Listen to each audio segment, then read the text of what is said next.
Chapter 297. When Julio entered the barracks, the other high-ranking officers of the Bearfang Corps followed him into the barracks. With contemptuous smiles on their faces, they stared at Yang Feng unscrupulously. Jacob, the commander of the Wild Leopard Corps, also came in. Hiccuping, he glanced at Yang Feng and said with contempt in his eyes, "Haha, I'm really sorry, Marshal Ian. Yesterday, we were too happy to see you in the Burgos city, so we drank a bit too much. I'm really sorry for getting up a bit late."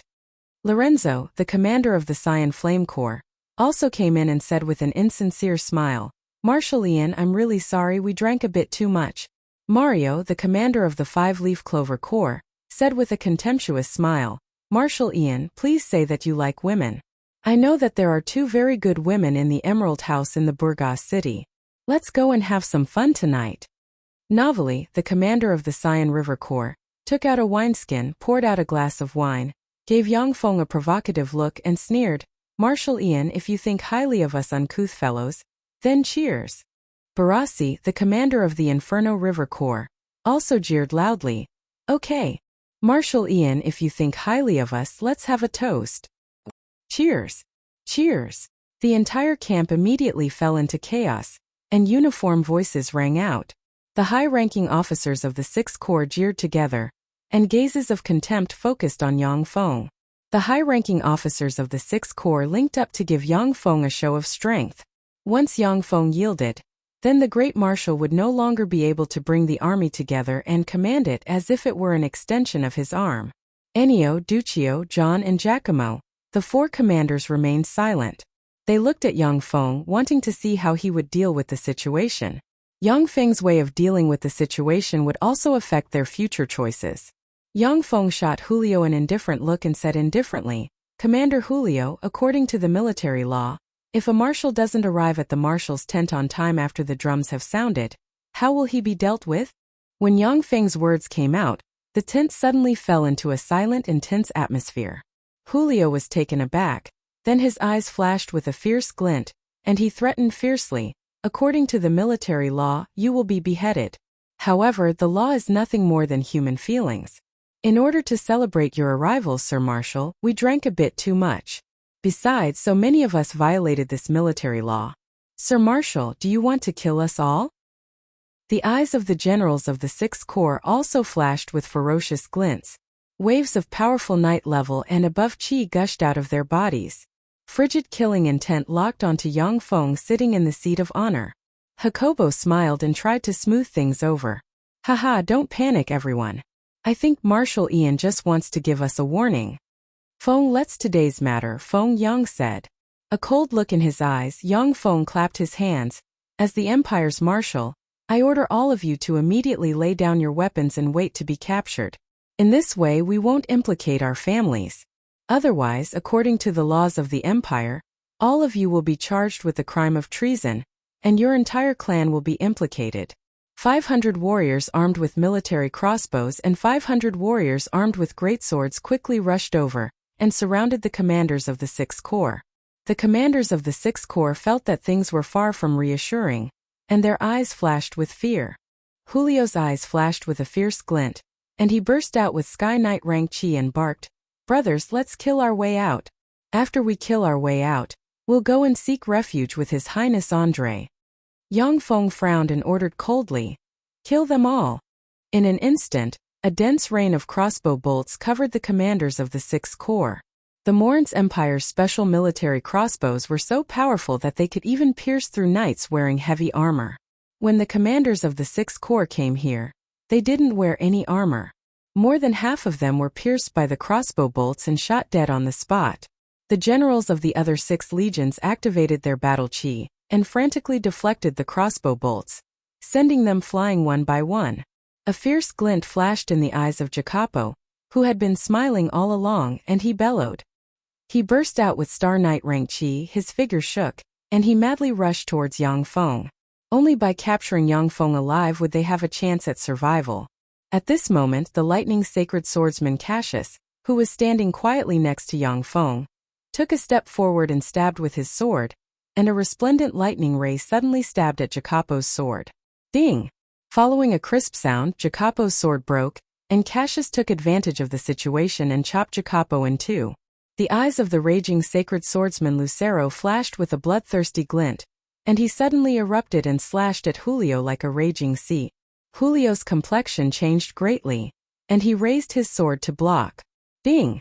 Following a crisp sound, Julio was instantly chopped in two by the sacred swordsman Lucero's sword. Blood splashed about and he died on the spot. The two sacred swordsmen rank experts, the lightning sacred swordsman Cassius and the raging sacred swordsman Lucero, attacked with all their might. The commanders of the Sixth Corps couldn't withstand a single blow, and were chopped in two. The smell of blood pervaded the camp. The commanders in the camp were awed by this scene, and their eyes flashed with fear as they looked at Yang Feng sitting in the commander's seat. It didn't take long for the commanders of the Sixth Corps to be slaughtered, with not a single survivor remaining. Yang Feng said lightly, "Andro." Andro immediately stepped forward and said respectfully, "Sir Marshal, your subordinate is here." Yang Feng said coldly, "These people dared to resist our arrest. Immediately draw up a list of names, send it back to the military headquarters, and punish them for the crime of rebellion." Andro replied respectfully, "Yes, Sir Marshal." When the commanders of the four corps saw this scene, they were even more alarmed. Once the commanders of the Sixth Corps were convicted of rebellion, their families would be reduced to slaves, and they would no longer have a chance to rise up in the Morince Empire. Ennio, Duccio, John and Giacomo looked at each other, and their eyes flashed with apprehension. They had already guessed that Yang Feng might take them down a notch, but they didn't expect it to be so ruthless. The commanders of the Sixth Corps were slaughtered by Yang Feng, which meant that more than half of the 120,000 soldiers of the Sixth Corps were crippled. Ennio, Duccio, John, and Giacomo didn't expect that Yang Feng would act so ruthlessly against the Sixth Corps under the threat of André. Yang Feng smiled gently at the commanders of the four corps and said, "Don't worry, I'm a very reasonable person. As long as you don't violate my orders in the future, I guarantee that such an unpleasant thing won't happen a second time." Ennio hurriedly shouted, "We will definitely not disobey Lord Marshal's orders. We will never disobey your orders, Lord Marshal." A uniform voice that was filled with a trace of fear and dread rang out in the camp. Yang Feng nodded with some satisfaction. Although the commanders might not be completely convinced by him, but at least they wouldn't disobey his orders. After killing the commanders of the Sixth Corps, Yang Feng immediately took his 100,000 troops and surrounded the Sixth Corps one by one. Without a leader, the Sixth Corps allowed Yang Feng to capture the confidence of the commanders of the Sixth Corps without any resistance, and then imprisoned them. Yang Feng sent people to escort the commanders in the direction of the St. Toulon city. After seeing Yang Feng's methods, the wizards of the Sixth Corps chose to acquiesce to Yang Feng's actions. After all, Yang Feng was a genuine marshal of the empire and had the power to control the armies. While carrying out a purge in the Sixth Corps, Yang Feng transferred some backbone of the Imperial Guards and City Guards into the Sixth Corps. It didn't take long for the Sixth Corps to fall into Yang Feng's hands. Of course, since a large number of commanders were purged by Yang Feng, the fighting strength of the Sixth Corps plummeted and their morale plummeted.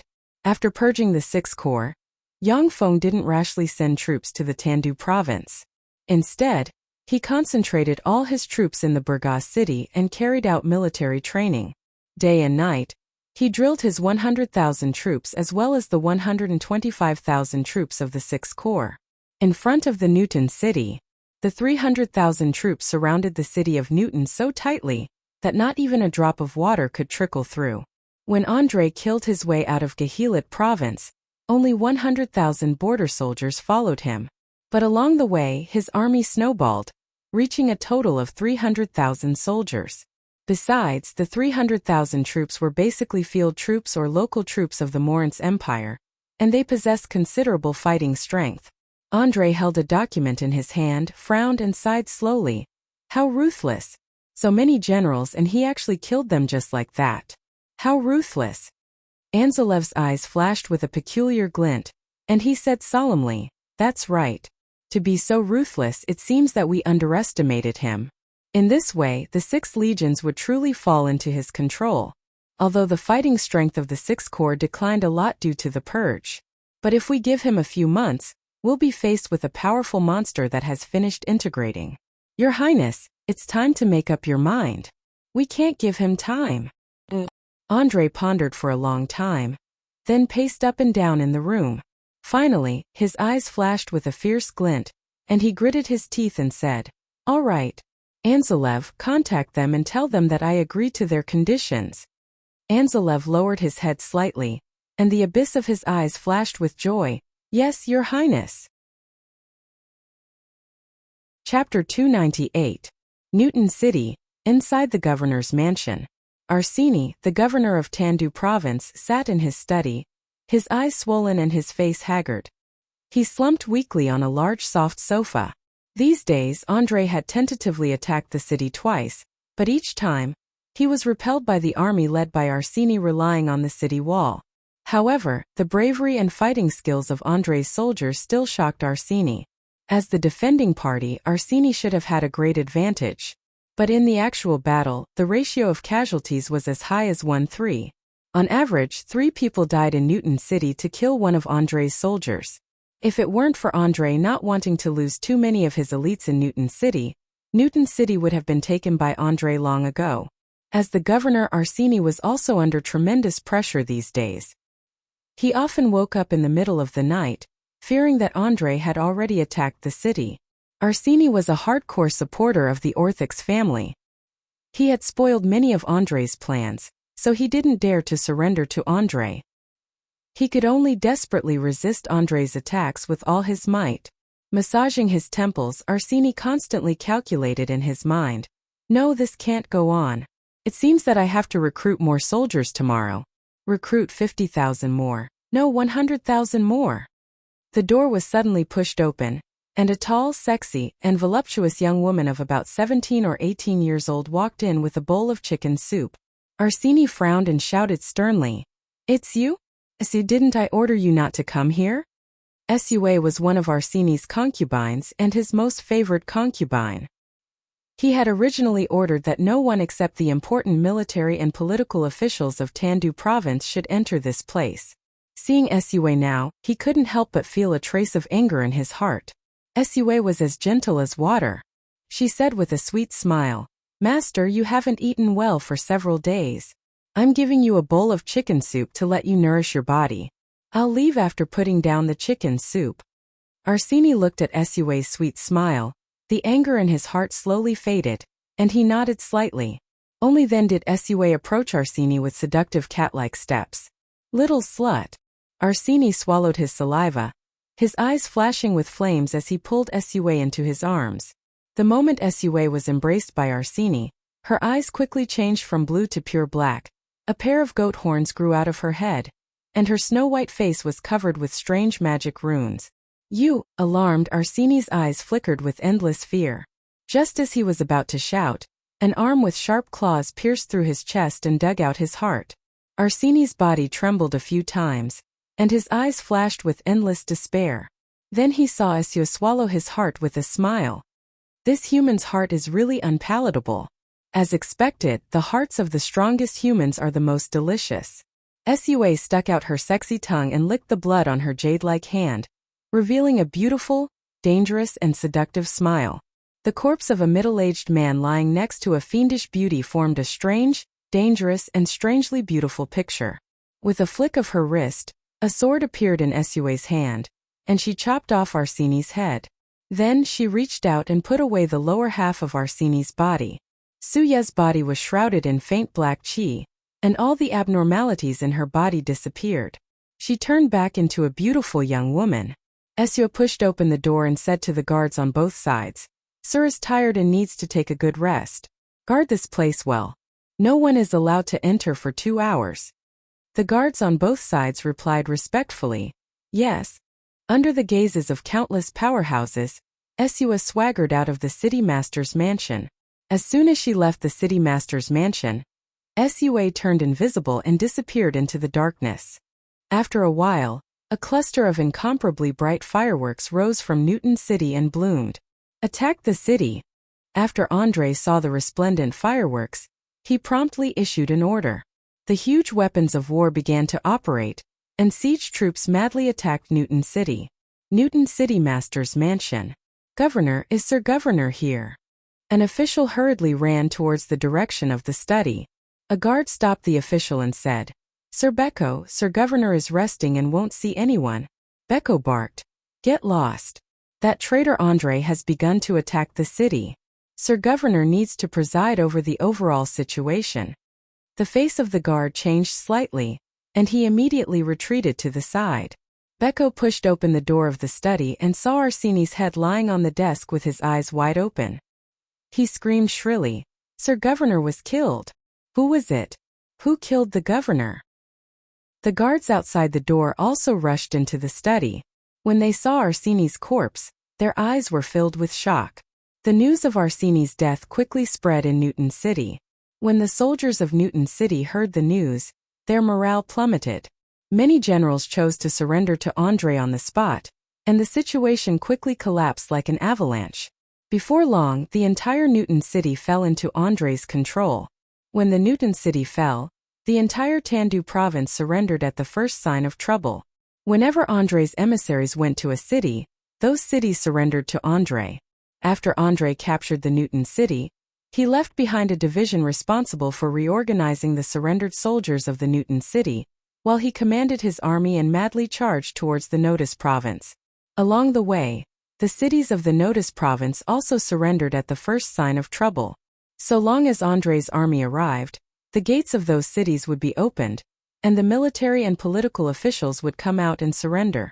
The main forces of the Notice province had already gathered in the Burgas city. As for the rest of the provinces, even the local forces had already been mobilized by Yang Feng, and they had no power to resist. After Andre's main forces killed their way into the Notice province, they slowed down and advanced towards the Burgas city very carefully. Andre's advance was very careful, not giving Yang Feng any chance to mount a sneak attack. At the same time, his main forces poured into the Notice province from the rear. As long as Yang Feng was defeated in the Notice province, then there would be no force on the road leading to the Saint Toulon city that could contend against Andre's army. Many forces of the Morince Empire were now spectating the struggle between the two princes, Andre and Garca. They had no intention of getting involved in this whirlpool. If Yang Feng was defeated, then Andre would gain a huge advantage, and he would be a few steps closer to the throne of the Morince Empire. Faced with Andre's pressure, Yang Feng just holed up in the Burgas city and methodically trained his troops as usual, improving their fighting strength. Originally, some people in the Burgas city were restless, but when they saw Yang Feng training his troops so confidently, the people in the city felt a lot more at ease. At the same time, without attracting attention, Andro often escorted mysterious convoys shrouded in heavy curtains into the Burgas city. All the people who tried to approach the convoys disappeared into the darkness, and not even their corpses could be found. On the other hand, in the Saint Toulon city, the rumor that Yang Feng purged the high-ranking officers of the Sixth Corps in preparation for independence spread like wildfire. Inside the imperial study, Garca paced back and forth, his eyes flashing with impatience, and he suddenly said, "Bracy, Ian is biding his time in the Burgas city and drilling his troops day and night. Do you think that he will do as the rumors say?" Bracy's eyes flashed with a glint of alarm, and he said loudly, "Your Majesty, this is just a ploy by His Highness to sow discord. Duke Ian will never betray you at this time. You must not change commanders at the last minute. Changing commanders at the last minute is a taboo."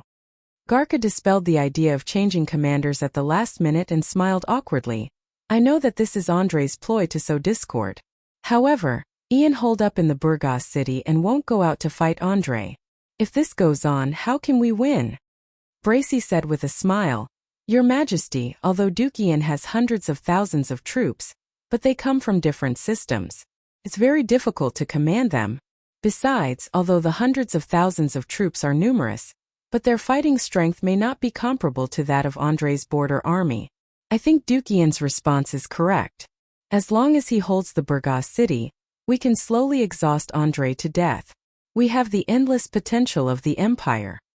Garca officially ascended the throne in the Saint Toulon city, and was nominally the emperor of the Morince Empire. Although the various parts of the Morince Empire were watching the battle between the two princes, but as long as Garca's orders weren't arbitrary, the various government agencies would obey the orders issued by the imperial court. This meant that Garka could get a steady stream of reinforcements, money, and people from the Morin's empire. What he lacked was time to convert the money and people into fighting strength. Besides, the longer Garka stayed in the St. Toulon city, the more consolidated his position as the emperor would be. The more time was delayed, the more advantageous it would be for Garka. This was the benefit of controlling a huge empire. In the rear, Garka used the funds in the treasury to form 10 new legions in one go and began training them. It would only take a certain amount of time for an additional 200,000 troops to be formed. Of course, the fighting strength of the 200,000 troops was far from that of the trump card legions. Chapter 299. The imperial city of the St. Toulon city was the symbol of imperial power of the Morin's empire. Whichever prince occupied the city was the tacit emperor. Before the emperor was overthrown by the other princes, the other provinces of the Morin's empire would obey the orders issued by the St. Toulon city. Once André captured the St. Toulon city, apart from Garka and the forces of the other princes who would resist, the rest of the provinces would obey his orders. This was the tacit unspoken rule of the Morin's empire. It was for this reason that André led the rebellion and targeted the St. Toulon city, attacking cities and seizing territory along the way. He had no intention of attacking the other provinces. Bracy's eyes flashed with worry, and he said solemnly, however, Dukian was too impatient, and his methods were too intense. He purged the upper echelon of the 6th Corps at once. The fighting strength of the 6th Corps declined sharply. I think that André won't let go of this great opportunity. The upper echelon of the 6th Corps was purged by Yang Feng. Although it allowed Yang Feng to take full control of the 6th Corps, but it also greatly weakened the fighting strength of the 6th Corps. This was equivalent to crippling the 120,000 troops of the 6th Corps. After incorporating the surrendered troops of the Empire several times, André's troops had exceeded 300,000 troops. Yang Feng had crippled the 6th Corps by severing his own arm. Now, he only had 180,000 troops with fighting strength. The strength of both sides had reversed. Garka's eyes flashed with regret and he sighed.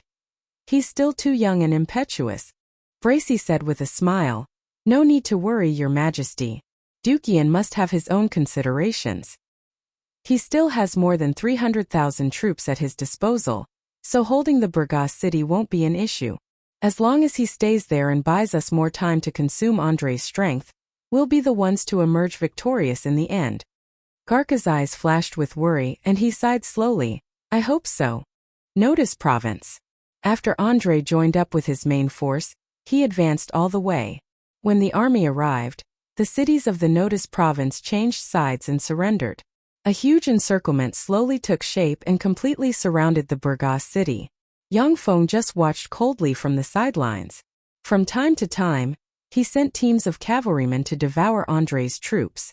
When they encountered André's main force, they immediately chose to retreat to Burgas city. In the scattered battles, Yang Feng also devoured nearly 4,000 of André's troops. However, André didn't care about the loss of his troops at all. He continued to make arrangements in an orderly manner, constantly shrinking the encirclement, like a noose tightly wrapped around the Burgas city. After the huge encirclement was formed, André commanded the 460,000-strong army to surround the Burgas city. The scorching sun hung high in the sky. Outside Burgas city, there were countless banners and barracks. Fear surged in the hearts of some soldiers above the Burgas city as they looked at the mighty, majestic, and densely packed enemies outside the city. André rode his horse to the front of Burgas city and shouted, I am André Countien, I want to talk to you. André's voice, which had been strengthened by Star Knight rank Qi, shrouded the entire Burgas city, as if it was ringing in everyone's ears. Yang Feng took the numerous ministers of the Burgas city to the top of the city wall, looked at André from afar, and said with a faint smile, Your Highness André, what else is there to talk about? Could it be that you intend to surrender? Ian, I've already mobilized 800,000 soldiers to surround the Burgas city. You are now alone, and there won't be any reinforcements coming to your aid. There are less than 300,000 combat-ready troops in your city. Furthermore, you have purged the high-ranking officers of the 6th Corps and crippled their fighting strength. With less than 200,000 combat-ready troops, It will only take me 3 days at most to break through the Burgas city. Ian, I admire you very much. Surrender.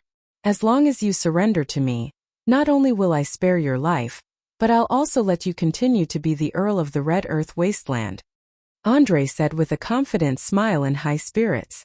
Yang Feng said with a faint smile, Andre, I still have 300,000 troops at my disposal. You're looking down on me too much if you want me to surrender with just a few words. Andre showed a smile and clapped his hands.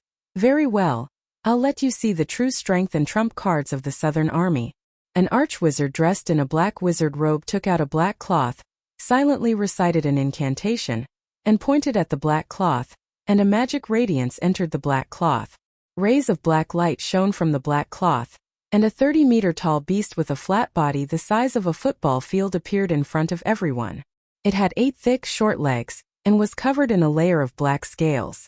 Its head was wrapped in a layer of black scales, and at the same time, it had a 3-meter-long curved blade. When Chiron saw this, his complexion suddenly changed greatly, and he exclaimed, "That's a black-scaled siege behemoth. Fuck, that's one of the strongest siege weapons of the Empire. Damn it, they actually used such a behemoth." Atop the city wall, the complexions of the upper echelon of the Burgas city changed greatly, and their eyes shimmered with fear. The black-scaled siege behemoth was a kind of siege behemoth that was born from the hybridization of several siege divine beasts and other species bred by the god of war Barrios. The black-scaled magic siege behemoth was immune to disintegrate and many other deadly spells. Moreover, its magic resistance and physical resistance were top-notch. Its only weaknesses were its slow movement and slow reaction. However, as a siege weapon it was very qualified. Only a large city like the Burgas city could withstand the charge of the black-scaled siege behemoth. The city walls of some small cities would collapse upon being hit by the black-scaled siege behemoth. Even if it was a huge city like the Burgas city, Andre's subordinates could still stand on the back of the black-scaled siege behemoth and shoot down the soldiers on the walls. These black-scaled siege behemoths were the treasures of the Southern Army, and they were very rare. Each time they were bred it would cost at least 60 million gold coins. Moreover, the cost of taking care of these behemoths and the cost of eating them would reach 1 million gold coins every year, and the entire Southern Army only had 4 of them. Now, those 4 black-scaled siege behemoths appeared on the walls of the Burgas city. Seeing those 4 terrifying behemoths even taller than the city walls, the morale of the soldiers on the city walls plummeted. The 4 black-scaled siege behemoths were like 4 tall mobile city walls. As soon as these 4 terrifying black-scaled siege behemoths appeared, the advantage of the Burgas city's city walls shrank a lot. Andre had a proud smile on his face as he clapped his hands. An archwizard took out a black pouch and tossed it casually. Black light shone from the black pouch and fell on the ground. A 20-meter-tall, bald giant with a 15-meter-long wolf-tooth club in hand, engraved with countless mysterious magic runes, and lifeless eyes appeared in front of everyone. Chiron's voice trembled and he exclaimed, "Golem giants!" Golem giants were weapons that the radiant primary god Prados of the Morin's Empire made from the corpses of the giants after he defeated them. The top-notch alchemy puppet giant had already been taken back to Prados' divine kingdom, leaving only some defective products in the mortal world. But even the defective golem giants were very frightening in terms of fighting strength, especially on the battlefield. When wielding the wolf-tooth clubs, even demigod-rank powerhouses wouldn't be willing to clash head-on with them. Andre released 1 golem giant after another, until a total of 8 golem giants appeared on the battlefield. The complexions of the upper echelon atop the Burgas city wall were very unsightly when they saw the 8 golem giants. If Andre didn't have a wizard squad under his command, then by relying on the power of the wizard squad, the Burgas city might have a chance to get rid of the 8 golem giants after paying a painful price. But the power of the wizard squad under Andre's command might be even stronger than that of Yang Feng's. Under such circumstances, the Burgas city could do nothing about the 4 black-scaled siege behemoths and the golem giants. Andre's eyes shimmered with an ominous glint, and he barked, "Ian Chiron, you have no chance of winning. If you don't surrender, I'll attack the Burgas city with all my strength. On the day the city is breached, the whole city will be slaughtered. Your family, friends, and relatives will all be demoted to slaves for the crime of treason, and they'll sink into depravity forever." When these words came out, the complexions of the Burgas city's upper echelon atop the city wall changed dramatically. Gazes full of peculiar glints fell on Yang Feng. Seeing how powerful Andre was, many people's hearts had quietly changed. Apart from Garca's die-hard supporters, no one was willing to risk their lives for Garca in a war they were bound to lose. Yang Feng clapped his hands and praised with a smile. Amazing! Really amazing! Your Highness Andre, you're too modest. With this force, you'll be able to breach the Burgas city in 2 days at most. The upper echelon atop the city wall stared dumbfounded at Yang Feng, unable to believe their ears. For Yang Feng to say such a thing at such a critical time was a blow to the morale of the defenders. Andre frowned slightly, and an ominous premonition welled up inside him. Yang Feng's calm and indifferent attitude made him very uneasy. Chapter 300. Yang Feng said with a faint smile. Unfortunately, you don't have that much time. Listen, the sound of billowing waves is coming from afar. Andre frowned slightly, then his complexion suddenly changed dramatically, and he pointed at Yang Feng and said in a trembling voice, "You destroyed the Homanta Dam." When these words came out, the complexion of the officials proficient in the Notice province changed dramatically, and they looked at Yang Feng with incredulity and panic in their eyes. The Homanta Dam was a dam built on the upper reaches of the Domani River, which ran through the entire Notice province. Before the construction of the Homanta Dam, the Notice province was often plagued by floods. After the Homanta Dam was built, the Notice province experienced favorable weather, and the use of water became very convenient. Furthermore, the Notice province developed rapidly. Once the Homanta Dam was destroyed, the Notice province would be flooded, and the more than 10 million people in the Notice province would be displaced by the flood. Andre didn't expect Yang Feng to be so ruthless as to destroy the Homanta Dam. Yang Feng smiled faintly, not admitting to it. A white line rose up in the distance, and a great flood that could engulf everything surged from upstream, sweeping toward them with a terrifying power that seemed to be able to devour everything. Retreat! Retreat at once! When Andre saw the white line in the distance, his complexion changed dramatically, and he roared frantically. Outside the Burgas city, the soldiers of the Southern Army panicked and fled into the distance like ants under the leadership of their generals. Yang Feng ordered faintly, "Cast a spell to strengthen the city wall." "Yes, sir." Barros, the leader of the wizard squad standing next to Yang Feng, said respectfully. The wizard squads inside the Burgas city silently recited incantations and cast the spell to strengthen the city wall that they prepared the day before. Rays of magical radiance fell on the city wall, making the city wall, which already had an astonishing defensive power, even harder. The flood was extremely ferocious and fast. With the power to crush everything, it swept from upstream and slammed into the 460,000 troops under Andre's command. The 460,000 soldiers that Andre had painstakingly recruited and trained were washed away by the flood like ants being washed away by a stream. The terrifying flood fiercely hit the walls of the Burgas city, causing the walls to shake. However, the walls of the Burgas city could originally withstand the bombardment of legendary spells. Under the blessing of those spells, even a demigod powerhouse might not be able to destroy these terrifying walls in one hit. The entire Burgas city was like a reef, withstanding wave after wave of the flood. Rays of magic light flashed, and the mages under Andre's command flew into the sky one after another. Fire! Following Yang Feng's order, countless crossbow bolts, and arrows shot towards Andre's wizards like locusts in the Burgas city. Amidst the dense rain of arrows, the protective spells on the bodies of the mages under Andre's command exploded, and then they were shot full of holes and fell from the sky. Forbidden space technique. Barros and the other members of the Burgas city's wizard squads unleashed spirit resonance, then pointed at the mages flying in midair with magic staffs in their hands, and conjured the legend rank spell Forbidden Space Technique. A formidable fluctuation of magic enveloped the area, and as if dumplings, the mages flying in the sky fell into the flood. When the mages fell into the flood, they immediately cast a variety of spells in an attempt to escape from the flood. However, the mages didn't expect to encounter a flood. They didn't prepare any spells beforehand. Except for a few dozen people, the rest fell into the flood, flopped around a bit and then fell silent. In that terrifying flood, almost all of Andrei's 460,000 soldiers were swept away. Only the 4 black-scaled magic blade siege behemoths remained standing under the impact of the flood. On their backs, which were as flat as a football field, stood the high-ranking officers under Andrei's command. The 8 alchemy golem giants were the first to be swept away by the terrifying flood. They fell into the flood and were washed downstream. After the terrifying flood calmed down a bit, the warships that Yang Feng had prepared long ago were released from the city wall. The goods that Andro had secretly transported back to Burgas City were precisely these battleships that could be assembled. Ennio, Duccio, John and Giacomo, the 4 commanders led their subordinates aboard the warships and charged towards Andrei and his party. The Notus province was traversed by the Domani River. Although the 4 legions weren't professional naval troops, but they could still ride warships and use crossbows to fight.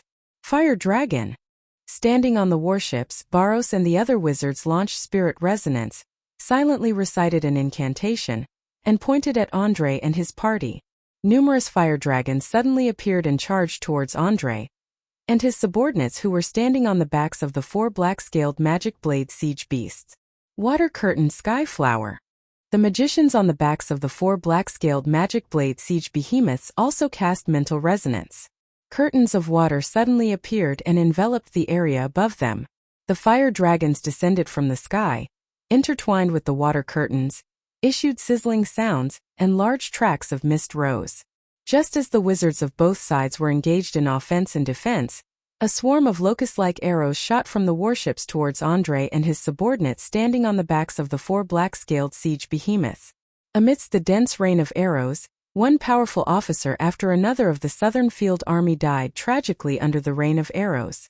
At the same time, some wizards whose defenses weren't tight enough were shot to death by the rain of arrows, falling to the ground and falling into the flood. Standing on the back of the black-scaled siege behemoth, Andrei brandished his sword to parry the rain of arrows. His eyes were bloodshot, and he felt as if his heart was being cut by a knife. In this battle, the 100,000 elites brought by Andrei from the Southern Army were swept clean by Yang Feng. At the same time, a large number of elite surrendered troops suffered heavy casualties. Once he retreated to the south in defeat, all his previous efforts would be in vain. Garca could rely on this period of time to stabilize his position on the throne. With the passage of time, Garca's position on the throne would become more and more stable.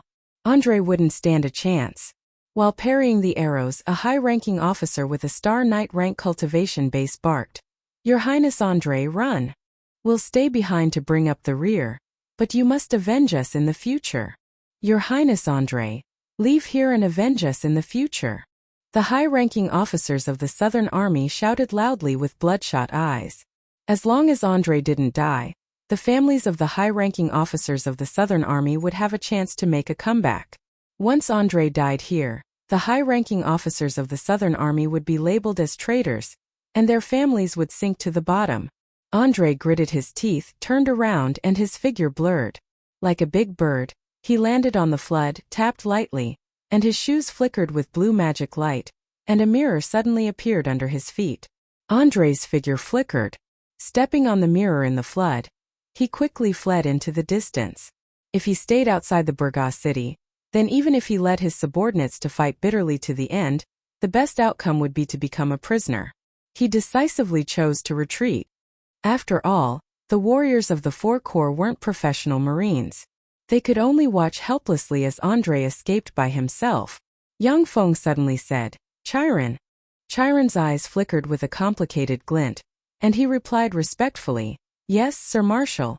The many high-ranking officers atop the city wall stared at Yang Feng with a complicated glint in their eyes.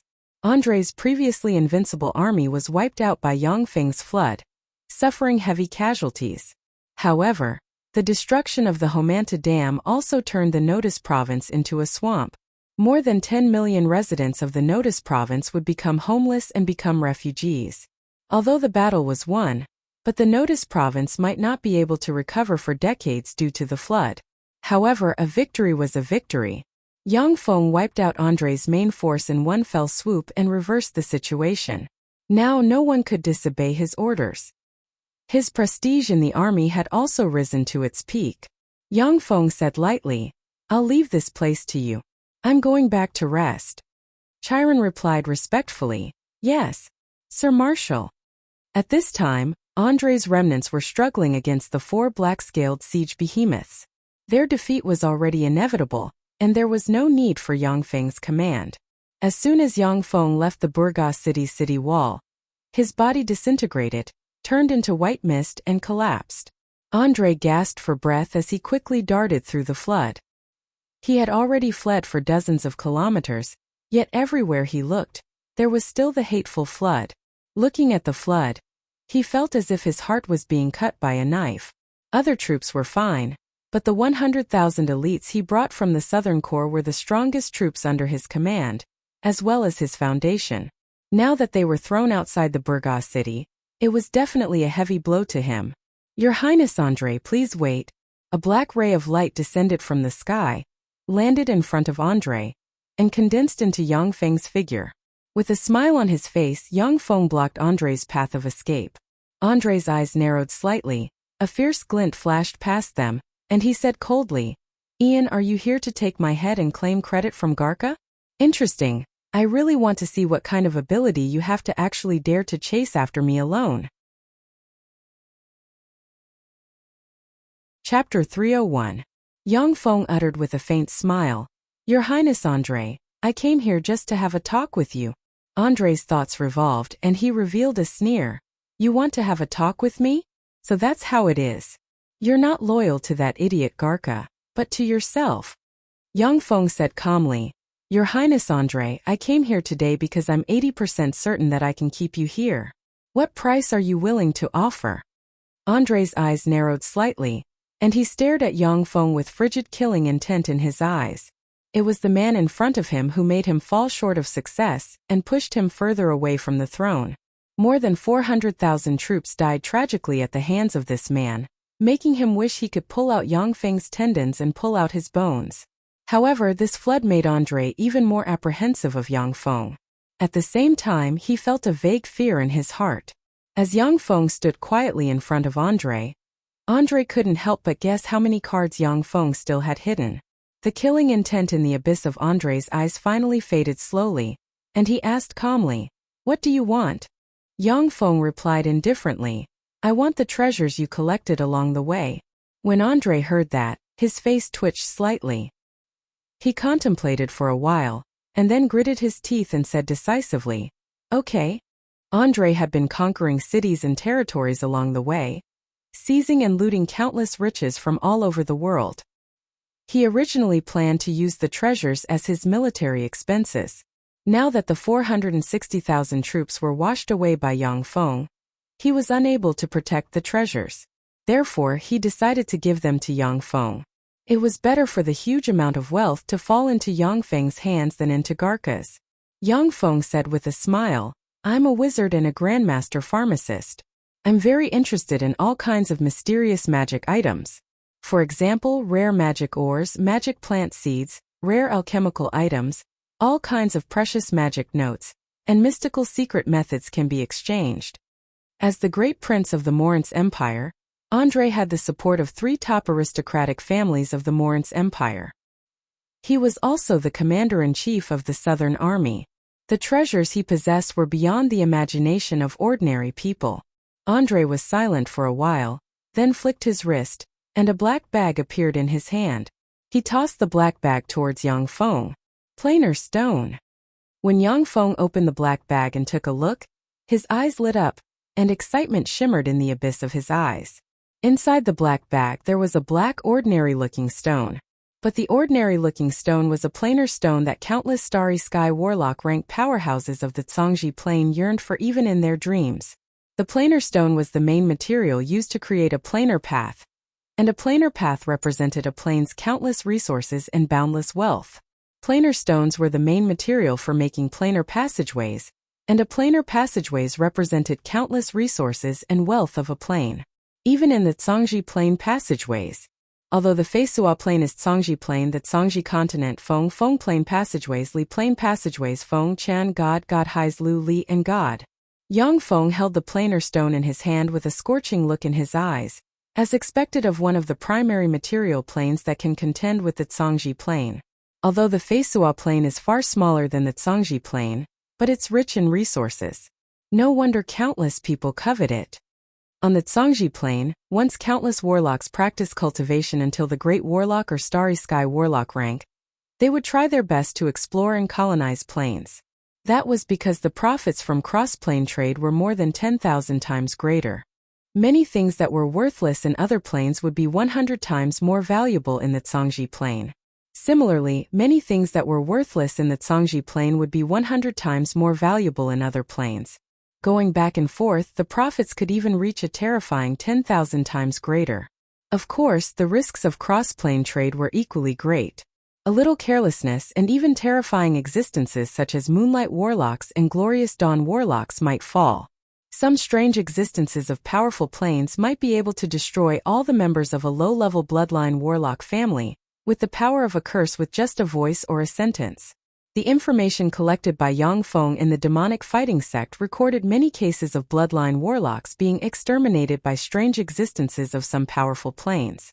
With a flick of his wrist, Yang Feng put away the planar stone and said with a smile, "I like this gift very much.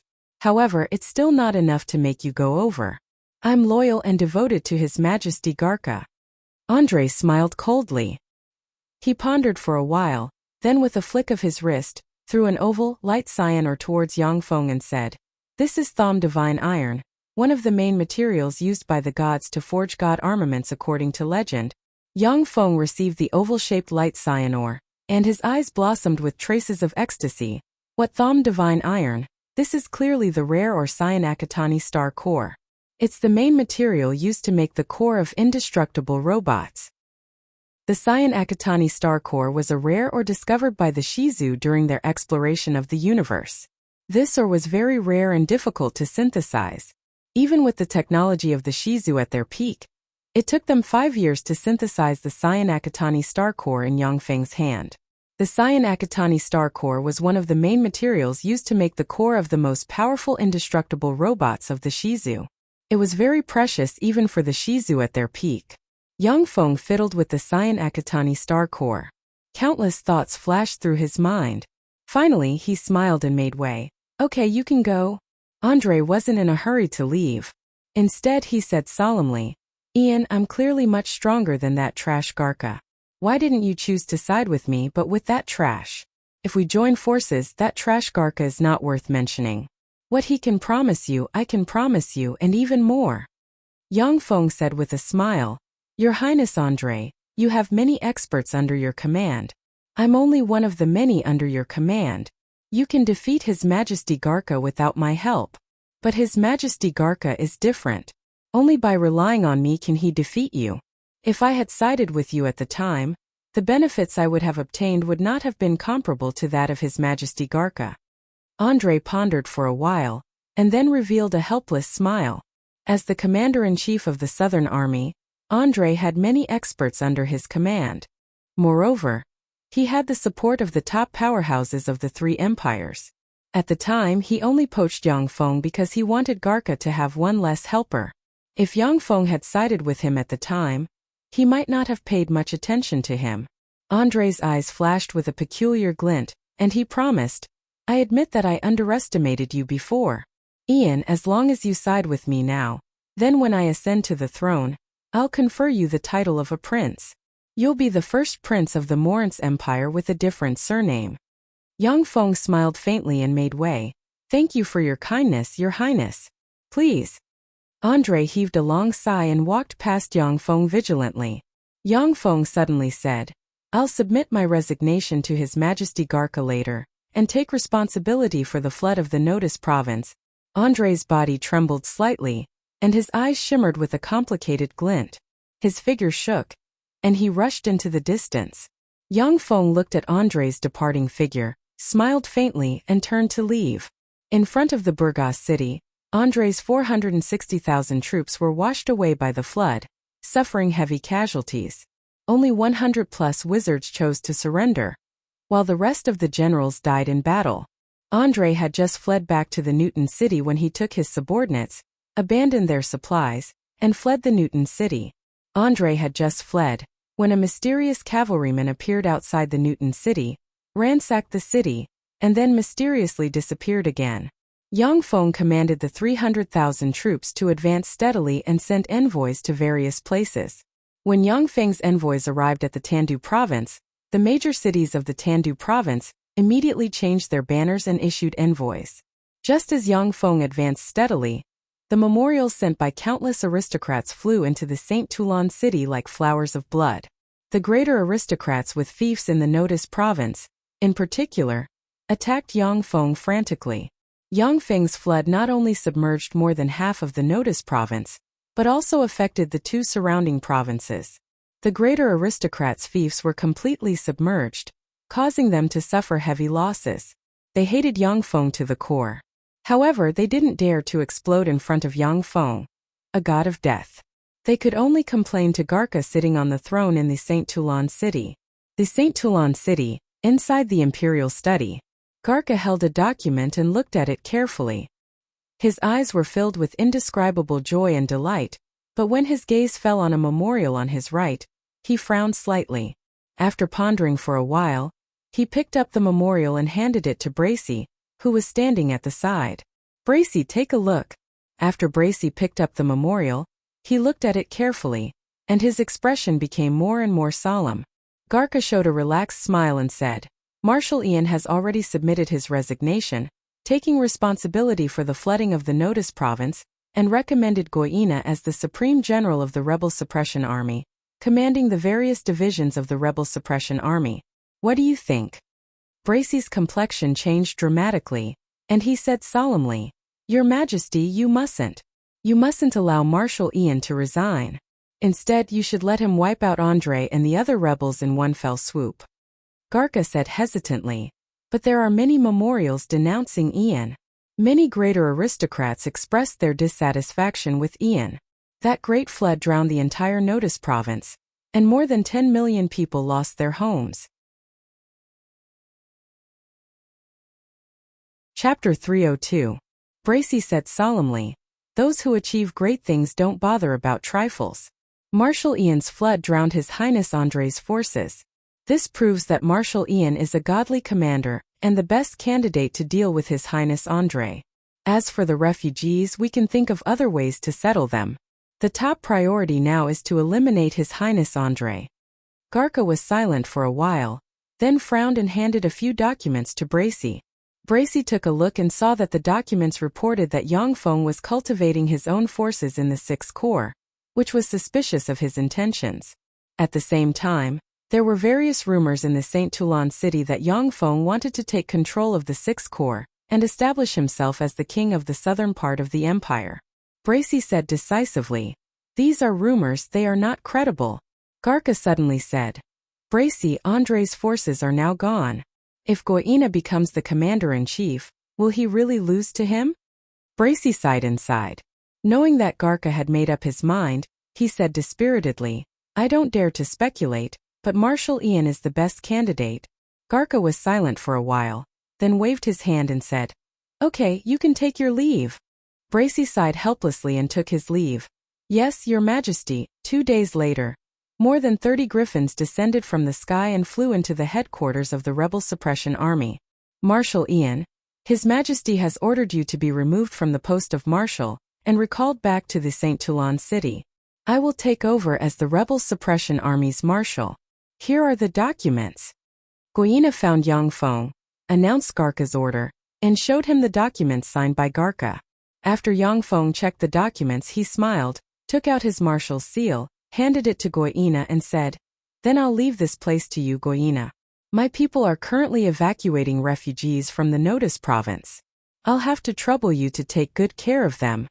When Goyina saw that Yang Feng handed over his military authority so readily, he secretly heaved a sigh of relief.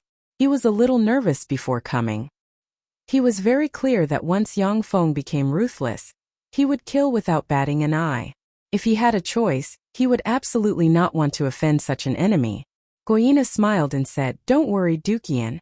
I will definitely protect your people as if they are my own people." After a quick handover, Yang Feng took 500 personal guards and headed for the St. Toulon city. Andro said indignantly, "My lord. Why did he hand over the military power to him so easily? We were the ones who defeated Andre. Now we're only one step away from defeating Andre, and Goy has come to reap the fruits of our labor. Truly despicable." The Grand Marshal of the Rebellion Subjugation Army had the authority to command 300,000 troops. Furthermore, the nearby provinces had to listen to the Grand Marshal's orders. His power was monstrous. After Yang Feng defeated Andre, Goyina came over and snatched the position of Marshal, subduing rebellion without doing anything, which made Andro feel very unbalanced. Yang Feng's eyes flickered with the light of wisdom, and he said with a faint smile, "The position of Marshal is a big furnace. I have no interest in it. Besides, we've already reaped enough benefits from this trip. The Red Earth Wasteland and the Funès province are our foundation. This time, as long as we transfer the more than 10 million people of the Notice province to the Red Earth Wasteland and the Funès province, we'll have made a fortune." The position of Marshal Subjugation Yang Feng was conferred by Garca. He had no foundation in the military of the Morin's Empire. Garca could take the position of Marshal Subjugation Yang Feng with an order. He didn't care about the position of Marshal Subjugation Yang Feng. The Red Earth Wasteland and the Funès province were Yang Feng's fief and his real foundation. Andro thought for a moment, then looked at Yang Feng with eyes full of admiration and exclaimed in admiration, "So that's how it is. No wonder I saw so many caravans and slave traders in the Notice province these days. With their help, we'll be able to better evacuate the refugees from the Notice province. My lord, you're really wise." The flood washed away the fields and residences of most of the people of the Notice province. Now they could only become refugees. In this way, Yang Feng could transfer them to the Red Earth Wasteland and the Funès province as a savior. At this time, the Notice province was already full of caravans of all sizes. Yang Feng offered a high price of 10 gold coins per refugee. As long as the caravans transported the refugees who were willing to leave to the Red Earth Wasteland or the Funès province, they could get a high price of 10 gold coins per refugee. Stimulated by the gold coins, countless caravans rushed into the Notice province like hungry wolves, and began to transport the refugees to the Red Earth Wasteland and the Funès province. The Saint Toulon city, inside the Imperial study. "Ian, you did a good job. You didn't let me down." Sitting on the magic chair that only the Emperor could sit on in the Imperial study, Garca looked at Yang Feng standing in front of him, and the abyss of his eyes flashed with satisfaction. Yang Feng handed over the authority of the general to Goyina without hesitation, leaving Garca very satisfied. Yang Feng smiled slightly and said somewhat impatiently, "Thanks to your majesty, I was able to defeat Andre smoothly. Your majesty, I think I should be able to enter the royal treasury and choose 2 more treasures, right?" Garca's eyebrows creased slightly at first, then relaxed, showed a smile, and clapped his hands, saying, "Of course you can." Ripples rose in space, and the pinnacle legend rank powerhouse Reen walked out and said respectfully, "Your Majesty." Garca said, "Reen, take him to the treasury and choose 2 treasures." "Yes, Your Majesty." Reen responded, then glanced at Yang Feng, slashed with his hand, opened a spatial gate, and said indifferently, "Come with me." Yang Feng stepped into the spatial gate and entered the royal treasury of the Morin's Empire just like last time. Once he entered the royal treasury of the Morin's Empire, Yang Feng went to the fiend area, stared at the sealed fiend baron heart, and sank into his thoughts. Fiend barons were frightening existences comparable to starry sky warlocks, and their hearts were extremely rare. Once Yang Feng got his hands on the fiend baron heart, he could create a fiend bloodline warlock family. A peculiar glint flashed past Yang Feng's eyes, and he grabbed the fiend baron's heart. "By the way, the Cyanakatani star core and the fiend baron's heart can be made into that treasure. Although it can't improve my cultivation base, but it can greatly improve my fighting strength in a short period of time." After putting the fiend baron heart into his pocket, Yang Feng went towards the mining area. There were also countless treasures in the other areas, but for Yang Feng, the various rare ores in the ore area were of the greatest use to him. There were a lot of dragon crystals in the dragon area, but there were no demigod-ranked dragon crystals, only legend-ranked dragon crystals. Such dragon crystals could at most be used to make a level for extraordinary life-form battle robot, which had little effect on improving Yang Feng's strength.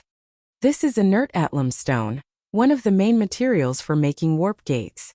The inert alum stone can be used to make 5 warp gates with a radiation range of 3,000 kilometers. Yang Feng stopped in front of a huge red ore and looked at it with a peculiar glint in his eyes. Warp gate technology was one of the technologies grasped by the Shizu. So long as a huge amount of energy was consumed between 2 warp gates, it could allow people to cross a great distance and reach the location of another gate.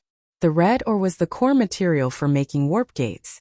This kind of inert alum stone could only be produced in level 2 strongholds or above by consuming a large amount of energy and materials using a more advanced energy and material converter.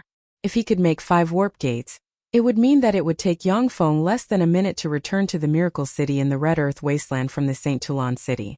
As long as the warp gates were distributed in Yang Feng's territory, he could go to his territory at any time, which was equivalent to bringing his territory closer. The maximum distance of warp gates wasn't just 3,000 kilometers, but the quality and quantity of inert alum stone weren't good enough. They could only be used to make warp gates that could cross 3,000 kilometers. Star River Mysterious Heavy Stone, the core material for the supergravity gun. Yang Feng hesitated again and again, before his gaze finally fell on a huge black ore. He made a decision and extended his hand towards the huge black ore. With a flash of light, the Star River Mysterious Heavy Stone flew into Yang Feng's hand. Warp gates could enhance Yang Feng's control over the major forces under his command, while the Star River Mysterious Heavy Stone could greatly enhance Yang Feng's fighting strength and make his combat methods more varied. In the end, Yang Feng chose to enhance his fighting strength. Warlock cultivation basically followed a prescribed order.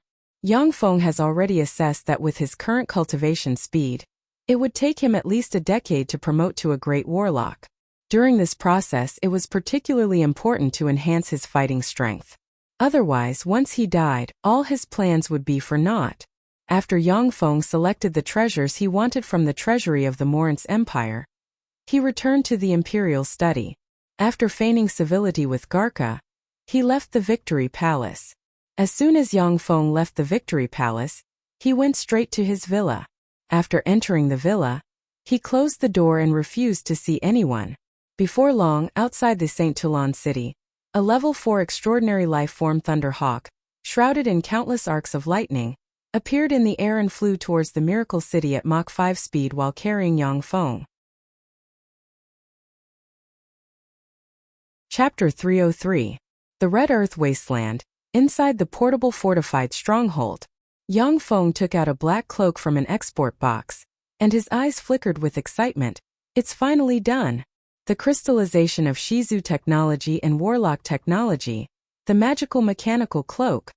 That black cloak looked very ordinary, just like an ordinary cloak.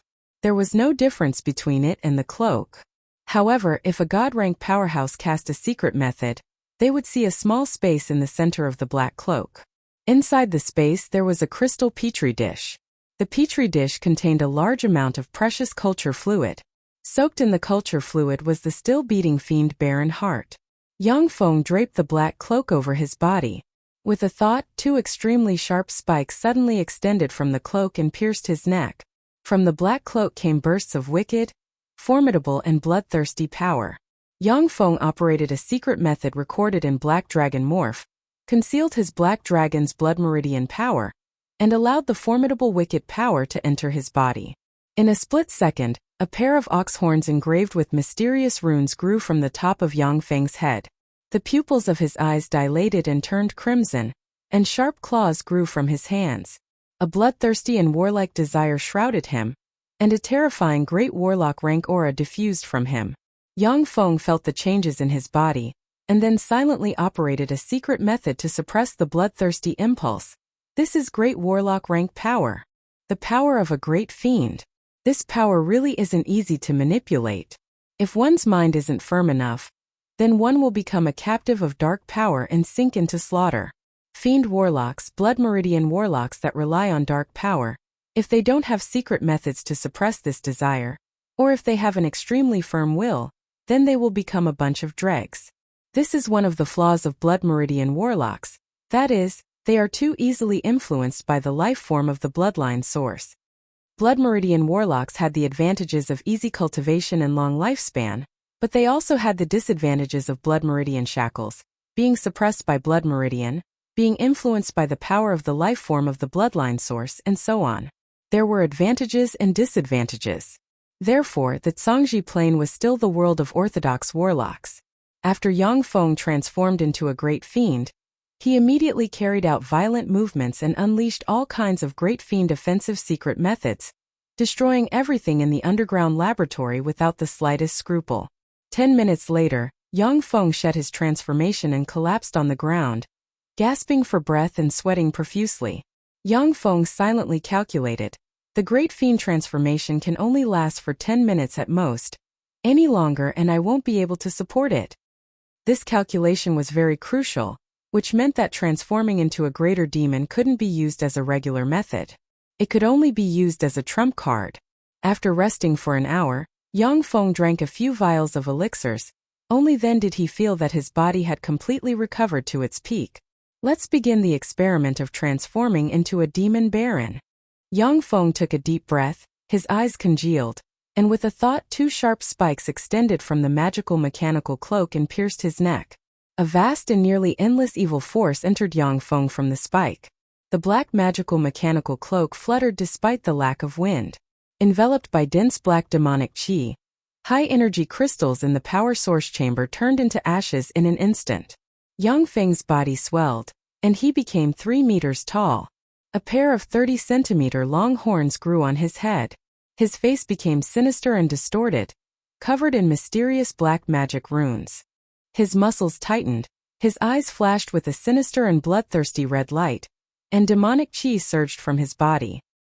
He looked like a ferocious fiend that walked out of hell. A frightening starry sky warlock rank aura diffused from Yang Feng. An extremely evil will attacked Yang Feng's sea of knowledge.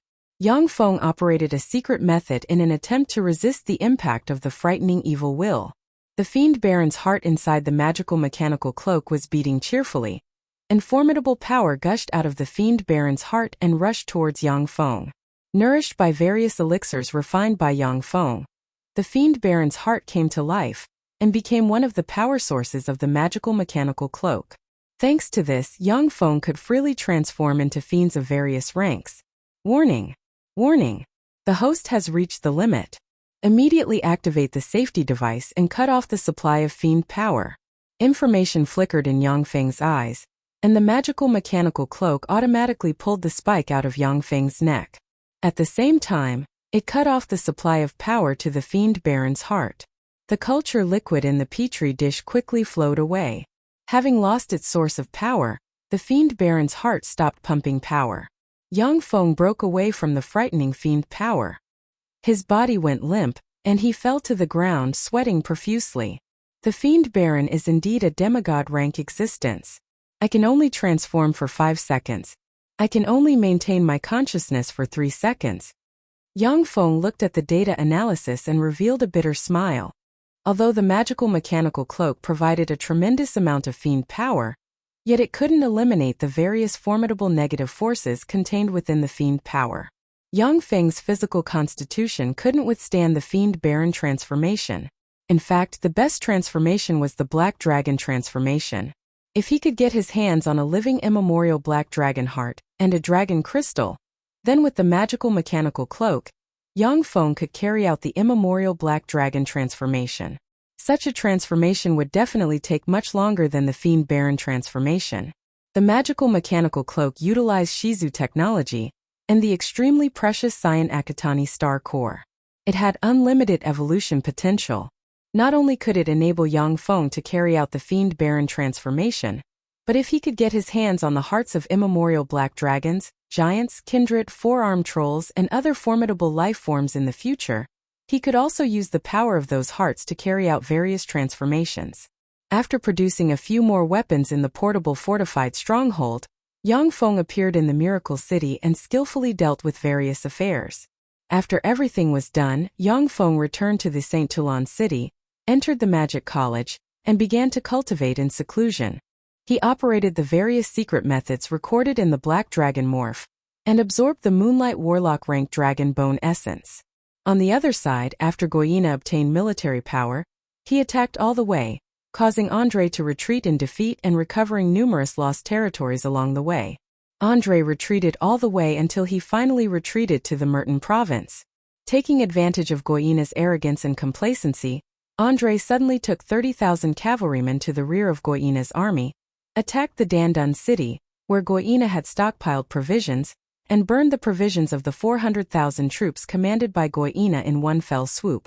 After Goina's army received the news, its morale wavered, and it could only retreat.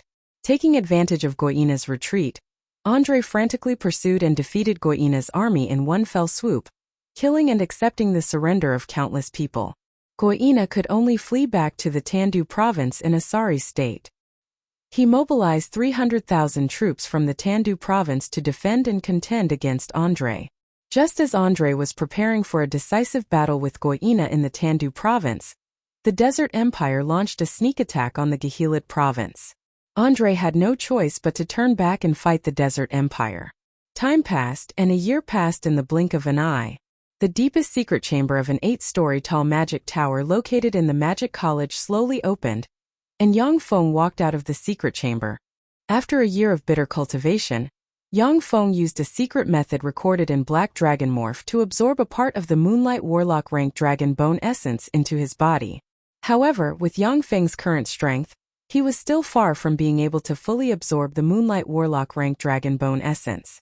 Even so, after absorbing part of the Dragon Bone essence, the strength of Yang Feng's bones was strengthened by dozens of times, and they were even harder than some frail Starry Sky Warlocks.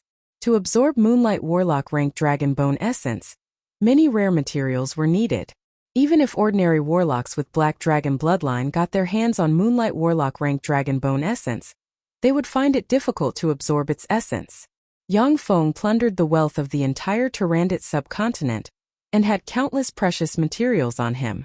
Therefore, absorbing Moonlight Warlock rank Dragon Bone essence wasn't a problem. With a flick of his wrist, Yang Feng looked at the black summon stone in his hand, and his eyes shimmered with an enigmatic glint. He whispered, "It seems that I have to make a trip to the Elven Empire." The ancient Green Forest City was the only window of communication between the elves and the outside world. It was a super city blessed by the Elven divine system's gods. An incomparably huge fleet of carriages slowly approached from afar. What a beautiful city! Sitting in a luxurious carriage, Yang Feng looked outside through the carriage's window, and couldn't help but exclaim in admiration. That ancient Green Forest City was like a huge mountain that had its top shaved off by someone with supreme divine power, and hollowed out the inside, forming a majestic and extraordinary super city. Although the ancient Green Forest City was called a city, but in fact it was full of all kinds of plants. Because it was a place blessed by the gods, it was like spring all year round, and fragrant flowers grew everywhere. When the wind blew, bursts of refreshing fragrance wafted in the air, full of natural beauty. Sitting on the other side of the carriage, Faldina smiled sweetly and said, "Of course. Elves are the race closest to nature. Many of them claim to be children of nature." Chapter 304. Yang Feng asked curiously, "Son of nature? Are there any other sons of nature among the elves? What other sons of nature are there?" Sons of nature were strange beings of the Feisua plain. Children of nature were born to be nature's favorites. They could learn countless nature-attributed spells from nature without a teacher. They didn't need to construct spell models in their spirit sea to be able to cast spells like human warlocks. Sons of nature were one of the strongest beings of the Feisua plain. In forests, jungles, swamps, and other areas with complex natural environments, they possess terrifying power bonuses. More than 2/3 of the elven gods of the Feisua plain had the title of Son of Nature. Faldina rolled her eyes at Yang Feng and said, "Elves might not even give birth to a son of nature in 100 years. How could they be so simple? As I said, elves call themselves sons of nature. Do you understand?" Yang Feng smiled and said, "Now I understand." When Faldina saw Yang Feng's indifferent smile, she became furious. She lifted the curtains covering the carriage's window and looked outside, admiring the beautiful ancient Green Forest City. "This is the ancient Green Forest City. Please show me your proof of identity."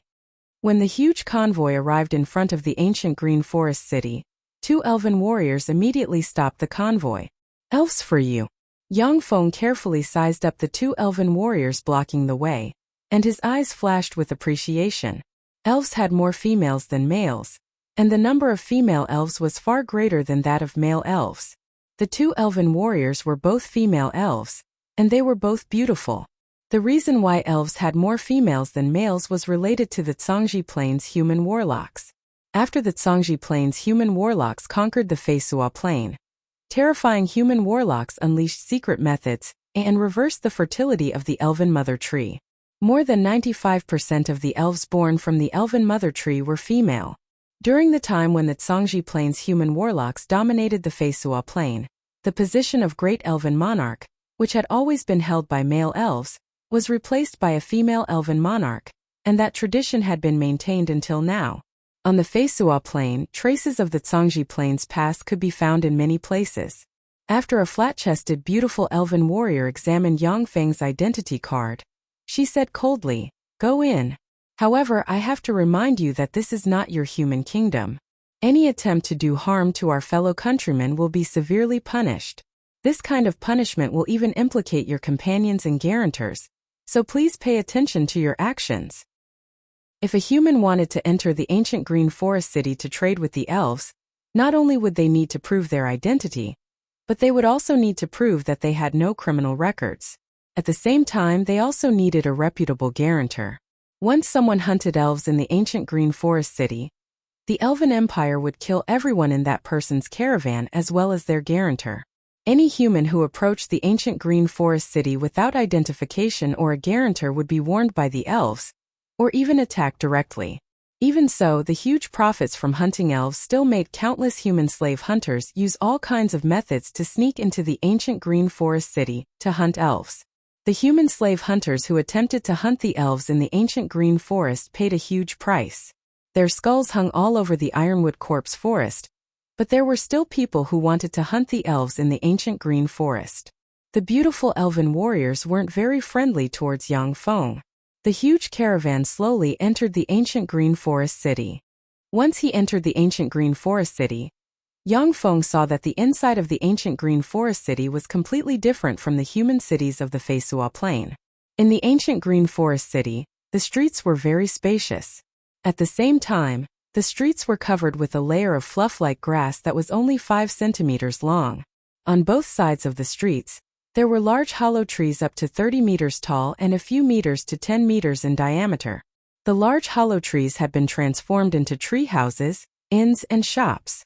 The ancient Green Forest City was filled with a mixture of the fragrance of flowers and grass, and the air was extremely fresh. Yang Feng keenly felt that the life magic energy and the vigor of heaven and earth in the ancient Green Forest City were several times higher than in other places. It was very suitable for cultivation and living. The ancient Green Forest City was like a flat and orderly huge forest, but there were elves and many merchants living in the forest. Many elves in the Elven Empire had removed their rejection of the outside world, and were holed up in the elven woods to live their simple lives. There were also many elves who liked to come into contact with humans. The ancient Green Forest City was the window through which elves came into contact with the outside world. Therefore, elves that were rarely seen in the outside world were very common here. Artes had already made preparations in the ancient Green Forest City. Yang Feng and his huge caravan went directly to the prearranged settlement and unloaded the goods. After doing all this, Yang Feng took Faldina and the 3 sacred swordsmen to the entrance of the Elven Woods. The entrance to the Elven Woods was behind the ancient Green Forest City. At the entrance, there were 1,000 elite elven warriors stationed. The 1,000 elite elven warriors were all great knight rank powerhouses or above. This is the entrance to the Elven Woods. Don't come within 500 meters of this place unless it's an emergency.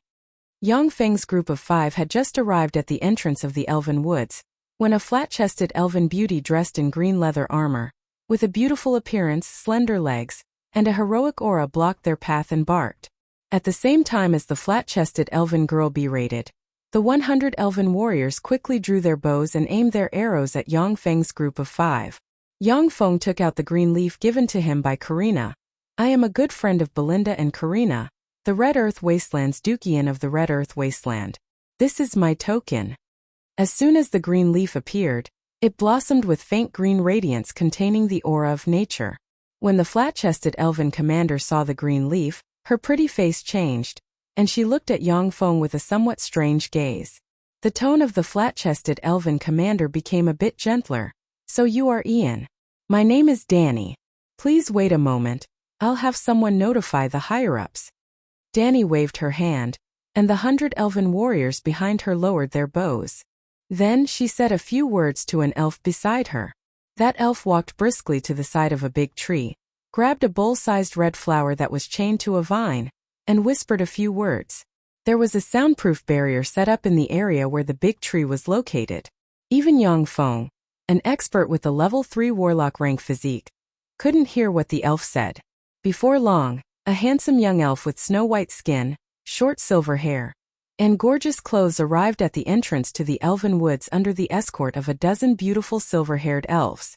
The peerlessly handsome young male elf, who was even more handsome than Amadeo, who was known as the most handsome man in the Morin's Empire, exuded endless arrogance. He glanced at Yang Feng with an aloof gaze, his eyes flashed with frigid killing intent, and he barked, "You're Ian. You lowly, petty, ugly, and disgusting human, you dare to come to our elven empire. Men, capture him for me." Danny's complexion changed slightly, her eyebrows creased slightly, and she raised her hand. The 100 elven warriors behind her immediately raised their bows and pointed at Yang Feng's group of 5. Danny's beautiful eyes flashed with frigid killing intent, and she said frigidly, "Ian, surrender. If you resist, you'll be killed without mercy." The elves at the entrance to the elven woods were battle elves who had gone through countless battles. Each of them had hearts of stone, and they had killed who knew how many slave hunters who attempted to hunt elves. So long as they received an order from their superiors, these battle elves could even kill unarmed human women and children. They were the most iron-blooded elven warriors. Yang Feng frowned slightly, stared at Danny, and said unhurriedly, "Is this how elves treat their guests?" Danny's beautiful eyes flickered with frigid killing intent, and she said frigidly, "I'm just a commander. I can only carry out orders from my superiors. Ian, please give up resistance. Otherwise, you'll be killed without mercy." Yang Feng's gaze shifted and fell on the handsome male elf, saying in a manner that was neither servile nor overbearing, "Please wait a moment, Mr. Elf. I don't think we've met before, have we? Excuse me, when did I offend you? Why did you order me to be arrested as soon as we met?" The eyes of the handsome silver-haired elf flashed coldly, and he barked, "You executioner whose hands are stained with the blood of elves, you have no right to ask my name. Why haven't you arrested him yet? Do you want to disobey my orders?" The eyes of the elven guards at the entrance to the elven woods shimmered coldly, and they stared at Yang Feng with frigid killing intent. The elven population was relatively small. The total elven population of the Elven Empire was only a little over 20 million. It couldn't even compare to the population of the most populous province of the Morin's Empire. The sparse population led to the elves being very united. When they heard that Yang Feng was the murderer of their compatriots, their eyes shimmered with frigid killing intent. Before the silver-haired handsome elf's words fell, Yang Feng suddenly rushed towards the silver-haired handsome elf lightning fast. Chapter 305. It happened so suddenly that the elves didn't expect Yang Feng to take the initiative to attack. Only Danny, who had been staring at Yang Feng, had her pretty face change. She erupted with Sky Knight rank chi and stabbed at Yang Feng's back like a meteor. Yang Feng didn't evade in the slightest. As if a ghost, he appeared in front of the silver-haired elf and extended his hand to grab him. A silver moonlight suddenly erupted from the necklace on the chest of the silver-haired elf, and formed a silver moonlight shield.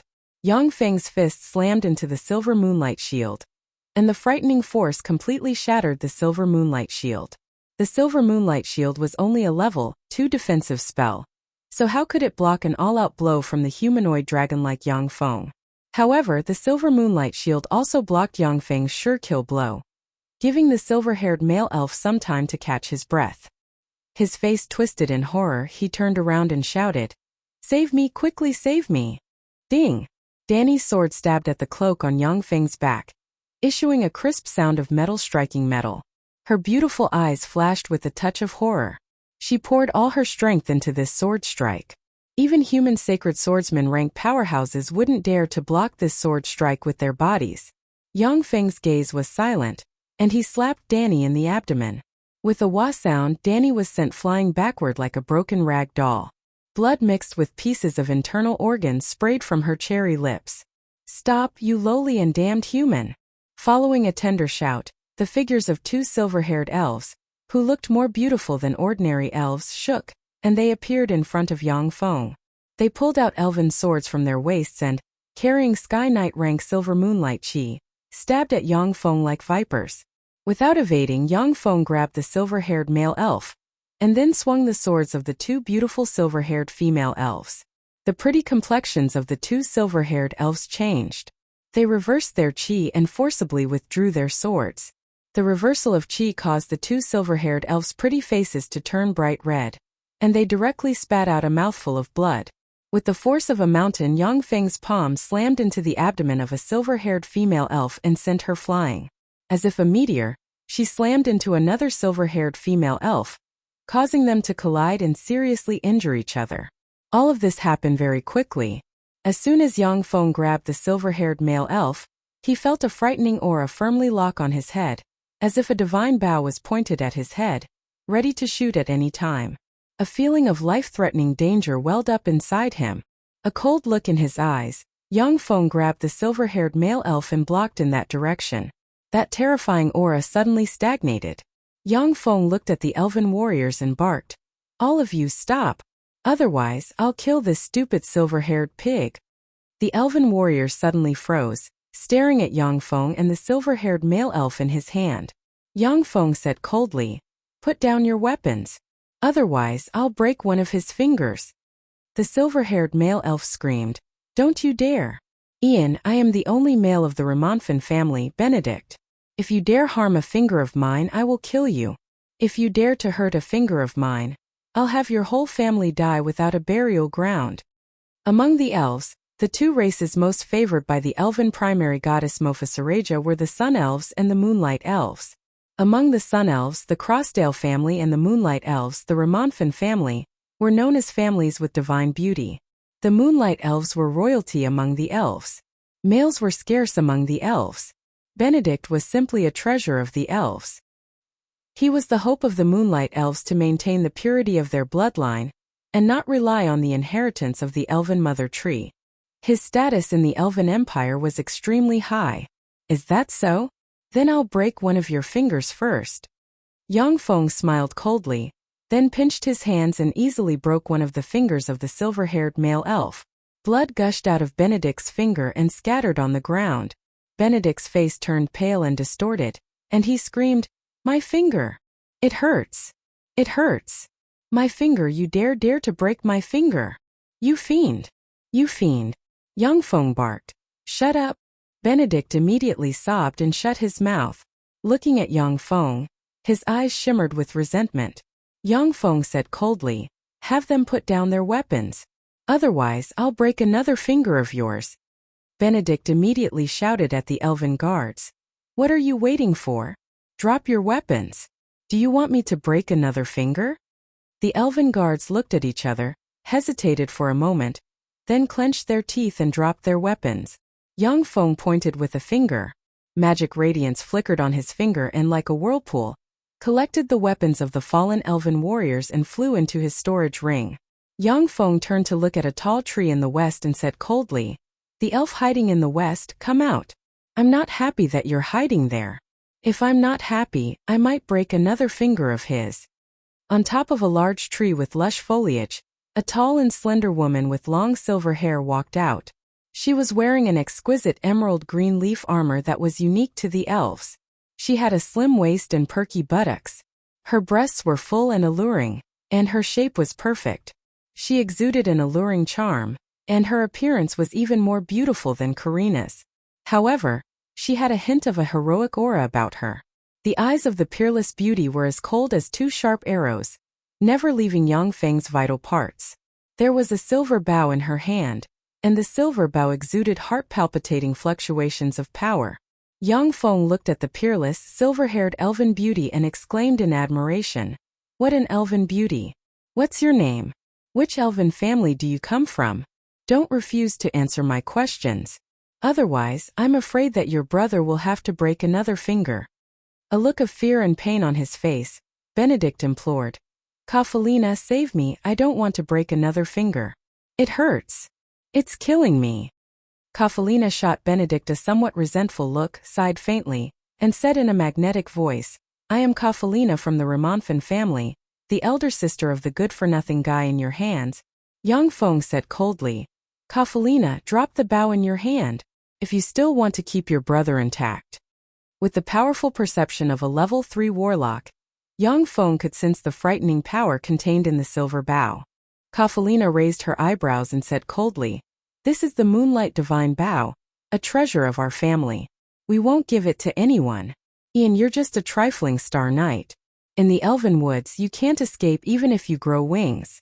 Let go of my brother, and I'll spare your life.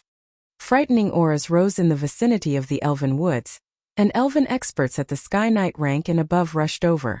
Among them, there were even 3 Sacred Swordsmen rank Chi soaring into the sky, and Legend Wizard rank Spirit Force stirred the vigor of heaven and earth, forming dark clouds in the sky.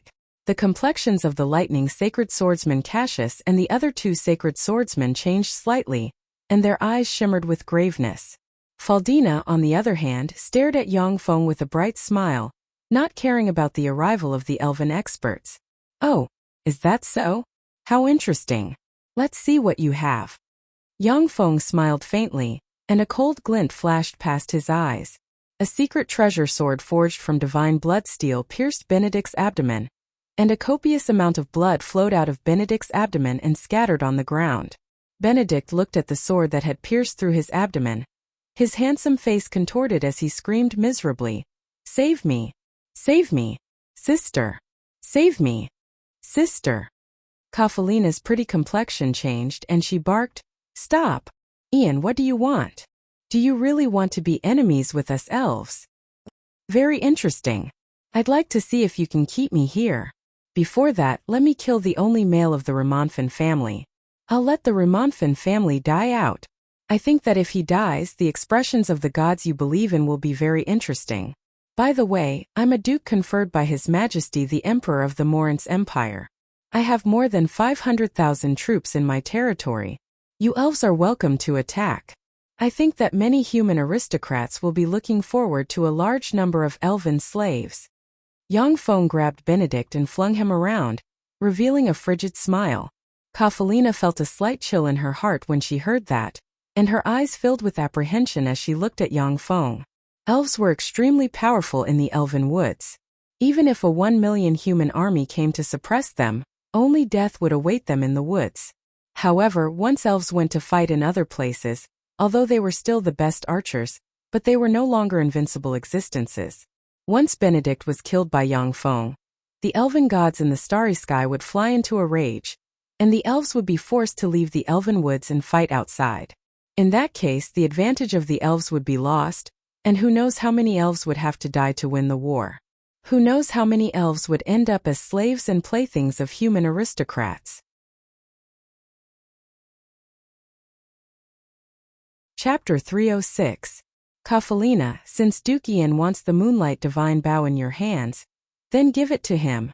Exuding the aura of a powerhouse, for beautiful elves around the age of 27 or 28 walked over. In the lead was a beautiful woman with long blonde hair, a tall and voluptuous figure, and a charming appearance. Exuding the majesty of a superior, she looked like a ripe honey peach and slowly walked over. Kafalina's eyebrows creased slightly. She hesitated for a moment, then waved her hand and threw the Moonlight Divine Bow to Yang Feng. Yang Feng grabbed the Moonlight Divine Bow and put it into a storage ring. The beautiful woman full of majesty raised her lily-white hand, and the elven warriors guarding the entrance to the Elven Woods put away their bows and arrows. At the same time she said with a gentle smile towards Yang Feng, Duke Ian, I am Urza, an elder of the elves. We elves have no malice towards you. Now, can you release Benedict? He is still a naive child. If he offended you in any way, then I apologize on his behalf.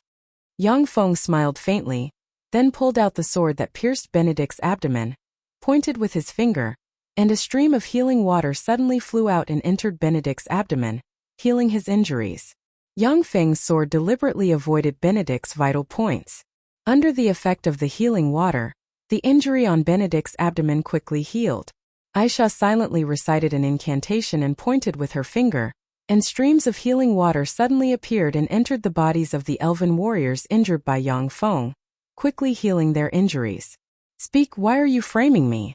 You're saying that I'm an executioner with elven blood on my hands. If you dare to lie, then I'll stab you in the gut. That'll be fun. Yang Feng grabbed Benedict and cast a lie detection spell on him. Staring fiercely at Benedict, he unleashed the divine energy of fear, and a frightening pressure emanated from him and enveloped Benedict. Benedict was originally full of fear of Yang Feng. Just now he was stabbed by Yang Feng, which further proved that Yang Feng didn't care about his identity as a member of the Ramonfin family. Under the effect of the divine energy of fear, he viewed Yang Feng as a godlike existence, and poured out all of his dirty thoughts. Karina always mentions your name, Ian. I'm jealous of you, and that's why I came to frame you. Let me go, Ian. I won't do it again. Hearing Benedict's words, the surrounding elves were disappointed. The elven warriors at the entrance of the elven forest stared at the lie detection spell on Benedict's body. After discovering that the spell proved Benedict's words, they became even more disappointed. Disdainful gazes were focused on Benedict. Kafelina's brows furrowed slightly. The expressions of Elsa and the 3 elven elders behind her weren't very good. Yang Feng said with a cold smile, I heard that elves are an elegant and noble race. It seems that they're just SOSO. What a disappointment. Elsa said with a gentle smile, Duke Ian, Benedict is still an insensible child. Why do you have to be calculative with a child? Yang Feng frowned slightly. Aisha's gentle attitude made it hard for him to continue to be overbearing. However, he was also somewhat unwilling to let go of Benedict in this way. Ian, you're here.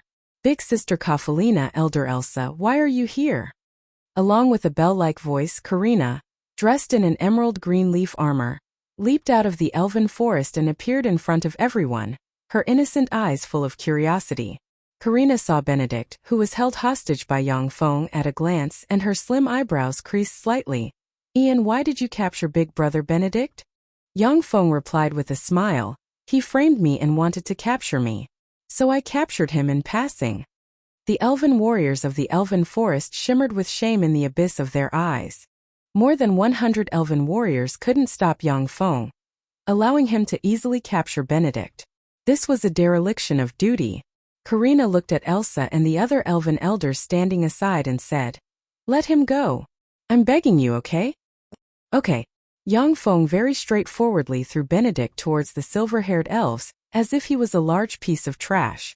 The silver-haired moonlight elves quickly stepped forward, helped Benedict up, and glared at Yang Feng.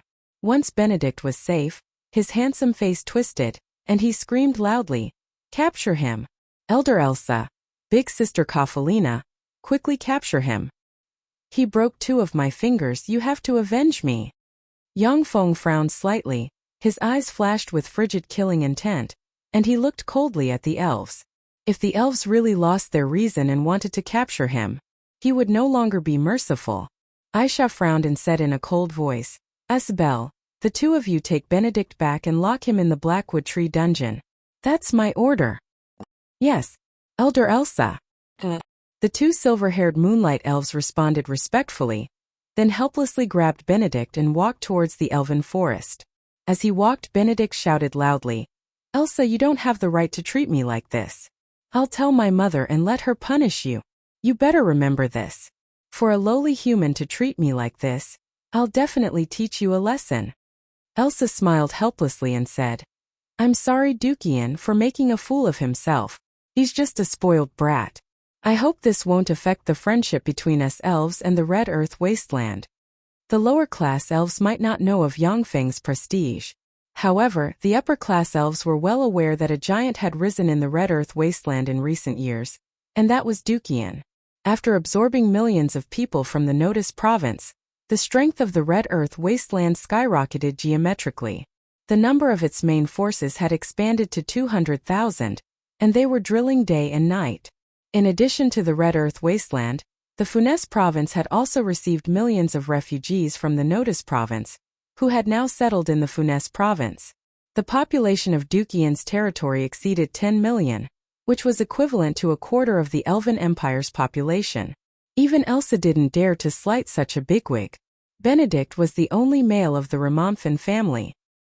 He had been pampered and spoiled since childhood. He was completely spoiled and ignorant of the continent's situation. Elsa and the other elven elders understood the weight of the Red Earth Dukian's name. Yang Feng's title of duke and his territory were built on the backs of countless corpses. Besides, Yang Feng had a close relationship with the emperor of the Morin's Empire, and he was a masterful strategist. Once a war broke out, it would be a situation that the Elven Empire didn't want to see. Indifferent, Yang Feng replied politely with a trace of alienation. Of course not. Elsa's eyebrows wrinkled slightly. She could naturally sense the alienation and indifference in Yang Feng's words. Karina smiled sweetly like 100 flowers blooming, making people feel relaxed and happy. Let's not talk about these trivial matters. Ian, let's go, I'll take you to the Elven Woods to have a good time. When Yang Feng saw Karina's smile, the pressure in his heart was swept away, and he said with a smile, "Okay." Kafalina creased her eyebrows slightly and said, "Elder Elsa." The Elven Woods was the place where the elves of the Elven Empire lived. Apart from elves, very few people could enter. Even half-elves who had a close relationship with elves could only live outside the Elven Woods. Kafalina felt a little uncomfortable that Yang Feng's group of humans entered the Elven Woods. Elsa shook her head and didn't let Kafalina stop Yang Feng's party. The Elven Woods was the place where elves lived. As soon as he entered the Elven Woods, Yang Feng saw many magic plants that were rarely seen in the outside world. Elves were high elves of the Sandra Plane, one of the 36 primary material planes. Reportedly, the Sandra Plane was filled with countless extraordinary plants. It was the most popular paradise for extraordinary plant-type human warlocks. High elves of the Sandra Plane were terrifying existences that weren't inferior to fiends, dragons, giants, and other extraordinary life forms. In terms of physical constitution alone, high elves of the Sandra Plane couldn't compare to fiends, dragons, giants, and other extraordinary life forms that excelled in physical constitution. However, high elves were proficient in all kinds of nature spells and elemental spells. Children of nature and elemental children were very common among high elves. After elves came to the Feisua Plane, they gradually degenerated and merged with the Feisua Plane, forming the present ordinary elves. Although they were still much more talented than humans, but they were far from comparable to the high elves of the Sandra Plane. Most of the elves of the Feisua Plane were proficient in nature spells, influenced by their ancestors. As for elves proficient in elemental spells, there were very few. On the Feisua Plane, an elven son of nature would appear every few hundred years. As for elemental children, none had appeared. Elves proficient in nature spells continuously transformed the elven woods they lived in. After tens of thousands of years of transformation, the Elven Woods had become a paradise for extraordinary plants. Here one could find extraordinary plants that many apothecaries yearned for. Chapter 307. When sunlight fell on the Elven Woods, it was absorbed by the extraordinary plants in different ways, forming magnificent and resplendent rainbows. The Elven Woods was full of vitality and filled with formidable life magic energy. The concentration of life magic energy here was even higher than in the Victory Palace. Walking in the Elven Woods, Yang Feng admired the beautiful scenery and exclaimed, "The scenery here is really beautiful. The Elven Woods was really picturesque. If it was on Earth, who knows how many people would come here as tourists?" Karina said proudly, "Of course it's beautiful. This is the home that we elves built with great difficulty." Yang Feng smiled. He, who was proficient in the history of the Feisua Plane, understood why Karina was so proud. The elves of the Feisua Plane were annihilation squads dispatched by high elves of the Sandra Plane. After the high elven annihilation squads came to the Feisua Plane, they fought countless fierce battles with the indigenous gods of the Feisua Plane, and then obtained the Elven Woods to recuperate. The high elven annihilation squads suffered heavy casualties in the fierce battles. The surviving powerhouses ignited their divine fire and became elven gods of the Feisua Plane. After the gods signed the Treaty of the Gods, which prohibited the true bodies of gods from descending to the secular world to fight, under the divine decree of the human gods, the Morinth Empire, the Titan Empire, and other human states had formed several expeditionary forces to suppress the elves. The expeditionary forces that were sent to subjugate the elves were thrown into disarray by the elves in the elven forest and suffered heavy casualties. As a result, the elves were able to gain a foothold on the Feisua plain. It was also during the past several millennia that the elves were gradually accepted by the races of the Feisua plain. Divine decrees to suppress the elves were rarely seen. Yang Feng asked curiously, "Karina, why did you call me over this time? In a few days I will come of age. According to the customs of the elves, I will be an adult in a few days. I can get married. A few guys came over and wanted to marry me. I didn't want to, so I came to you for help." After Karina said that straightforwardly, she suddenly fell into hesitation. She silently recited an incantation, waved her lily-white hand, and a silent spell enveloped her and Yang Feng. Not far behind, Faldina raised her eyebrows slightly, and then looked around curiously with a look of indifference. The Elven Forest was an important place in the Elven Empire. Very few other races could enter this area. Karina had an extraordinary status in the Elven Empire, and Yang Feng was a greater aristocrat of the Morinth Empire. Due to these two factors, he was able to set foot in the Elven Forest. If Yang Feng was just an ordinary person, then even if he was a sacred swordsman rank powerhouse or even a legend rank wizard, it would be very difficult to get permission from the elves to enter the Elven Woods. A solemn expression flashed across Karina's pretty face. "I have the ability to foresee. Clairvoyance." When Yang Feng heard that, raging waves were suddenly set off in his heart. The ability to foresee was one of the extraordinary powers of time. There were very few intelligent beings with the ability to foresee and predict. This kind of extraordinary ability had nothing to do with cultivation, only talent. Even strong divine force rank gods might not have the ability to foresee. Those who possessed this ability were extremely rare. But once they appeared, they would be fought over by various powerful forces. Ordinary foresight was fine, but if it involved the rise and fall of a major force, then it could even save a major force or make it more prosperous. Of course, the ability to foresee was very unstable. Even in the history of the Zhangji Plain, the Time Lord, who was known to have the strongest ability to foresee, could only see some fragments of the future. Besides, the future wasn't unchangeable. When you saw fragments of the future, some of your inadvertent actions might affect the changes in the future. Even so, existences with the ability to foresee were even crowned as prophets among many races and civilizations, and were worshipped by countless people.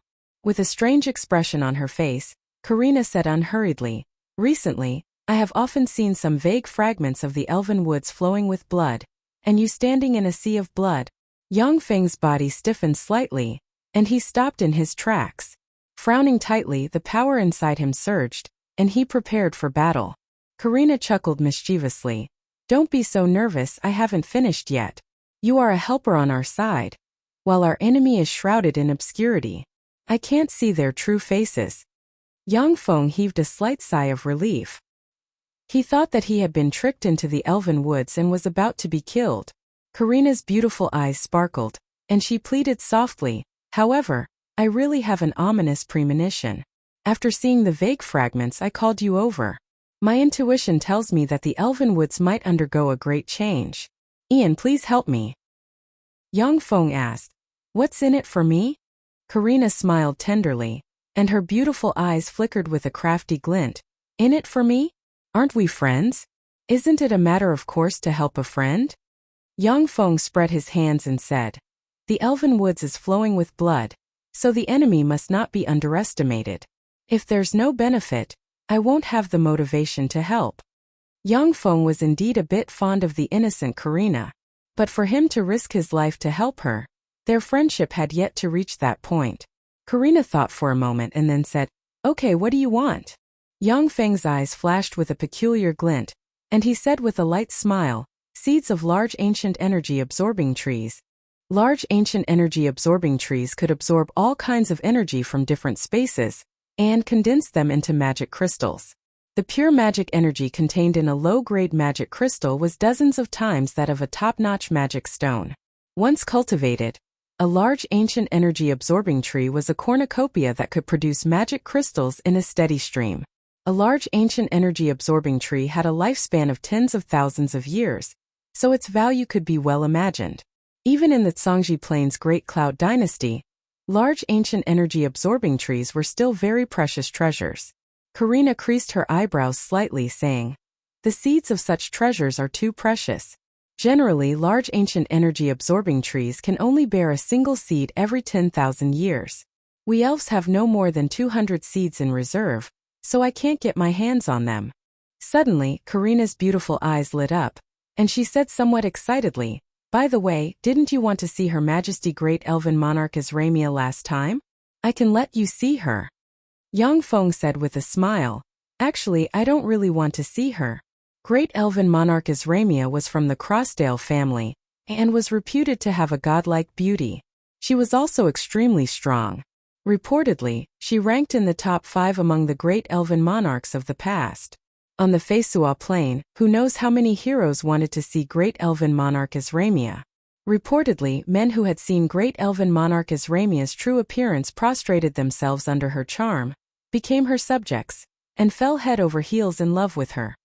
"By the way, this is a special product I brought. Take a look, do you like it?" With a flick of his wrist, an exquisite silver-plated glass mirror appeared in Yang Feng's hand, and he handed it to Karina. "This is a mirror, a very beautiful mirror."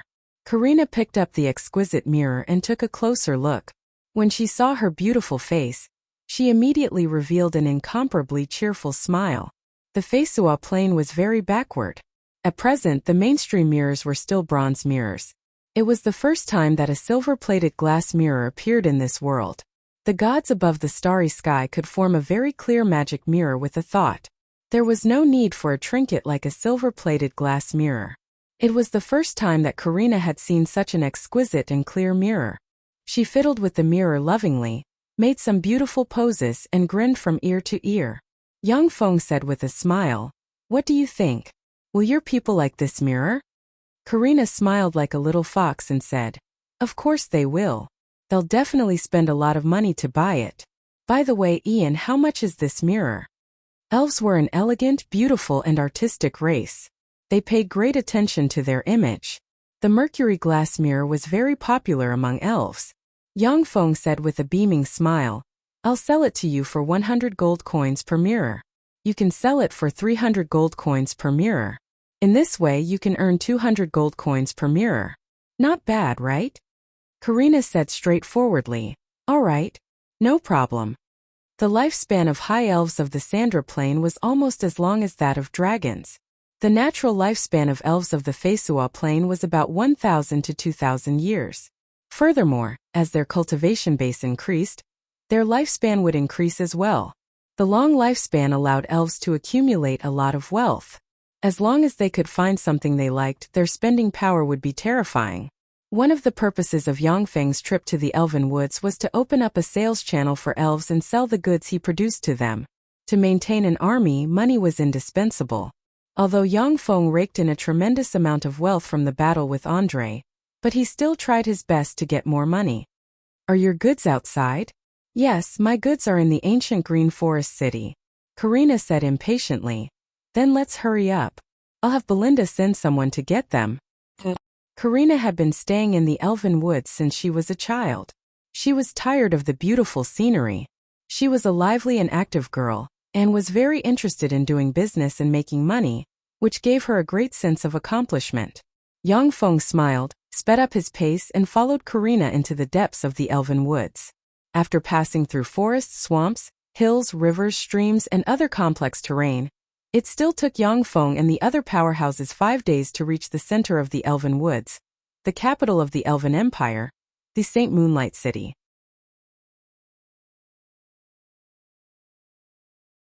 Chapter 308.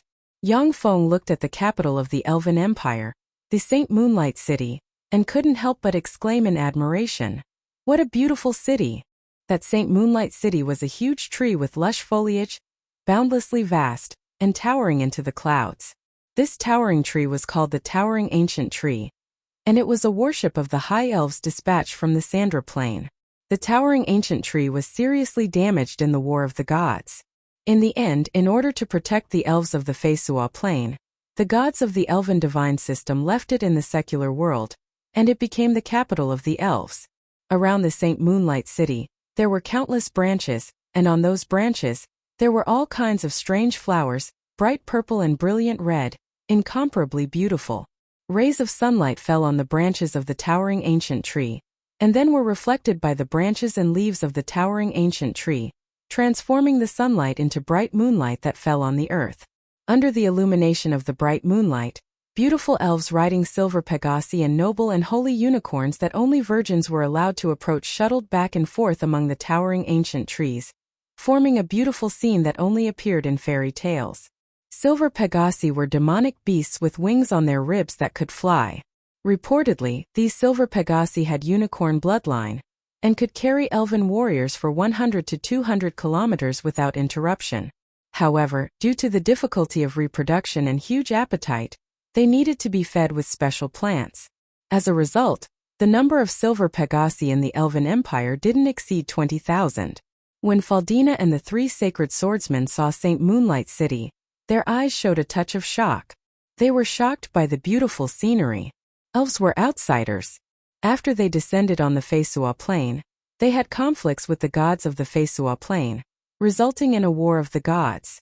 On the Feisua Plain, the human divine system had the largest number of gods.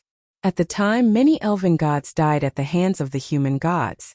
At the same time, many human gods also died at the hands of the elven gods, and a deep hatred was formed between the two sides.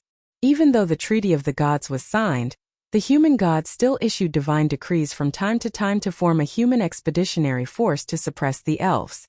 The shadows of the human gods were also hidden behind the hunting of elves. The relationship between humans and elves wasn't friendly. In fact, elves were relatively isolated on the Feisua Plain. In the last 1,000 years, elves slowly integrated into the Feisua Plain. However, their relationship with humans was still very tense. There were very few humans who could see the true face of Saint Moonlight City with their own eyes, but through those elf slaves, humans were very clear that in the depths of the elven forest, there was an incomparably beautiful Saint Moonlight City. Karina proudly showed off, "Beautiful, right? This is my home." Yang Feng praised sincerely, "Of course, it's really a beautiful city. You have good taste. Let's go in." Karina smiled proudly. Like a lively deer, she skipped toward Moonlight City. As soon as he approached Moonlight City, relying on the terrifying perception of a level 3 warlock, Yang Feng felt a sense of danger from Moonlight City. Frightening killing intent lingered on the flowers on the lush branches of Moonlight City. At the same time, the countless thick roots rooted deep in the ground gave Yang Feng a very dangerous feeling. At the same time, there were countless elves with powerful auras hidden in the lush branches and leaves. Clearly, these elves were ruthless and powerful battle elves.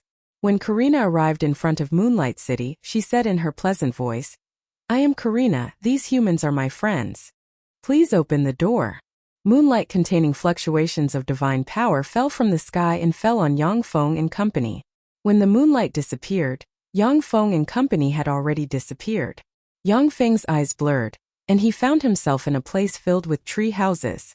There was a layer of grass about 5 centimeters tall growing on the ground, and the air was filled with the fragrance of plants mixed with the fragrance of flowers. At the same time, by relying on the keen perception of the vigor of heaven and earth of a level 3 warlock, Yang Feng also sensed that the life magic energy here was very rich. Practicing various secret methods here would yield twice the results with half the effort. As soon as Yang Feng and his party appeared, curious gazes came from all directions. Yang Feng also looked around curiously. The elves in the Saint Moonlight City were clearly different from the elves Yang Feng saw in the ancient Green Forest City. Most of the elves in the Saint Moonlight City looked at them with a trace of curiosity, indifference, and even vigilance. The elves in the ancient Green Forest City, on the other hand, seemed to be very fond of coming into contact with humans.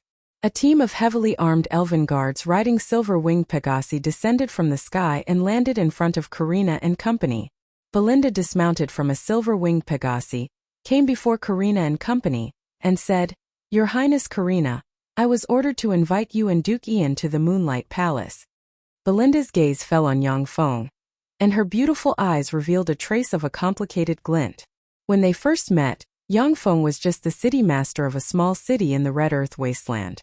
On the Feisua Plain, such a small city master could be seen everywhere. The only commendable thing about him was that he established a city in the desolate Red Earth wasteland. Now, however, Yang Feng was already a duke of the Morin's Empire, one of the two human empires. He held great power and had a population of more than 10 million people under his command. He had become an influential bigwig among the humans. The population of the entire elven race was only 40 million. In other words, in terms of population alone, Yang Feng's population was already a quarter of the Elven Empire's population, which shouldn't be underestimated. The lower-class elves might not have heard of Yang Feng's name, but most of the upper-class elves already knew his name. Although the elves holed up in the elven woods, but after thousands of years of operation, they had planted countless spies and informants among the major forces of the Feisua Plain. They naturally collected all kinds of information. Belinda shuddered at the thought of this seemingly gentle and ruthless person flooding a province of the Morin's Empire, and then taking advantage of the opportunity to immigrate the refugees of the province to his territory. Belinda shuddered at the thought of the interlinked and ruthless methods of this seemingly gentle and ruthless person. Except for the spoiled elven silk pants Benedict, no one in the upper class of the Elven Empire dared to look down on Yang Feng. It was because Yang Feng was so powerful that the elven elder Urza would talk to him so kindly. Otherwise, if an ordinary person, even a legend-rank powerhouse, dared to stab Benedict at the entrance to the elven woods, they would have been eliminated by the elves a long time ago. Karina nimbly jumped onto the back of the silver Pegasus and said with a hearty smile, "Okay, let's go. By the way, Belinda, Ian brought some goods to the ancient Green Forest City. Send someone to get them." Belinda replied, "Yes, Your Highness." Yang Feng's group of 5 jumped onto the back of the silver Pegasus. The silver Pegasus flapped its wings, and magic patterns flickered on its wings. A hurricane suddenly enveloped the silver Pegasus, and it flew into the sky. Yang Feng sensed the hurricane around the silver Pegasus, raised his eyebrows slightly, and resolved a doubt in his mind. What a strong wind! Only knight-rank powerhouses and above can contend against this wind. Besides, it's not good for the body to be blown by such a hurricane for a long time. No wonder elves don't use this silver Pegasus to travel long distances. Although the silver Pegasus could fly in the sky, but because it used the power of the hurricane, the wind was too strong. Without a magic shield to protect them, even a knight-rank powerhouse would suffer from the erosion of the terrifying hurricane day and night, their bones aching and their bodies suffering from various ailments. Only a warlock like Yang Feng, who had a life force field protecting him at all times, could easily resist the erosion of the hurricane. Therefore, the silver Pegasus could only be used as a means of transportation in the St. Moonlight City, or as a trump card in battle. It couldn't be used as a means of long-distance transportation. In St. Moonlight City there were countless beautiful tree houses, and the elves lived in those strange tree houses. The entire St. Moonlight City was like an orderly, beautiful, and artistic forest. In the center of the St. Moonlight City, there was a huge tree several hundred meters tall, lush with foliage and shrouded in bright moonlight. This huge tree shrouded in moonlight was the most precious treasure of elves, the Moonlight Tree. The royal family of elves lived on this moonlight tree. The group of silver Pegasi descended from the sky and landed on a thick branch. The thick branch of the moonlight tree was very wide, and could accommodate 4 carriages side by side. Even if the riding skills weren't good, but the silver Pegasus could still easily land on the branch. Belinda pointed to a petite, beautiful, flat-chested elven girl and said, "Duke Ian, Her Highness Karina has to go inside to prepare. Please follow Shauna inside." Yang Feng nodded slightly. "Okay." Karina waved her hand at Yang Feng and revealed a sweet smile. "See you later." With that, Karina, escorted by Belinda and the other elves, walked towards the depths of the moonlight tree. Shauna smiled politely at Yang Feng and said, "Duke Ian, please come with me." Yang Feng nodded slightly and followed Shauna into the moonlight tree. Inside the moonlight tree there was cold moonlight sprinkling everywhere. The moonlight contained extremely pure life magic energy. Bathed in the moonlight, Yang Feng could clearly feel his physique strengthening under the illumination of the moonlight.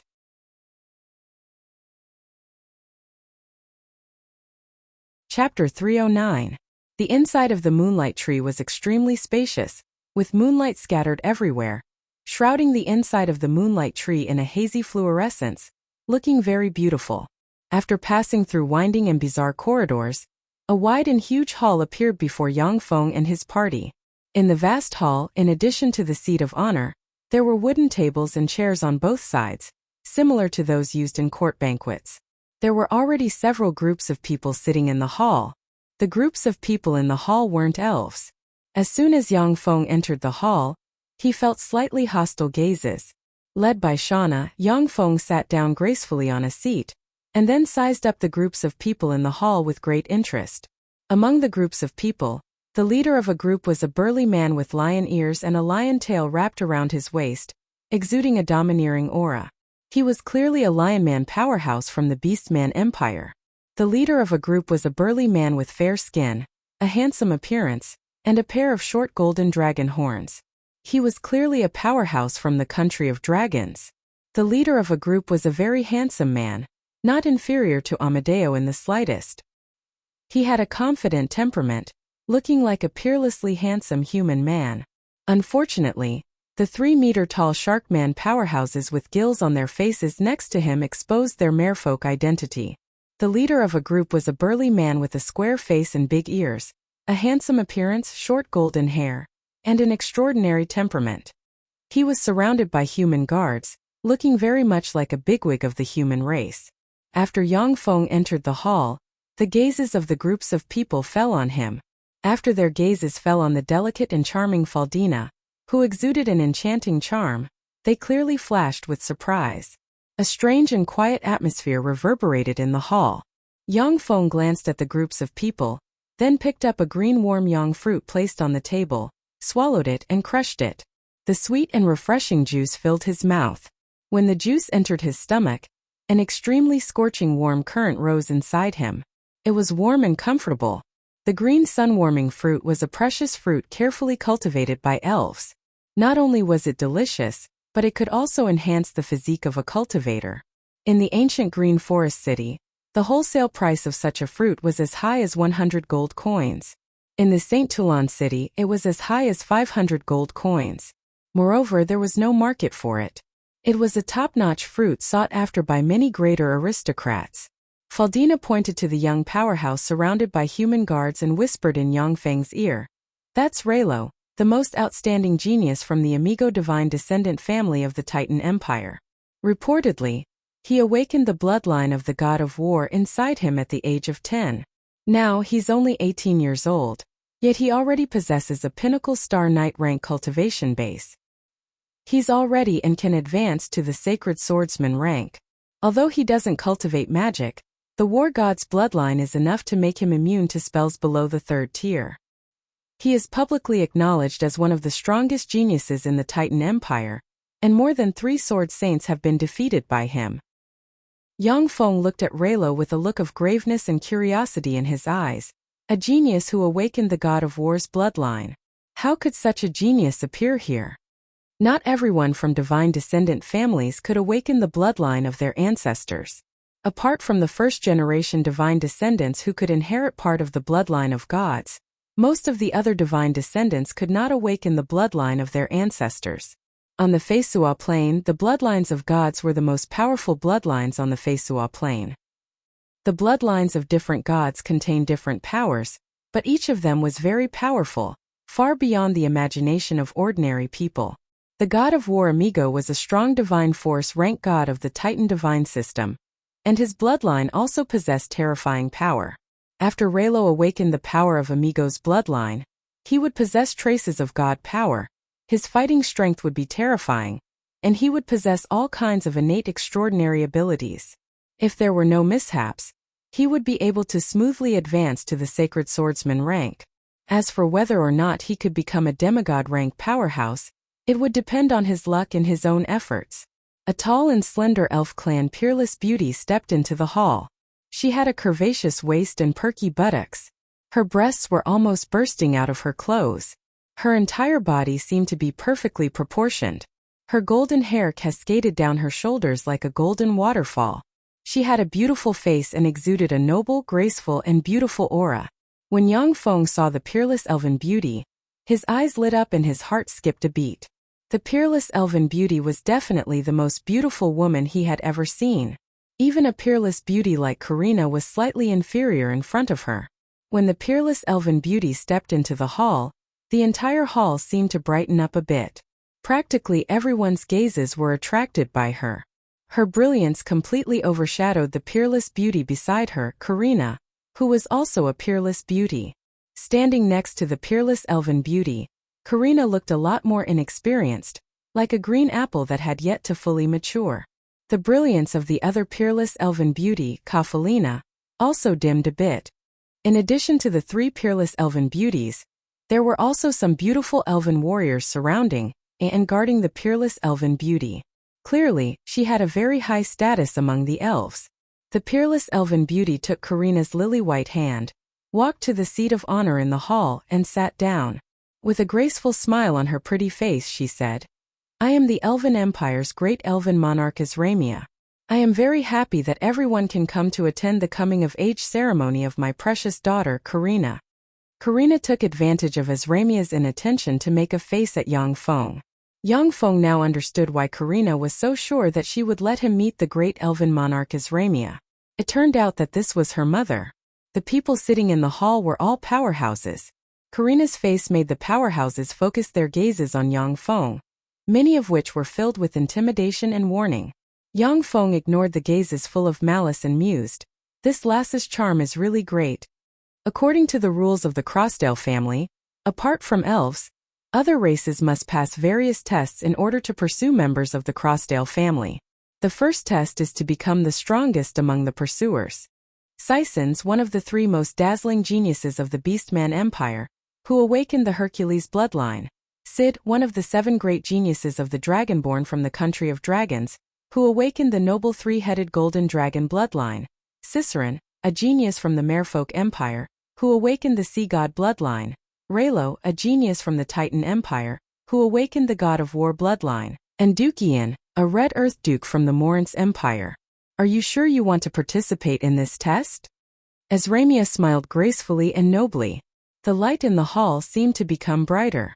Elves never married people of other races. It was very difficult for outsiders to marry pure-blooded elven beauties. The Crossdale family was known for its divine beauty, and was favored and blessed by the gods. It was even more difficult to marry elven beauties of this family. In the past, the god who defected for the sake of the Crossdale family's elven beauties had to pass numerous tests set up by the Crossdale family before finally marrying the Crossdale family's elven beauties. Yang Feng frowned slightly. Sisons and the other 3 were genius powerhouses with top bloodlines of the Feisua Plain. Although Yang Feng wasn't afraid of such powerhouses, but he didn't want to offend them for no reason. He came to the Elven Woods just to open up a sales channel and sell the Red Earth Wasteland specialty products to the elf. Sison smiled heartily and exuded a domineering aura. He looked around covetously and spoke with endless confidence. Of course. When I, Sison, saw Her Highness Princess Karina, I fell in love with her at first sight. I will definitely pass this test and become the sole pursuer of Her Highness Princess Karina. Ciceron said with a light smile. I also fell in love with Her Highness Princess Karina at first sight. Of course, I won't give up this opportunity. Raylo said gracefully. In the future, I hope to go to the Red Moon Lake with Her Highness Princess Karina and enjoy the beautiful scenery of the Red Moon cherry blossoms. No matter what kind of test it is, it cannot shake my determination. Sid was silent for a while, then looked at Yang Feng and said calmly with endless pride, I am the only one who can stand next to Karina. After the 4 strongest geniuses of the younger generation expressed their stance, their gazes focused on Yang Feng. With an anxious expression on her face, Karina winked at Yang Feng, signaling him with her eyes for fear that he would retreat. Azramia said with a faint smile, Dukian, do you want to withdraw? Sisons glanced at Yang Feng with contempt in his eyes and sneered, Ian, withdraw. You're just an ordinary person, you're not qualified to participate in this test. For the sake of your life, it's better to withdraw. Cicerone and the other two smiled faintly and looked at Yang Feng with contempt and disdain in their eyes. The four people here were geniuses among geniuses with formidable bloodlines. Even sacred swordsman rank powerhouses might not be their match. They didn't care about a trifling Yang Feng. Interesting. In that case, let me see what you've got. I hope you don't disappoint me. There was a flash of fighting spirit in Yang Feng's eyes. His figure fluttered, and he flew to the center of the hall, crooked his finger at Sisons and the others, and said provocatively, "Who's first?"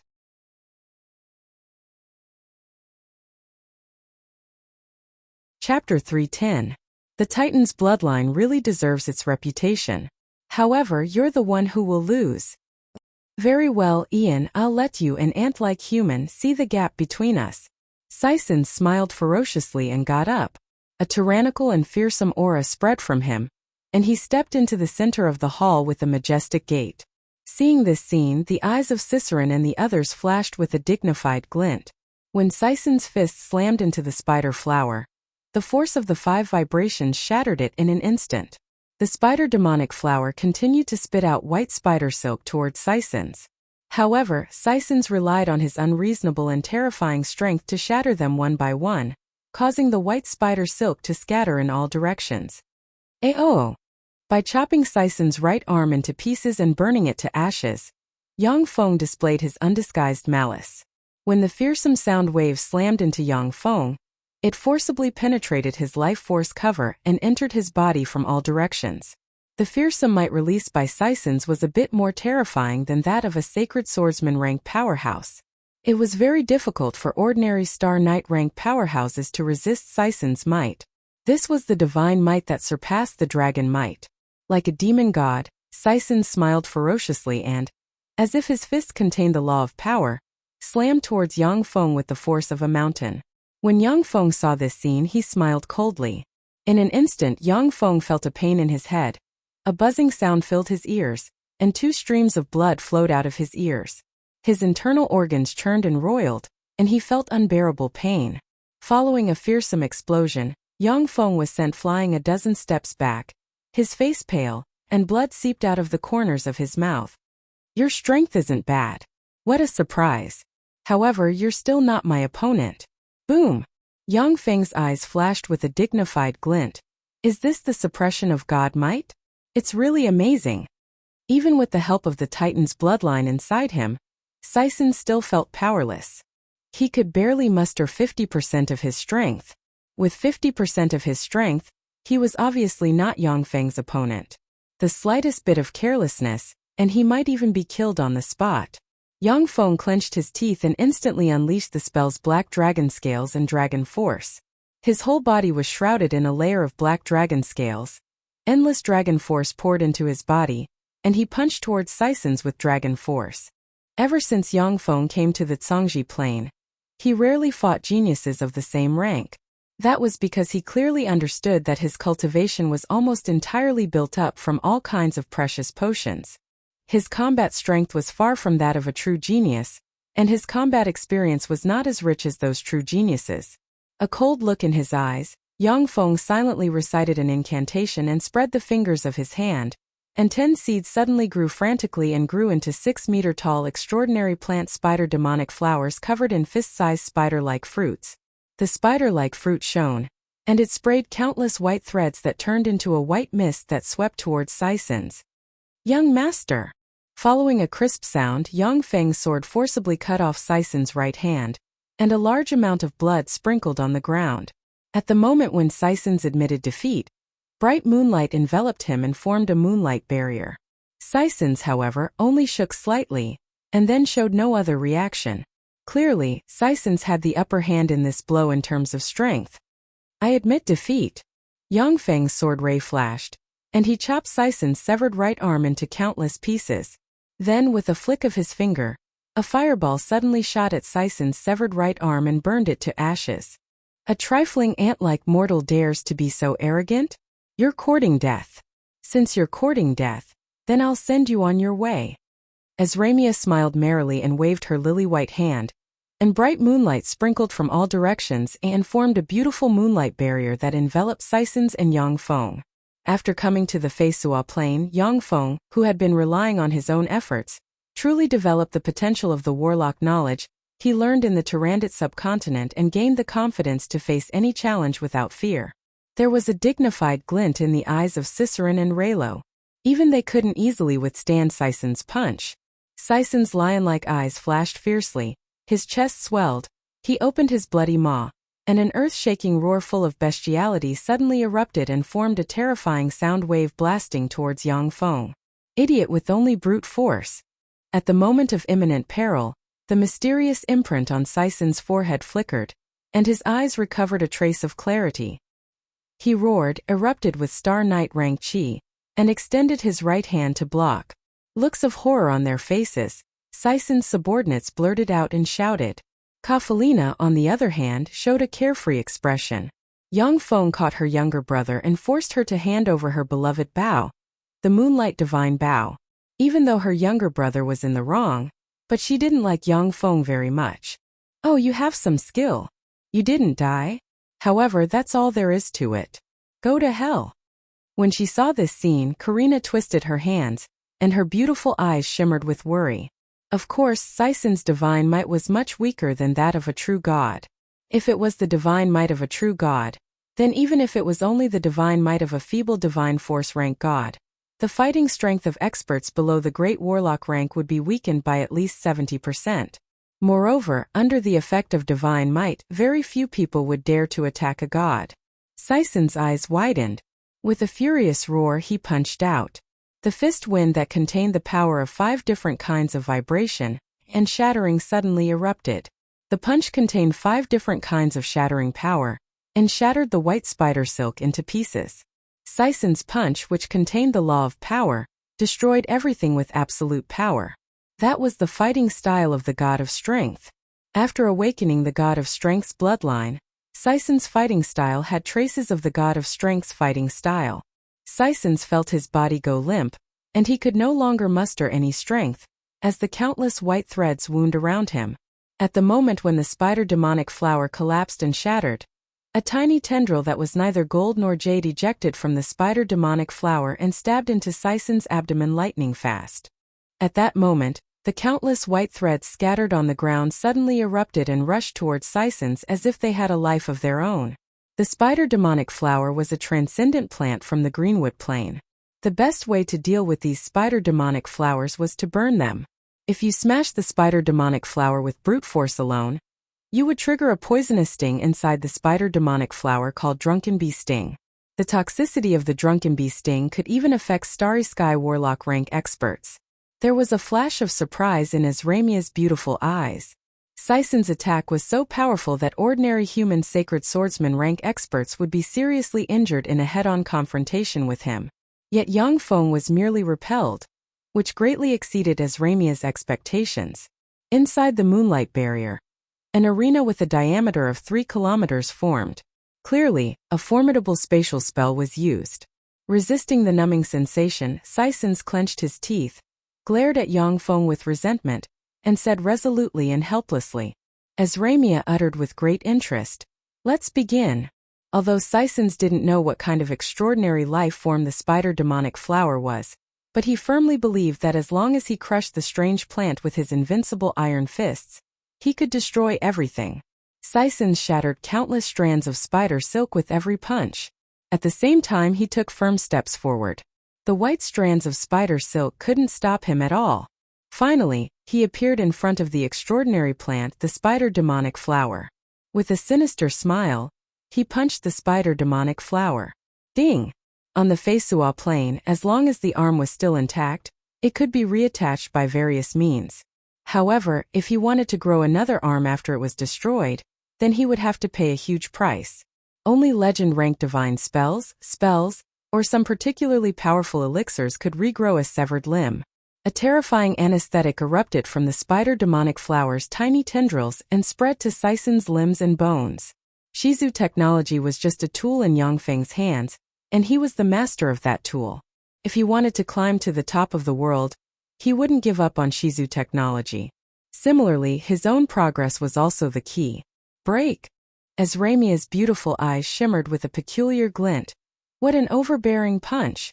Like a wounded beast, Sisons roared, and the mysterious imprint on his forehead erupted with power. He forcibly broke free from the countless spider threads, rolled on the ground, and evaded Yongfeng's fatal sword strike. Of course, if Sisons had the chance, he wouldn't mind killing the human powerhouse Yongfeng. With a flick of his wrist, a secret treasure sword forged from divine bloodsteel appeared in Yongfeng's hand. His figure fluttered, and he appeared in front of Sisons. He erupted with Star Knight rank chi and slashed at Sisons' head, not having any scruples about his status as a divine descendant. Surprised, Sisons sneered, then blurred into motion and shot towards Yongfeng like a furious lion. Damn you, Ian!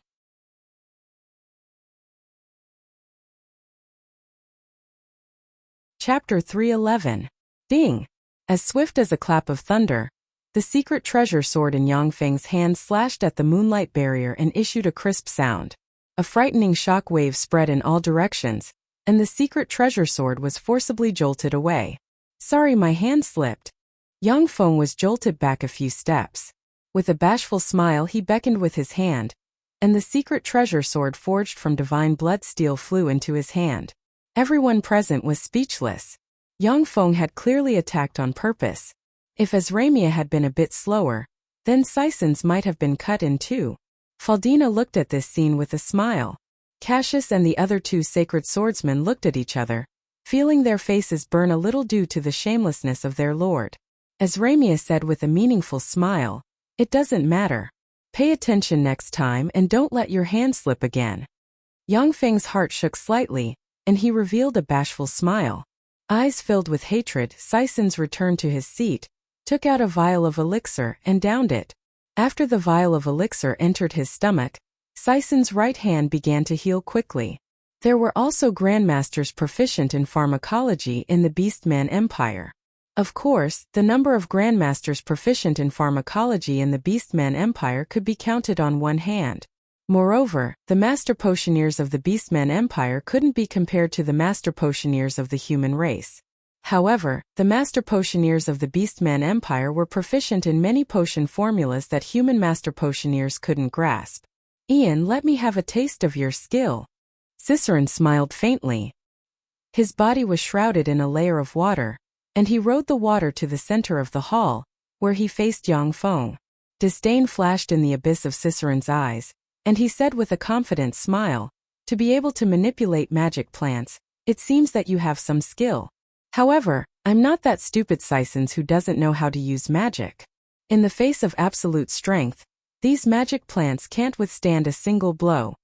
When Sisons heard that, a fierce glint flashed past his eyes and he fell silent, staring at Ciceron.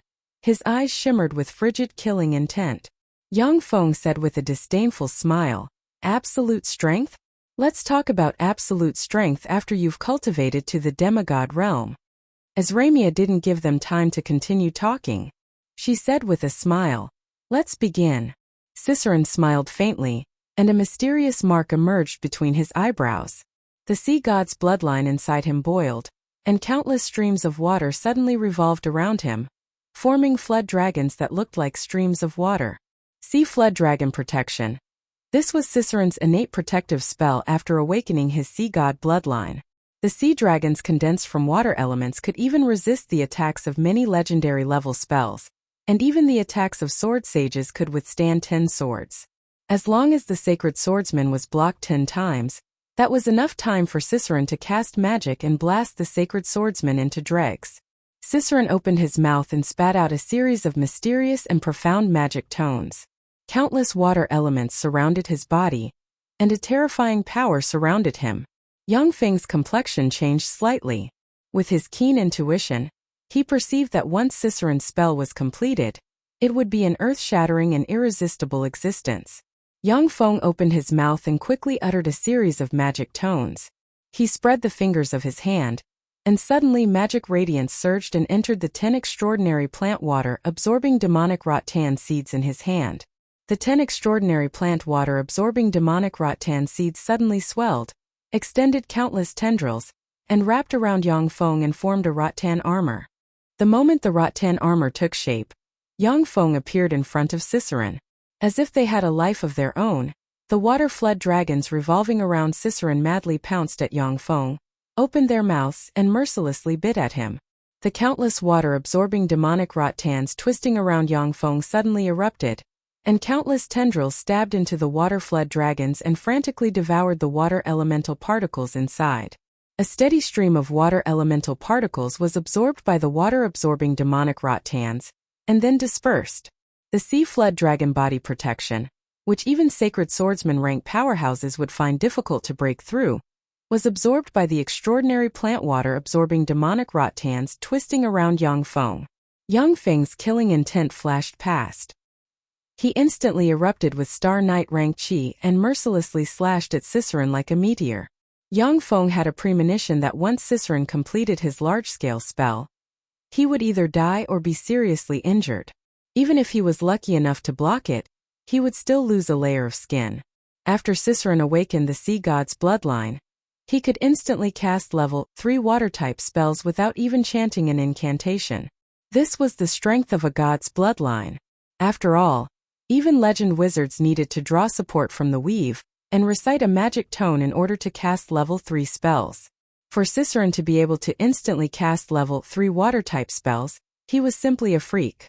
For such a freak to recite an incantation to release a spell, it was definitely a legend rank spell. Ciceron's eyes flashed with regret, and he stopped reciting an incantation.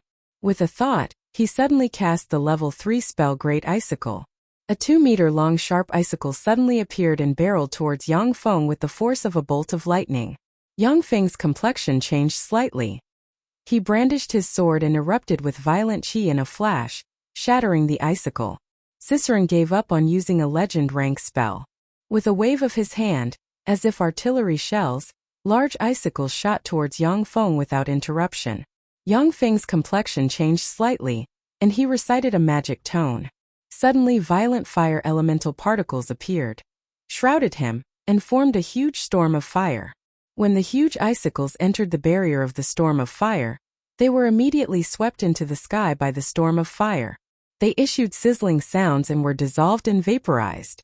A sea serpent formed from water elemental particles descended from the sky and slammed into the storm of fire. It issued sizzling sounds and neutralized the storm of fire. One after another, huge icicles barreled towards Yangfeng. Yangfeng didn't have time to cast a second storm of fire. He could only urge his chi to form a resplendent sword curtain that slashed at the icicles. One after another, the huge icicles were chopped into pieces by Yangfeng, who used dragon force. Every time the huge icicles were smashed, a frightening cold air would diffuse. The cold air superimposed on Yangfeng, and a thin layer of ice condensed on him. Countless amounts of cold air shrouded Yangfeng, and cold winds whistled. As if to freeze the earth, the air was filled with a bone-piercing chill. By relying on his frightening level 3 warlock rank physique, Yangfeng barely resisted the erosion of the cold air. However, in the midst of the fierce battle, he could feel his physical strength and spirit force rapidly decline. Faldina's beautiful eyes flashed with a dignified glint. Amazing! That's a powerhouse who awakened the sea god's bloodline for you. The complexions of Cassius and the other 2 sacred swordsmen turned even more unsightly. If they were to face Ciceron, the 3 sacred swordsmen would only have one chance to attack. If they couldn't kill Ciceron with one strike, then even if the 3 of them joined forces, they might not be able to deal with the archwizard Ciceron. In front of a freakish archwizard like Ciceron who awakened the sea god's bloodline, even human legend wizards might not be his match. Ciceron's complexion became very unsightly. Ciceron cast level 3 water-type and ice-type spells in a continuous stream. Even he, an expert who awakened the Titan's bloodline, was not Ciceron's match in a one-on-one fight. Raylo's eyes flashed with a dignified glint as he pondered on how to deal with Ciceron's never-ending bombardment of spells. After smashing several large icicles, Yangfeng's eyes flashed with a touch of madness. He frantically cast the spells Black Dragon Scales and Dragon Force, uttered 2 magic sentences, and launched the level 3 spell Fire Serpent. 2 extremely violent fire serpents suddenly appeared and barreled towards Ciceron. The 2 fire serpents had just appeared, when several large water serpents suddenly appeared and ferociously collided with the 2 fire serpents, neutralizing them. The remaining large water serpents pounced on Yang Feng, and then were absorbed by the water-absorbing demonic vines. Yang Feng took advantage of this opportunity to shoot towards Cicerone like an artillery shell. Cicerone willed, and four large icicles suddenly appeared and barreled towards Yang Feng like artillery shells. Without dodging, Yang Feng madly rushed towards the four large icicles. Before colliding with the large ice cones, Yang Feng silently recited an incantation and pointed at himself. The absorbing water demonic rattans that had absorbed enough water elemental particles suddenly erupted, shot out like flood dragons, and slammed into the four large ice cones, sending them flying one by one. "I concede," Cicerone said very calmly after seeing the four large icicles sent flying. Practically at the same time, a bright moonlight fell from the sky, shrouded Cicerone, and formed a moonlight barrier.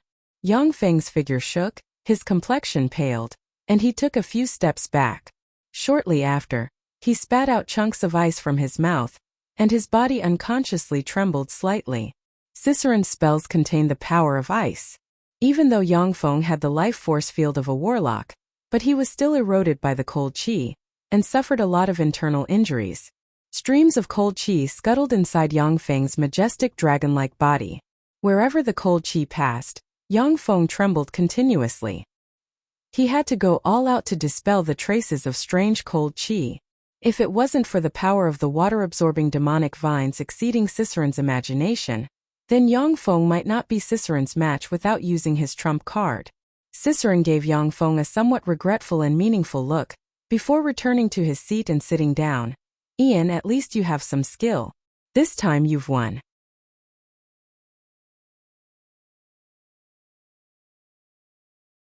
Chapter 312.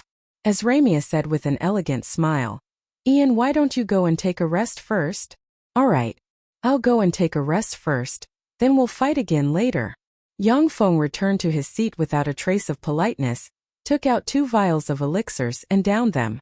Once the 2 vials of elixirs entered his stomach, 2 extremely scorching auras immediately spread throughout Yang Feng's limbs and bones. Wherever the scorching auras passed, traces of cold air were slowly dispelled. Yang Feng looked deeply at Cicerone, and his eyes flashed with graveness. "Amazing. As expected of a freak who awakened the sea god's bloodline. Without the help of treasures, I'm still lacking compared to others by relying on my own strength." The gods of the various planes were the most powerful beings of the various planes. Whether it was a wizard, a warrior, an assassin, a druid, a wizard, or any other profession, once they promoted to gods, they would undergo an earth-shaking evolution. Even if it was a wizard who promoted to a god, their physical constitution would also be formidable to the extreme. The bloodline of the gods of the various planes was one of the most powerful bloodlines, not the slightest bit inferior to the bloodlines of powerful beings such as dragons, high elves, fiends, and devils. In terms of bloodline grade, the ancient black dragon bloodline Yang Feng possessed couldn't compare to Cicerone's sea god's bloodline. The only thing he was stronger than Cicerone was that he had the combat knowledge of the Zhongji Plains warlocks, and the countless powerful extraordinary plant seeds collected from the Turandot subcontinent. As Ramia's beautiful eyes flashed with a glint of surprise, she thought that Yang Feng would continue the challenge in a domineering manner. She didn't expect that Yang Feng would actually return to his seat and take a rest without any trace of politeness. Sid got up, stepped into the hall, and issued a domineering challenge to Raylo. "Raylo, come down. I want to see how strong a human who has awakened the god of war's bloodline is. Don't let me down." Raylo smiled gracefully, got up gracefully, and arrived in front of Sid. His eyes burned with a fierce fighting spirit. Reportedly, 3-headed golden dragons possess demigod rank strength after reaching adulthood. However, how can a demigod's bloodline compare to the noble god's bloodline? Before he finished speaking, a terrifying divine might slowly spread out from Lei Luo's body. A mysterious and profound bloodline rune appeared between Lei Luo's eyebrows. An incomparably violent battle intent revolved around his body. Rousing war drums, the sounds of countless warriors fighting, the angry roars, and the sounds of countless battles converged around Raylo. Blades, spears, swords, halberds, and other weapons suddenly appeared and shrouded Ryuluo's body. As Ramia's pretty face changed slightly, and she exclaimed, "Domain embryonic form."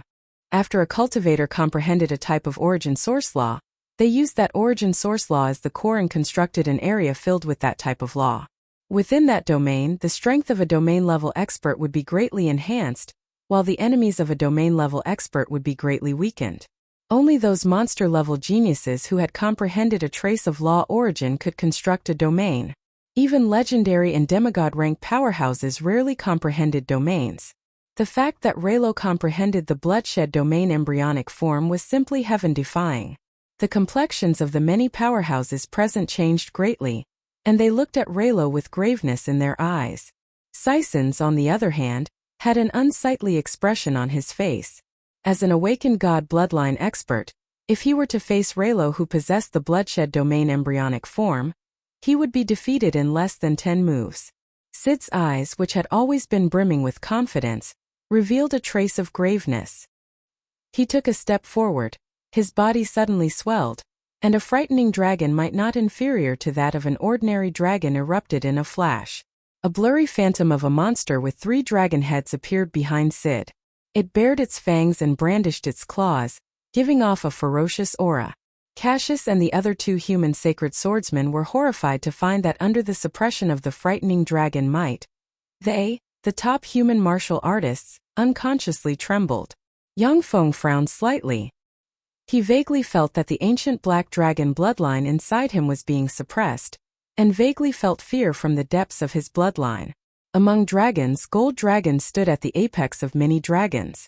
The 3-headed gold dragons were royalty among gold dragons. They were rare and extremely powerful. Every mature 3-headed golden dragon had the terrifying power of a demigod. If pinnacle 3-headed gold dragons went through bitter cultivation, they could even evolve into existences comparable to feeble divine force rank and weak divine force rank gods in terms of battle prowess. Among dragon bloodlines, the 3-headed gold dragon bloodline was a pinnacle bloodline, far surpassing the ancient black dragon bloodline flowing inside Yang Feng's body. On one side, the rumbling of war resounded incessantly, while on the other side, dragon roars resounded. Before the 2 peerless geniuses of the Feisua Plains younger generation fought, terrifying might spread. It was so oppressive that many experts in the hall found it hard to breathe. The attendants brought by Sysons and the other 3 were all experts, with the weakest possessing firmament knight rank cultivation bases. If such experts weren't in the St. Toulon city, but in some small cities, they could become the number 1 expert of a baron's fief. Under the pressure of the 2 peerless geniuses, such experts still felt suffocated, their bodies trembling, and their eyes brimming with fear. This was the terrifying power of the Feisua Plains god's might, and the strongest dragon's might. If a true god descended to the secular world, then apart from lifeless and soulless puppets and robots, intelligent life forms below the legend rank would be unable to resist, and could only tremble and kneel on the ground. As Ramia showed a very interested look and said with a sweet smile, "Let's begin." Sid blurred into motion. Exuding an overbearing aura, as if a humanoid dragon, he rushed into Raylo's bloodshed domain embryonic form. Blades, spears, swords, halberds, and other countless phantoms turned from illusory to corporeal and frantically stabbed at Sid. The 3-headed monster phantom behind Sid roared and swept its ferocious dragon tail tyrannically. In a flash, a terrifying power erupted and shattered Raylo's bloodshed domain. Almost as swift as a clap of thunder, Sid's fist shrouded in endless gold light slammed towards Raylo. After the bloodshed domain embryonic form was shattered, Raylo's face turned pale, and he hastily pulled out his sword, which turned into resplendent sword rays that blocked in front of him. The complexions of Cassius and the other 2 sacred swordsmen changed slightly. Raylo's swordsmanship was powerful to the extreme, and was only slightly inferior to sacred swordsman rank swordsmanship. Sid's eyes flashed with a hint of madness. He let out a dragon's roar in a domineering manner as he threw punch after punch at the dazzling sword light. Every time a punch landed on Lei Luo's sword light, Lei Luo's sword light would shatter. After 5 punches, Raylo's sword rays were completely shattered and could no longer be reassembled. Sid took the opportunity to step forward and punch Raylo in the abdomen. A terrifying power entered Raylo's abdomen and nearly ruptured his internal organs. As if broken cotton, Raylo spat out a mouthful of blood mixed with internal organ fragments, and was sent flying into the distance. A beam of moonlight fell from the sky and scattered on Raylo's body, forming a moonlight barrier that blocked Sid's path of attack. Sid furrowed his brows slightly and stopped his pursuit. He stood proudly in place and looked down at the crowd arrogantly. Sison, Ciceron, and Yangfeng looked at Sid with apprehension in their eyes. Raylo, who had comprehended the bloodshed domain embryonic form, was definitely a monstrous genius. For such a genius to be defeated by Sid in such a violent and overbearing manner, it was clear that Sid was far stronger than Raylo. Face ashen, Raylo coughed up a few mouthfuls of blood, struggled to get up and said unhurriedly, "Thank you, Your Majesty. I admit defeat." Cough. Cough. With that, Raylo returned to his seat with a bitter expression, sat down, took out a few vials of elixirs and swallowed them. Standing loftily in the center, Sid said with a haughty smile, "Ian, you're the only one left. Have you rested enough? Have you rested enough? Then come down. In any case, you're destined to be defeated by me." Yangfeng pondered for a while, then slowly walked to the center of the hall, took out a black sphere, and frantically poured his spirit force into it. The black sphere instantly swelled up, turned into black armor, flew around Yangfeng, and wrapped him in a pitch-black armor with a pair of dragon horns and a black dragon head on the chest. This pitch-black armor was the semi-divine armament black dragon armor that Yangfeng obtained after conquering the Black Dragon Pagoda. As the great elven monarch, Azramia was extremely knowledgeable. At a glance, she saw through the essence of the pitch-black armor, and stormy waves set off in her heart. This is a demigod armament rank treasure. Who the hell is he? He even has a demigod armament rank treasure. When Sid saw the black dragon armor, his eyes flashed with endless greed, and he barked, "Your armor is pretty good. It's a demigod armament rank armor. Furthermore, it's a demigod armament made from a god rank dragon. Damn it, Ian, you dare to use us dragons as refinement materials. That's a crime worthy of death. Hand over the armor, or the country of dragons will not rest until you're dead." Demigod armament rank armors were extremely precious. Sid, a peerless genius who awakened the three-headed golden dragon's bloodline, didn't have a set of demigod armament rank armor. The black dragon armor in Yangfeng's hands made Sid very envious. Yangfeng said with a mocking smile, "You idiot, you clearly want to snatch my treasure, how shameless. How can the experts of the country of dragons fight me to the death like you?"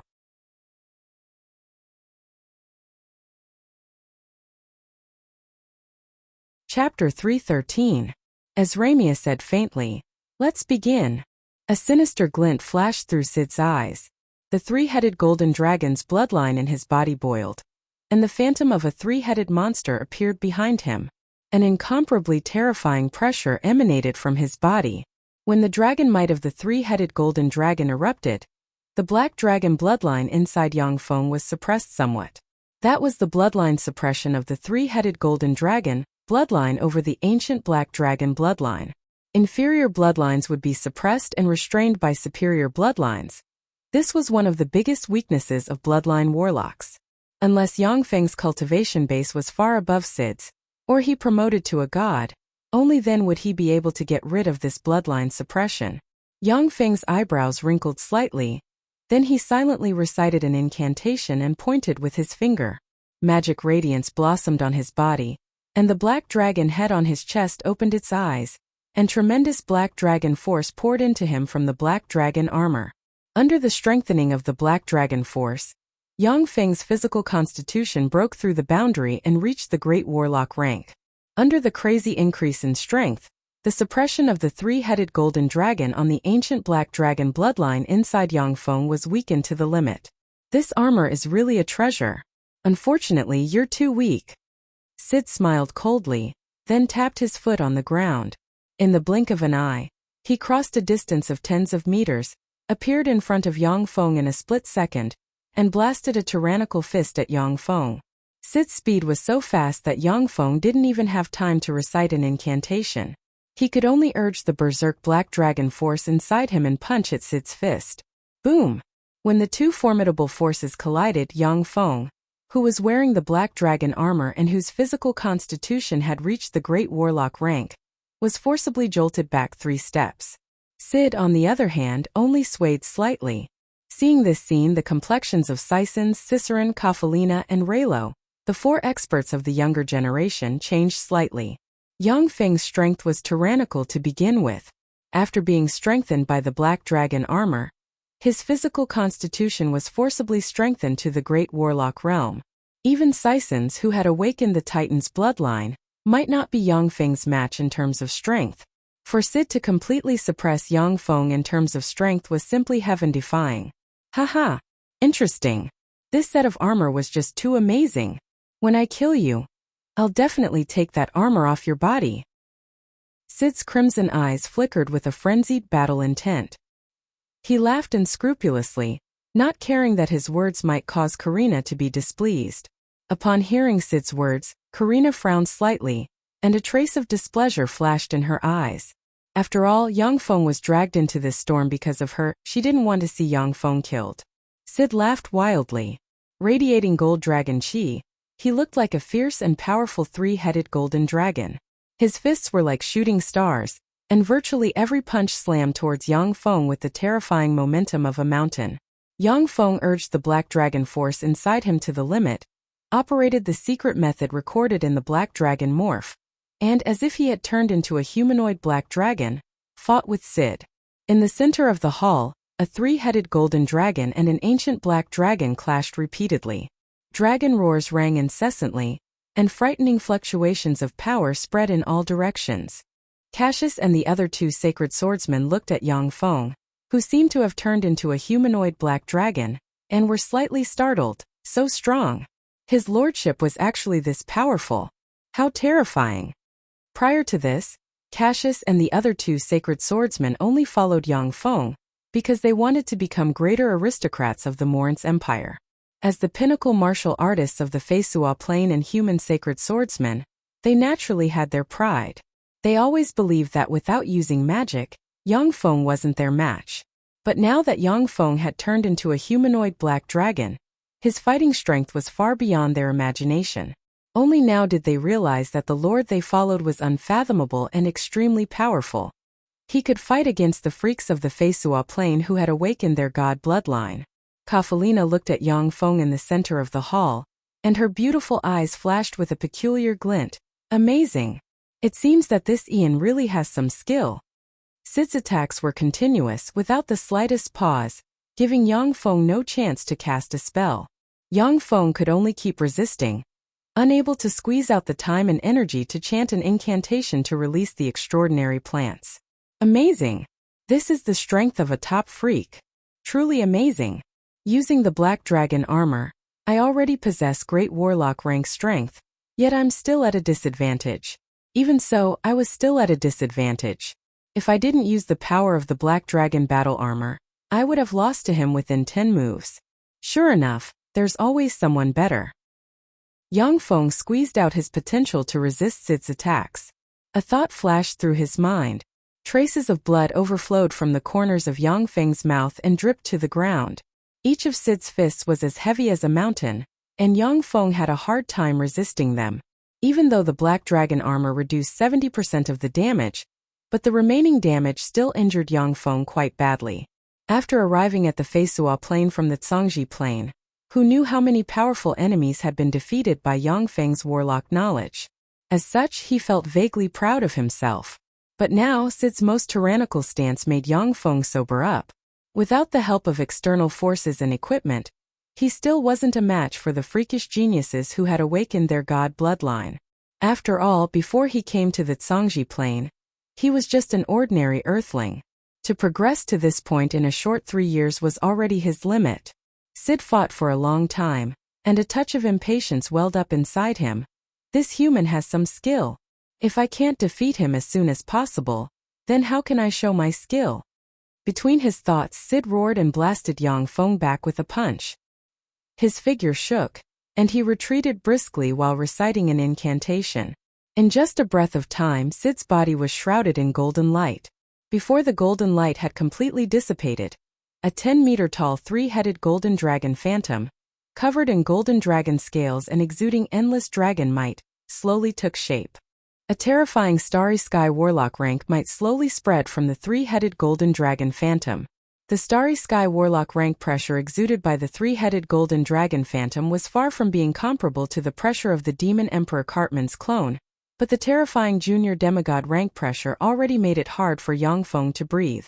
Under the pressure of the junior demigod three-headed golden dragon, the black dragon bloodline inside Yangfeng trembled, as if wanting to surrender to the formidable might of the three-headed golden dragon.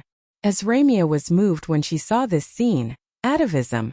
Amazing, this Sid is really worthy of being called an outrageous genius of the country of dragons. He's not even a legend rank, yet he can perform atavism. That's really amazing. Atavism was a secret method that bloodline lifeforms could display by tracing back to the source of their bloodline. Once Yangfeng practiced cultivation to the Great Warlock realm, he could use atavism to directly transform into a Great Warlock rank ancient black dragon. Sid wasn't even a legend rank, yet he could perform atavism and transform into a three-headed golden dragon, which was simply heaven-defying. Sysons, Cicerin, Raylo, Kafalina, Faldina, and the other two young geniuses looked at the three-headed golden dragon midair with a touch of graveness and bitterness in their eyes. Sid's strength was already formidable to begin with. Now that he launched the secret method atavism, he became even more terrifying. Once he finished his transformation, apart from Ramia and Ben, no one else would be his opponent. Yangfeng's complexion flickered. His figure shook and he shot towards Sid like a ghost. He poured his power into the secret treasure sword forged from divine blood steel in his hand and mercilessly slashed at Sid. A golden shield suddenly appeared and blocked in front of Sid. When Yangfeng's sword slashed at the golden shield, a copious amount of force came from the golden shield and sent Yangfeng flying by a dozen meters. Sid's majestic yet sarcastic voice came from the golden light. It's no use. Ian, when I perform atavism, my defense is comparable to that of a junior demigod rank expert. A low legend rank expert like you who relies on external forces to advance your cultivation base can't injure me. As Ramia raised her eyebrows, her beautiful eyes flashed with graveness, and she said unhurriedly, Ian, it's not too late to admit defeat. Don't try to show off meaninglessly. Otherwise, even I might not be able to save you in time. Cassius' complexion changed greatly, and he shouted, My lord, forget it. Come back. If Yangfeng died here, then the greater aristocratic dreams of Cassius and the other two sacred swordsmen would be over. They only had hereditary lordship status. Without Yangfeng, it was impossible for them to become hereditary barons. Karina's pretty face changed slightly, and she hurriedly got up and shouted anxiously, Ian, forget it. He's too strong. Don't try to show off. Demigod rank experts were already the most powerful existences in the secular world. If some fearsome pinnacle demigod rank existences wielded god armaments, they could even slay gods. Even if Sid was only a junior demigod after atavism, but the terrifying power of the three-headed golden dragon wasn't something that legend rank experts could contend against. Yangfeng frowned slightly and sighed slowly. With a flick of his wrist, a pitch-black umbrella appeared in his hand. He aimed the umbrella at the three-headed golden dragon in midair, silently recited an incantation, and pointed at the black umbrella. The black umbrella opened, mysterious spirit runes suddenly appeared on its surface, and a pitch-black star-like radiance condensed at the tip of the umbrella.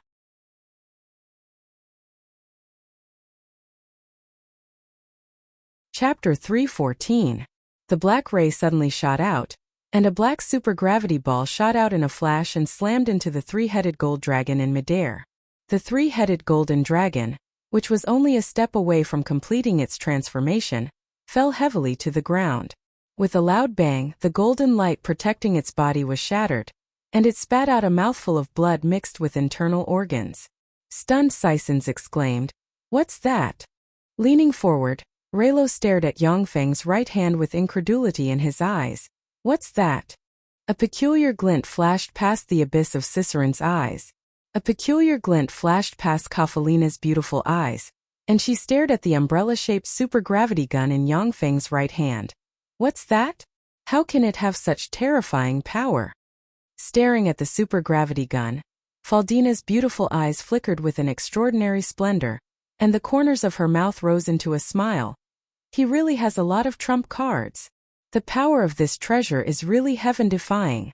The more she got along with Yangfeng, the more Faldina felt that Yang Feng was unfathomable, and that he never did anything he wasn't sure of. Since he wasn't willing to admit defeat, then he must have a terrifying trump card. What treasure is that? Is it a god armament? Azramia's pretty face changed, and her beautiful eyes sparkled as she stared at the umbrella-shaped supergravity gun in Yang Feng's right hand. She was only slightly moved when Sid reverted to his ancestral form and transformed into a three-headed golden dragon. Karina clapped her hands and revealed a sweet smile. What an amazing treasure! After his attack succeeded, Yang Feng flicked his wrist, and the supergravity spear disappeared.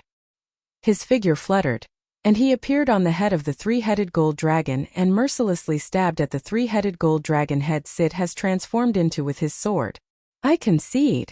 A voice full of anger and unwillingness came from the three-headed golden dragon's mouth. Resplendent moonlight condensed around the three-headed gold dragon and formed a moonlight barrier, blocking Yang Feng's killing blow. What a pity! Yang Feng's eyes flashed with a touch of regret, his figure shook, and he took a few steps back. The three-headed golden dragon that Sid had transformed into trembled a few times, then opened his mouth and spat out a large amount of blood mixed with broken bones and internal organs. During the atavism process, Sid was severely injured by Yang Feng's supergravity gun and suffered a terrifying backlash. He was seriously injured all over, and it was very difficult for him to even restore his human form. The faces of Sid's subordinates changed.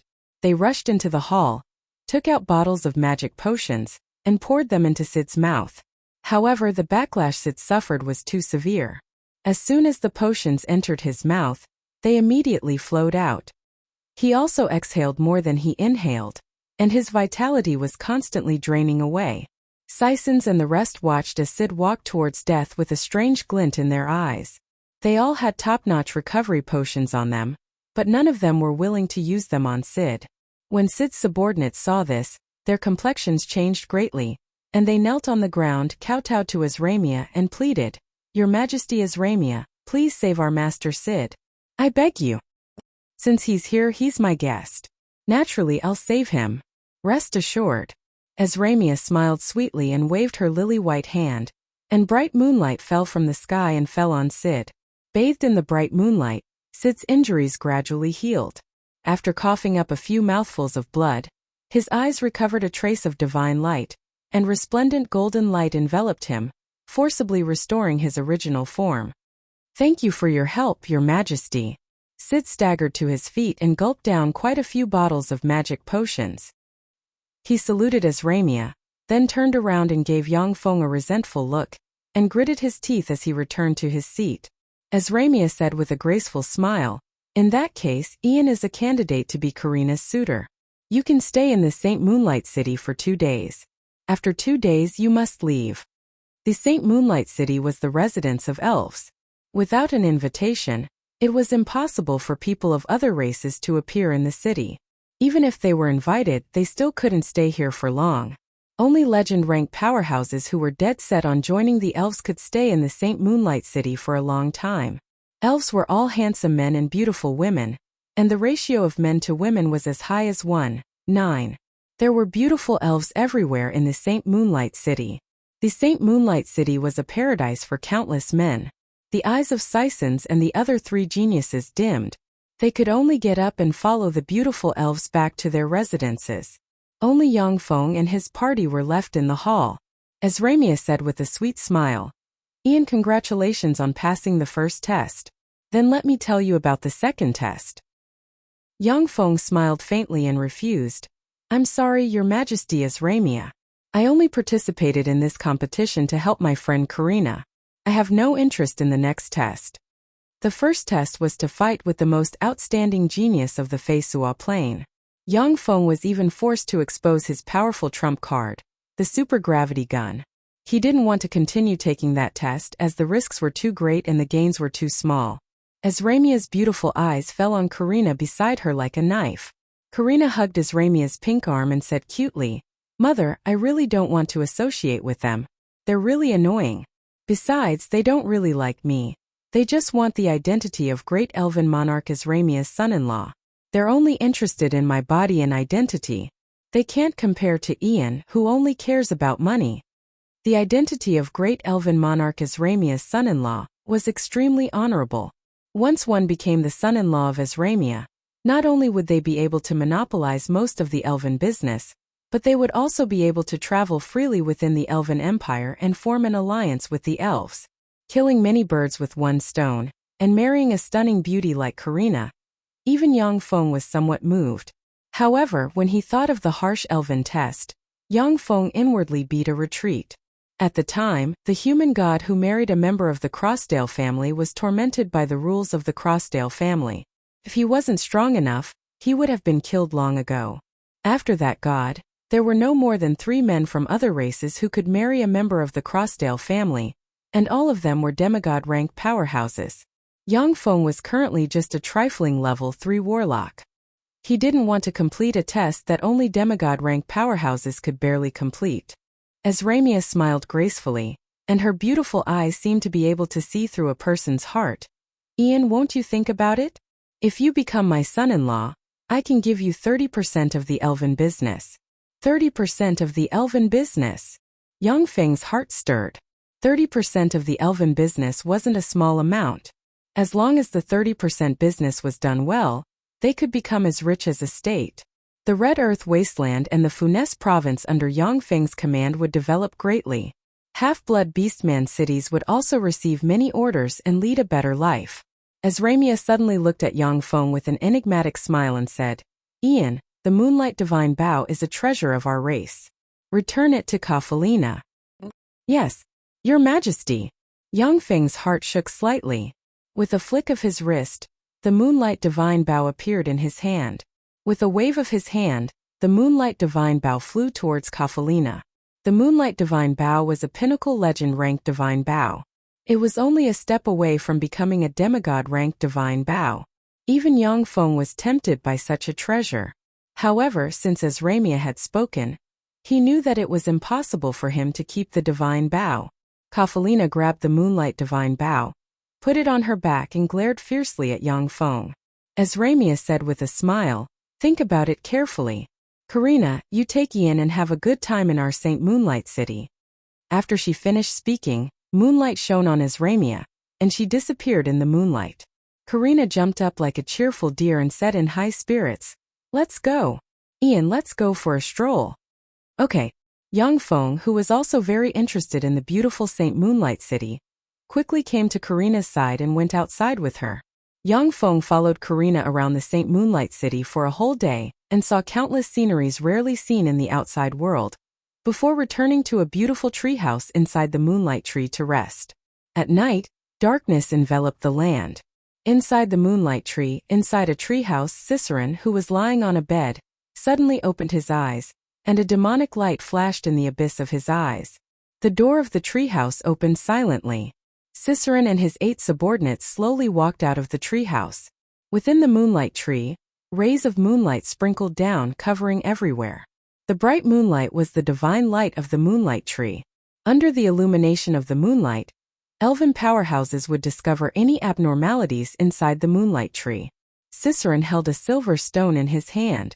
Rays of incomparably bright silver light shot out from the stone and enveloped him and his subordinates. Under the illumination of the silver light, they seemed to be integrated with the moonlight.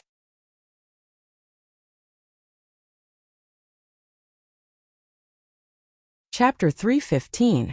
At the same time as it blossomed with silver light, the silver stone in Ciceron's hand shrank rapidly. After passing through a corridor, a dozen elven warriors on patrol appeared in front of Ciceron. Suddenly Ciceron launched an attack. His figure blurred, and as if he had turned into a black shadow, he swept past the dozen elven warriors on patrol. Suddenly fist-sized holes appeared on the chests of the dozen elven warriors on patrol, and a large amount of blood gushed out of the holes and scattered on the ground.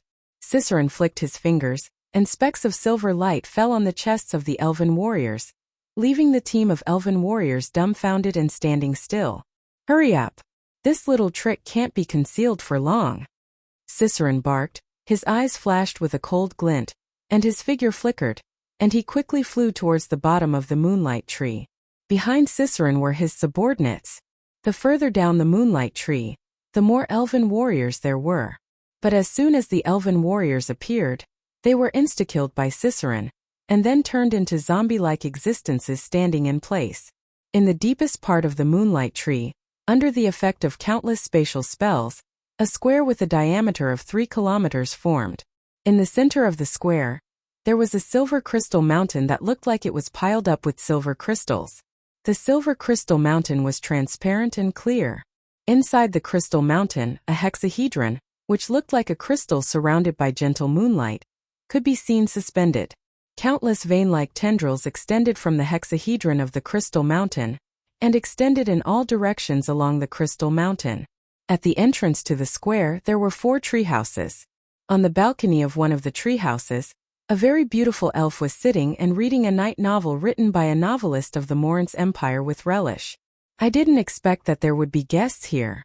The beautiful elf threw away the night novel in her hand and grabbed a beautiful and luxurious battle bow beside her. Pinnacle legend rank fluctuations of power suddenly erupted from her delicate body, and bright moonlight enveloped the battle bow. In the blink of an eye, a moonlight beam shot out of the elven battle bow and shot towards the entrance. That beautiful elf instantly used the secret archery technique of the elves, the moon god's arrow. That moonlight was the arrow. Once hit by the moon god's arrow, even a demigod-rank powerhouse would be gravely injured. A vast and boundless, terrifying demigod-level power fluctuation instantly came from the entrance, and a black shield with a fiend baron's head suddenly appeared. The fiend baron head engraved on the black shield suddenly came to life. Its eyes shimmered malevolently, and it opened its bloody maw and swallowed the moon god's arrow. Moon god's arrow, one of the 3 secret archery skills of the elf clan. It is indeed powerful. Elder Pollyanna, you're still as powerful as ever. Shrouded by demonic chi, Ciceron turned into an abyssal fiend baron with horns, a tall and sturdy figure, taut muscles, sinister demonic runes engraved on the forehead and face, and a pair of fiend wings on the back, exuding abyssal aura. With a faint smile on his face, he stepped inside. Pollyanna raised her eyebrows and said coldly, "I smell the stench of an abyssal fiend from you. You're Ciceron. Have you been eroded by an abyssal fiend? Or have you sold your soul to a fiend lord in the deepest part of the abyss?" The endless abyss was said to be the gathering place of evil forces of the primary material planes, running through the 36 primary material planes. This plane was the origin of all evil forces, giving birth to countless evil and powerful beings. Even the Zhongji plane's 8 great warlock emperors could not truly conquer the endless abyss. At their strongest, they merely extended their forces into the abyss, plundered the treasures of heaven and earth formed in the abyss, and enslaved abyssal life forms as their tools of war. Once the power of the Zhongji plane's warlock dynasties weakened, the first to rebel were the various evil and powerful freaks of the endless abyss. Abyssal fiends were one of them. Abyssal fiend lords were as powerful as gods. Abyssal forces were also one of the most terrifying forces among the many planes. If it wasn't for the fact that the abyssal life forms in the abyss were also at war with each other. Even though abyssal life forms were suppressed by many planes, but there were still few planes that could resist the endless offensive of abyssal life forms. Walking forward step by step, Ciceron said with a look of regret, "The great abyssal fiend Earl Bavlicana is my master. I have offered my soul to the great master. Originally, I planned to become Asramia's son-in-law, and then find a way to invade the Moonlight Square. Unfortunately, Ian foiled my plan, so I can only attack by force." Abyssal fiend Earl. Pollyanna's heart shook slightly, and her eyes shimmered with graveness.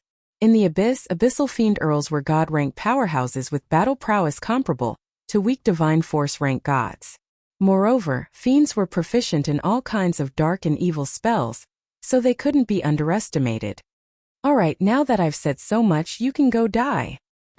Ciceron smiled coldly and spread the fingers of a hand, and a black ice storm gushed out of his hand in an instant, turned into black icy gas, and swept towards Pollyanna. 3 terrifying legend-rank auras burst out from the other 3 treehouses.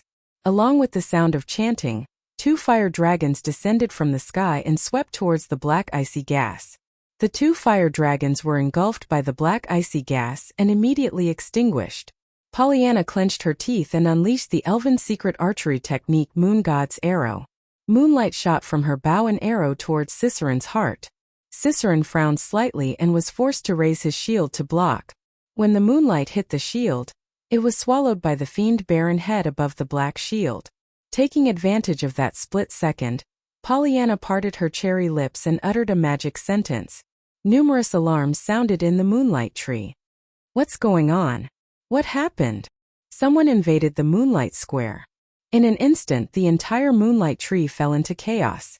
Alarmed, a large number of top Sun Elven and Moonlight Elven powerhouses rushed towards the moonlight square. Ciceron said with a faint smile, "An alarm? Unfortunately, you're a step too late." Pollyanna was alarmed. As if she understood something, she turned her head and looked at the Crystal Mountain. She saw a merfolk powerhouse next to the Crystal Mountain take out a pitch-black bead that seemed to contain the power of corruption and darkness in the world, and throw it at the Crystal Mountain. Pollyanna's pretty face flickered, and she let out a shrill scream. "No, don't!" When the pitch-black bead hit the Crystal Mountain, it exploded, and a copious amount of darkness power gushed out of the 1-meter-long crystal bead and enveloped the Crystal Mountain. The silver Crystal Mountain was quickly corroded by the dark energy and turned black. The tendrils of the silver hexahedron crystal inside the Crystal Mountain withered and withered quickly. The moonlight that covered the entire moonlight tree began to collapse and disappear quickly. Ciceron said with a faint smile, "This is a corrosive magic ball created by Lolth, the ruler of the Dark Elves. It can easily destroy the core of the moonlight tree. Otherwise, even if it was the mighty abyssal fiend Earl Bavlicana, it wouldn't be that easy to destroy the moonlight tree." Suddenly there was a disturbance in the space, and Azramia suddenly walked out of the void. Her face was pale, and as soon as she appeared, she spat out a big mouthful of blood. Using the power of the moonlight tree, Azramia could easily shuttle freely inside the moonlight tree. But this time the moonlight tree was severely damaged, and while she was shuttling back and forth, she suffered a backlash and was seriously injured. Even so, a terrifying pinnacle demigod might slowly diffuse from Azramia's delicate body and envelop the entire moonlight square. Azramia was hailed as one of the strongest great elven monarchs in history, and her strength had also reached the pinnacle demigod realm. After his demonization, Ciceron only possessed junior demigod rank strength, so he was no match for Azramia. But spatial force surged inside Azramia and cut her skin to pieces, making it impossible for her to attack Ciceron right away. Azramia's pretty face was covered in a layer of frost. Her beautiful eyes surged with killing intent, and her heart was filled with hatred. She uttered coldly, "Ciceron, you're dead. No matter who it is, no one can stop you." Ciceron said with a leisurely smile, "Your Majesty Azramia, my father is the Emperor of the Mermaid Empire. If you kill me, the Mermaid Empire won't take it lying down. Without the protection of the Moonlight Tree, will the Elven Empire still have the strength to deal with the Mermaid Empire?" Azramia clenched her silver teeth. Her beautiful eyes filled with killing intent. Blood dripped from her cherry lips, wounds burst open on her snow-white skin, and blood splattered everywhere. She uttered word by word, "If the Mermaid Empire dares to come ashore, I'll kill everyone that comes ashore. You beasts dare to destroy the foundation of us elves. The Elven Empire and the Mermaid Empire will never rest until one of us is dead."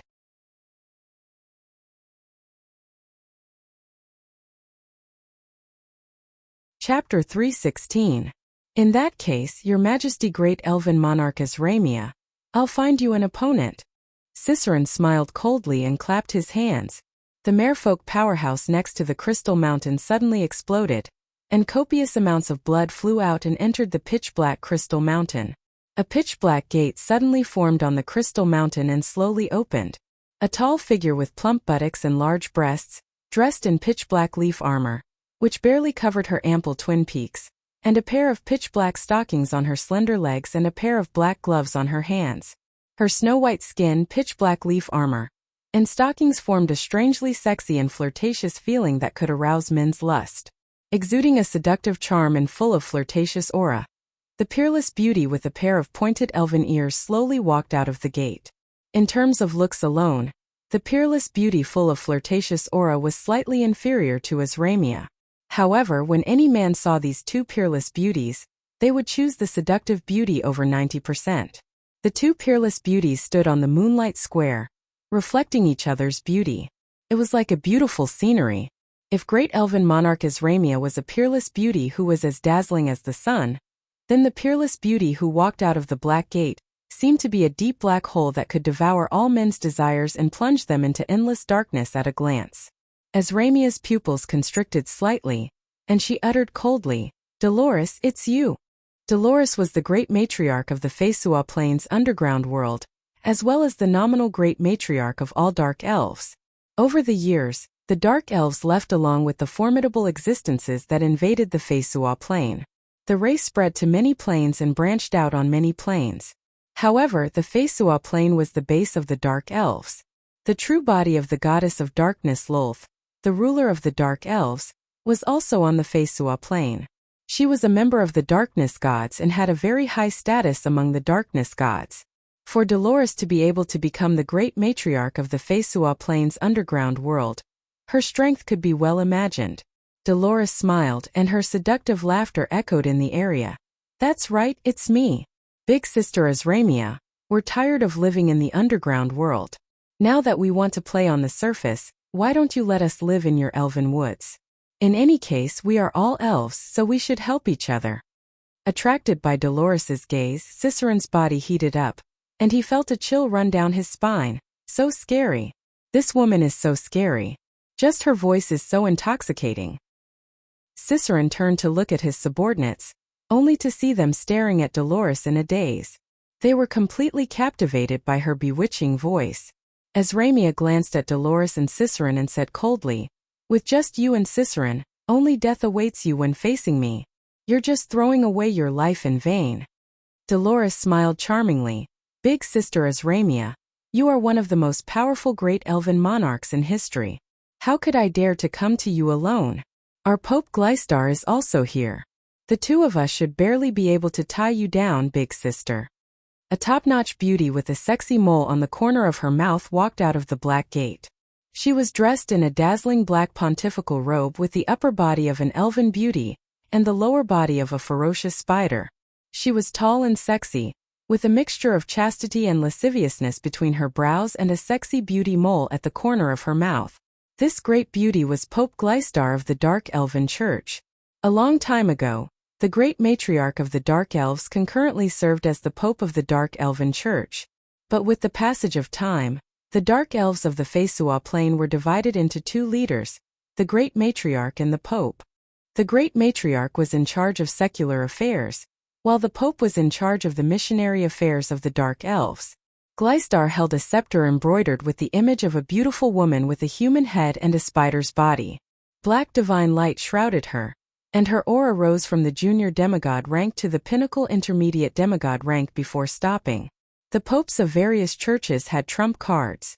They could communicate with gods in the starry sky, and through various secret methods, draw support from the power of the gods in the starry sky. Dolores smiled charmingly, and a frightening advanced demigod rank aura emanated from her delicate body, and enveloped the moonlight square. Azramia's pupils constricted slightly, and she said coldly, "We elves have many experts. With just the few of you, you can't possibly be a match for us." Gleistar and Dolores, two pinnacle dark elven experts, joining forces was enough to fight Azramia. However, the Moonlight Tree was the lair of the elves. There were countless elven experts inside, and there was no shortage of demigod rank powerhouses. The elven race has the Elven Divine System. The Elven Divine System has more than 10 gods, and there are more than 10 popes in the Elven Divine System. Even the weakest of those popes can reach the demigod rank after borrowing the power of the gods. So long as the experts in the Moonlight Tree reacted, only death would await the two powerhouses Gleistar and Dolores. Dolores smiled sweetly and took out a pitch-black demigod armament dark elven blade. Dark force diffused from the dark elven blade, condensed on her delicate body, and formed a pitch-black armor that covered her whole body. Gleistar silently recited an incantation and pointed at Dolores with the scepter in her hand. Black divine light descended from the sky and sprinkled on Dolores, blessing her with layer after layer of strengthening spells. Azramia gritted her teeth and forcibly stimulated the power inside her.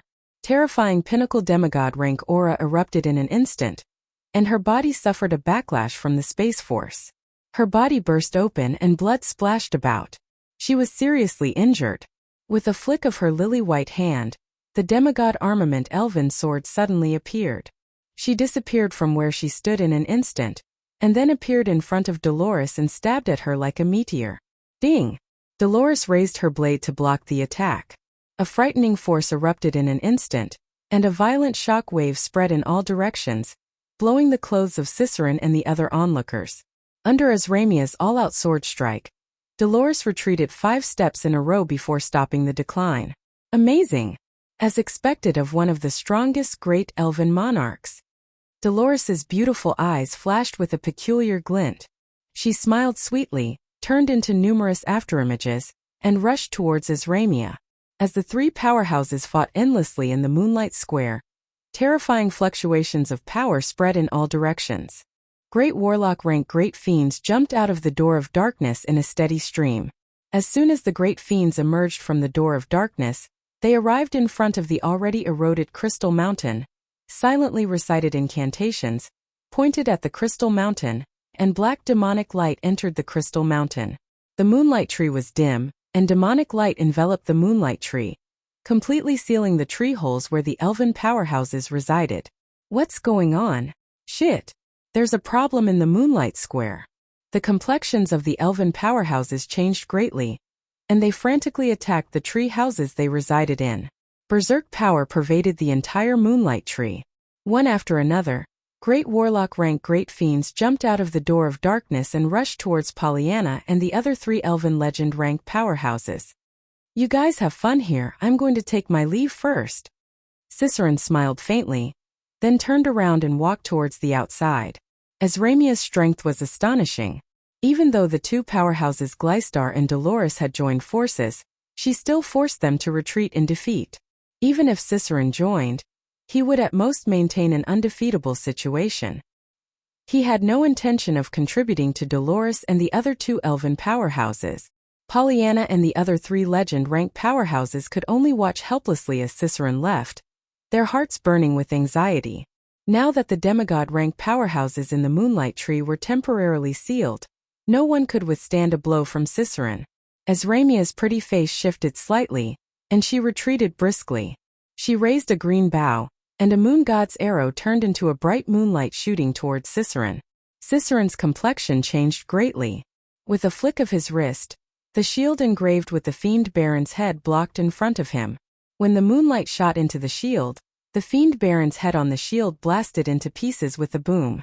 The remaining moonlight stabbed into Cicerone's abdomen and ran through it, and a copious amount of blood splattered from his abdomen and scattered on the ground. With just 1 arrow, the insufferably arrogant Cicerone was seriously injured by Azramia. Your Majesty Azramia, you really deserve your reputation. I'll go find your daughter and properly repay this debt. Cicerone smiled malevolently, then blurred into motion and shot towards the outside.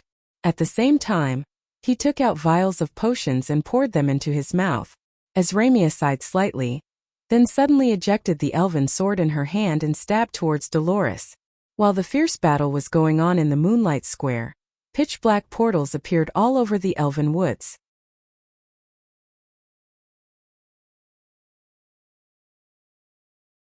Chapter 317.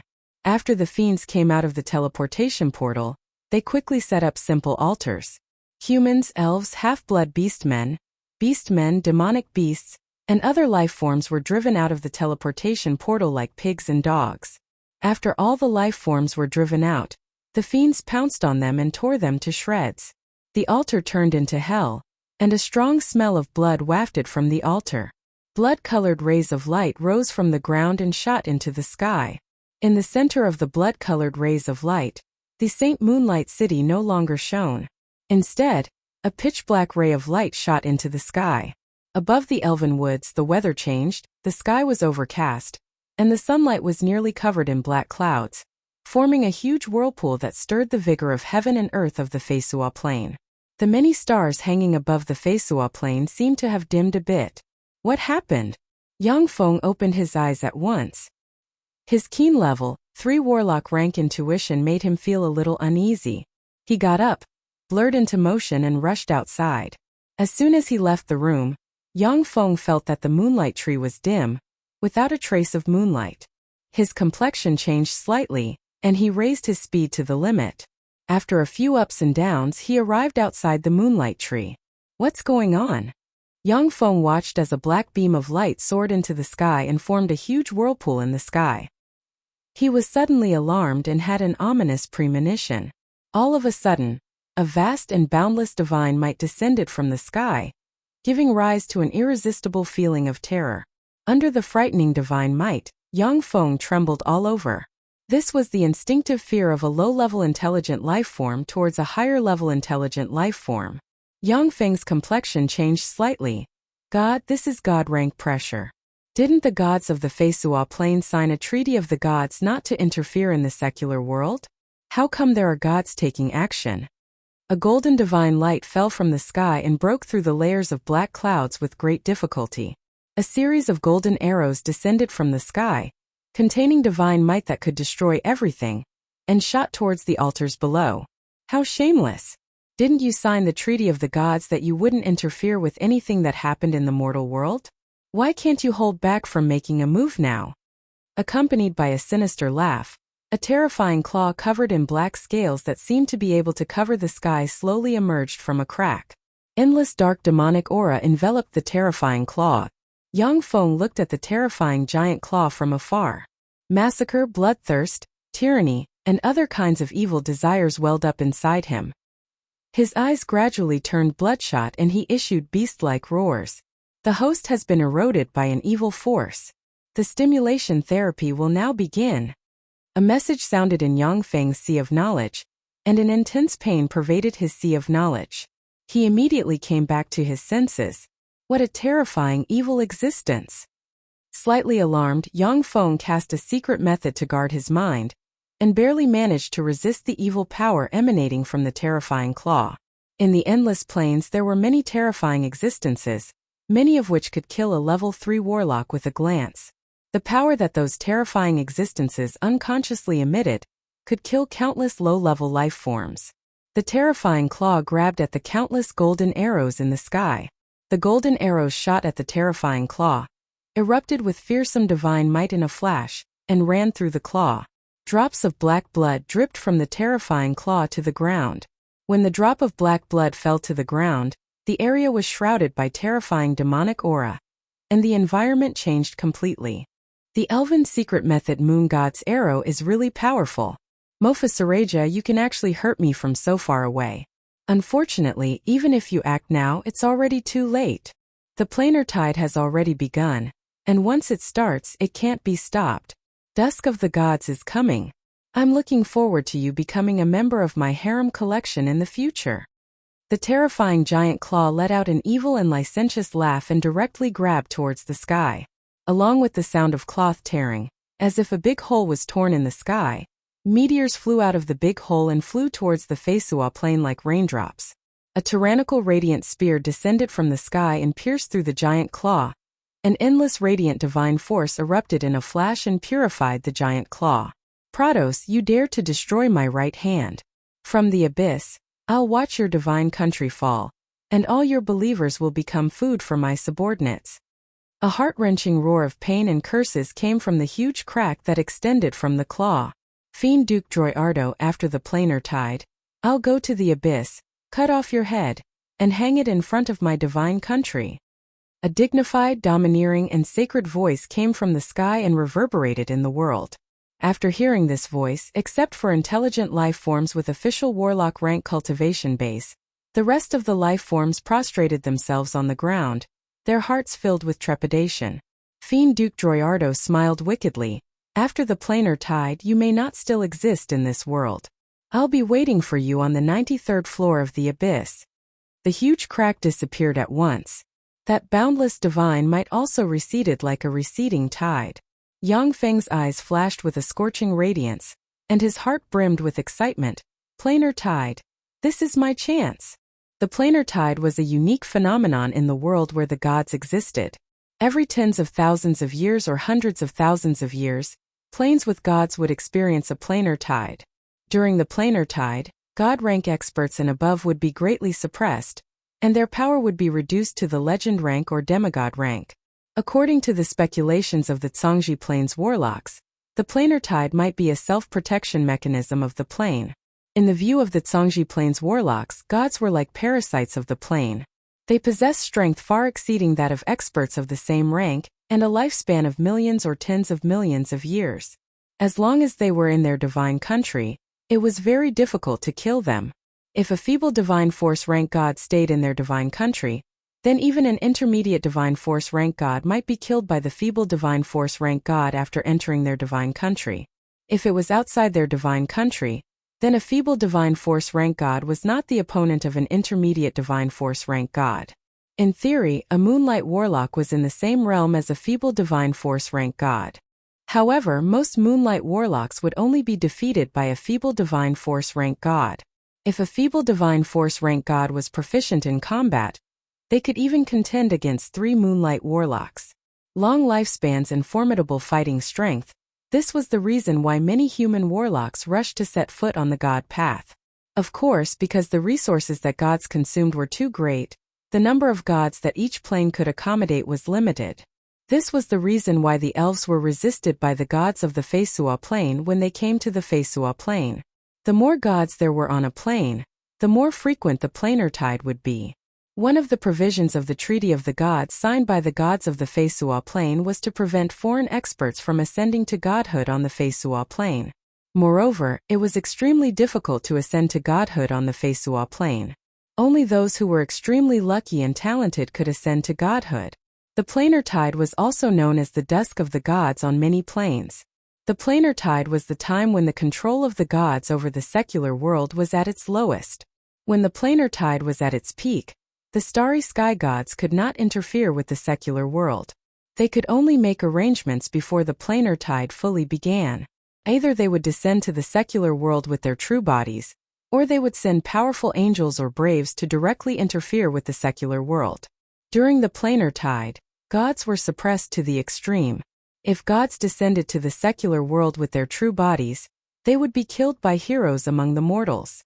Many of the divine weapons in the mortal world were also treasures left behind by the gods who were killed during the planar tide. Ambitious gods would descend to the secular world with their true bodies, in an attempt to integrate the power of the secular world and upgrade their godhead rank. The strength of gods' true bodies was far greater than that of their avatars. Gods who sought stability would descend to the secular world with their avatars, while gods who wanted to advance further would go all out and descend to the secular world with their true bodies. Once the planar tide arrived, the Feisua plane would fall into a terrifying chaos.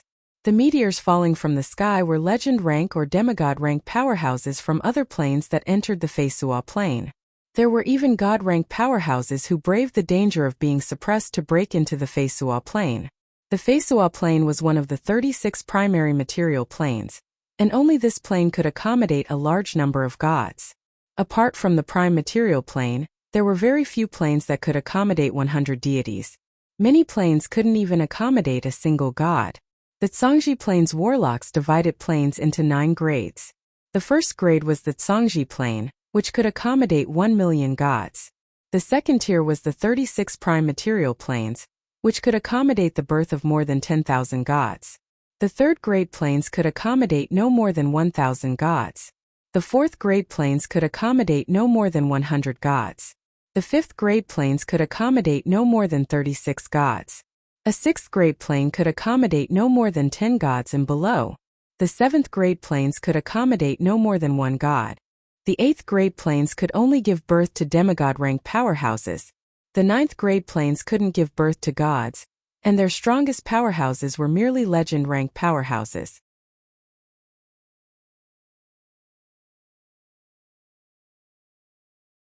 Chapter 318.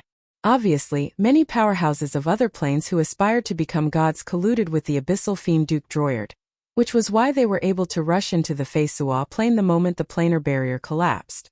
The Feisua plane was originally protected by a formidable barrier set up by the gods. Once experts with cultivation base surpassing the legend rank entered the barrier, they would be discovered by the gods, who would dispatch their subordinates to kill the invaders.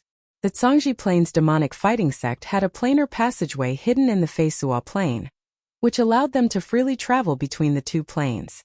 Even so, the demonic fighting sex experts didn't dare to openly use the planar passageway to conduct planar trade, for fear of alarming the gods of the Feisua plane. On the Feisua plane, even human warlocks of the Zhangji plane didn't dare to rashly expose their identities, or else only death would await them. The planar barrier was shattered by the fiend Duke Droyardo taking advantage of the planar tide to launch a planar tide, giving the covetously eyeing powerhouses from the outside an opportunity to descend on the Feisua plane.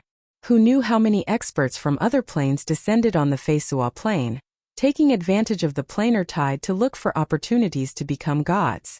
When the planar tide came, the divine countries of the gods in the starry sky would be at their weakest. Who knew how many powerful existences would choose to attack the gods of the Feisua plane, hunt them, and replace them as gods?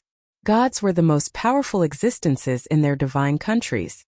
Once a strong divine force rank god entered the divine country of an intermediate divine force rank god, they might even be defeated by the other party. The importance of a divine country to a god could be well imagined. A divine country was a residence built by the gods with the semi-plane as the base, the laws of the Feisua plane as the core, and the faith force of living beings as the energy source. In their divine countries, the laws grasped by the gods would be promoted to a terrifying realm. Before the planar tide arrived, the gods of the Feisua plane were as stable as Mount Tai. Anyone who tried to enter their divine countries to kill gods would just be throwing away their lives in vain. Only powerhouses with heaven-defying strength like the warlock emperors of the Zhangji Plains' 8 warlock dynasties could ignore all laws and lead countless powerhouses into their divine countries to kill gods. Now that the planar tide arrived, the core of the divine countries built by the gods was greatly weakened, and the power of the divine countries weakened to the extreme. This was the opportunity that powerful existences of other planes were waiting for. The planar tide was also known as the twilight of the gods, because many powerful existences of other planes would take advantage of this opportunity to hunt the gods who had lost the protection of their divine countries. Whenever the planar tide arrived, the experts hidden everywhere would take action, and gods would perish like clouds. After the planar tide passed, many gods would fall. This was the meaning of Ragnarok. Even a great divine power-ranked deity might not be able to withstand the siege of the most terrifying powerhouses from other planes. The roar of spells came from the moonlight tree. From within a moonlight tree with a flick of his wrist, Yang Feng took out the demigod armament black dragon armor, and donned it in an instant. His figure fluttered, and he shot towards the depths of the moonlight tree. Within a dozen breaths of time, Yang Feng arrived at a treehouse. Inside the treehouse, 6 advanced abyssal fiends were besieging Faldina. Abyssal fiends were divided into junior abyssal fiends, level 1 warlocks, intermediate abyssal fiends, level 2 warlocks, and advanced abyssal fiends, level 3 warlocks. Advanced abyssal fiends were terrifying existences comparable to level 3 extraordinary life forms, and were proficient in darkness-attributed spells. The 6 advanced abyssal fiends cast darkness-attributed spells barreling towards Faldina. At that critical juncture, Faldina's hidden strength was finally fully displayed. Magic crystals revolved around her body, and the magic crystals flickered with radiance. Shields kept flashing and resisting the attacks of the 6 advanced abyssal fiends. At the same time, her petite body fluttered in the wind as she shuttled back and forth among the 6 advanced abyssal fiends. When Yang Feng rushed into the treehouse, his figure blurred, and he appeared in front of an advanced abyssal fiend and slammed a fist containing frightening dragon force into the head of the advanced abyssal fiend. The advanced abyssal fiend's head burst open, blood splattered everywhere, and a corpse collapsed on the ground. After killing the advanced abyssal fiend with one blow, Yang Feng's figure blurred, and he appeared in front of another advanced abyssal fiend. He stabbed his hand into the advanced abyssal fiend's heart and dug it out. The complexion of an advanced abyssal fiend changed greatly. He spat out a mouthful of blood essence, pointed at Yang Feng, and suddenly unleashed the level 3 spell fiend gaze. A huge eye exuding frightening fluctuations of dark power suddenly appeared in the void and locked onto Yang Feng. Once the level 3 spell fiend gaze was successfully unleashed, even a legend rank expert would be frozen for a moment. Their mind would be invaded by evil, and if their willpower was slightly unstable, they would fall, be eroded by desire, and demonize into a demi-devil. Dispel. Faldina raised her lily-white hand, and a magic radiance landed on the huge eye midair. The huge eye collapsed and dissipated. Yang Feng flipped his hands, grabbed backward, and stabbed the hearts of 2 advanced fiends. He casually dug out the hearts of the 2 advanced fiends. The complexions of the remaining 2 advanced abyssal fiends changed greatly. They silently recited an incantation and conjured the level 3 spell Dark Mist Transformation. They turned into 2 clouds of black mist and fled towards the rear. Dark Mist Transformation was a life-saving spell of fiends. This spell was the most troublesome spell for many human sacred swordsmen. Once fiends conjured Dark Mist Transformation, many sacred swordsmen would be unable to stop them from escaping. Fire snake. Faldina pointed with her lily-white hand, and a long fire snake suddenly appeared, opened its maw and swallowed the clouds of black mist. The 2 clouds of black mist issued miserable screams, and then condensed into the form of advanced abyssal fiends before being burned to ashes by the flames. The magical mechanical cloak on Yangfeng's back trembled slightly, and transparent filaments extended into the corpses of the advanced abyssal fiends and quietly sucked them dry. Faldina's innocent big eyes revealed traces of resentment and a heart-stirring delicacy, and she said pitifully, "You're late. If you were any later, I would have been torn to shreds by those big ugly fellows. Is this how you treat your woman?" Yang Feng looked at Faldina's enchanting appearance and said with a faint smile, "When did you become my woman? Why didn't I know?" Faldina said with a resentful expression, "You're too shameless. You clearly have me, yet you still don't acknowledge it. Okay, stop playing around. Things don't look good. We seem to have gotten involved in a storm. Do you have any clues?" Yang Feng raised his eyebrows slightly and strode towards the treehouse where Cassius' group of 3 were located. Faldina put away her seductive demeanor and analyzed in a very capable manner. "There's not enough information. I can only be sure that the elves are in big trouble. Since abyssal fiends have appeared so openly, then the Democalypse shouldn't be far away." The Democalypse was a disaster formed when the abyss invaded the Feisua Plain and covered almost all the continents of the Feisua Plain. The abyssal fiends that poured out of the abyss would kill all living beings they could see. Their mission seemed to be to kill, kill, and kill. There was no room for communication, and they wouldn't leave any captives.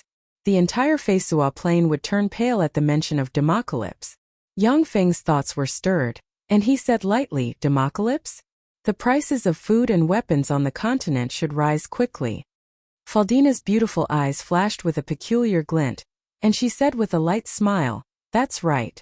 Once this news spreads, the prices of food and weapons on the continent will skyrocket. We can use this news to make a lot of money." Yang Feng smiled faintly, declining to comment. When they arrived in front of the treehouse where Cassius' group of 3 lived, there were dozens of corpses ranging from junior fiends to advanced fiends scattered around the treehouse. The dozens of fiends were no match for Cassius' group of 3 sacred swordsmen. When Cassius and the other 2 sacred swordsmen saw Yang Feng, they saluted and said, "Greetings, Lord. Ian, it's me, it's Karina." At this moment, Karina, who was bouncing like a fawn, jumped down from a treehouse, landed in front of Yang Feng, and said with a flustered expression, "It's bad, Ian. The moonlight square of our elves has been occupied by abyssal fiends. I beg you, please help us elves." Yang Feng frowned slightly when he heard that. He was silent for a while, and then asked doubtfully, "Her Majesty Great Elven Monarch Azramia and many powerhouses of your elven divine system are in the Moonlight Tree. Why do you need my help?" As if a helpless puppy, Karina looked pitifully at Yang Feng and pleaded softly. Her beautiful big eyes were already shrouded in a hazy mist. "My mother has already gone to the Moonlight Square to fight those fiends. The rest of the aunties have been sealed in their residences. The only person I can think of now is you. Please help me, Ian, okay?" Yang Feng pondered for a while. His thoughts revolved lightning fast. Finally, he looked at Karina's helpless expression and said solemnly, "Okay. I'll help you." Karina suddenly smiled brightly. "Thank you. Thank you so much." Under Karina's lead, Yang Feng and his party moved towards the Moonlight Square. Along the way, the abyssal fiends that appeared were insta-killed by Faldina and the 3 sacred swordsmen. In a wide hall, Ciceron walked over. When he saw Yang Feng and his party, his eyes lit up and he burst into laughter. "Ian, interesting, we meet again. It seems that this is fate." Fate has brought us together again. Last time, for the sake of the overall situation, I could only lose to you. Now I finally have a chance to take revenge. Besides, you actually brought 2 little beauties with you. Thank you very much. After I break your limbs, I'll let you enjoy the sight of me toying with them. Haha.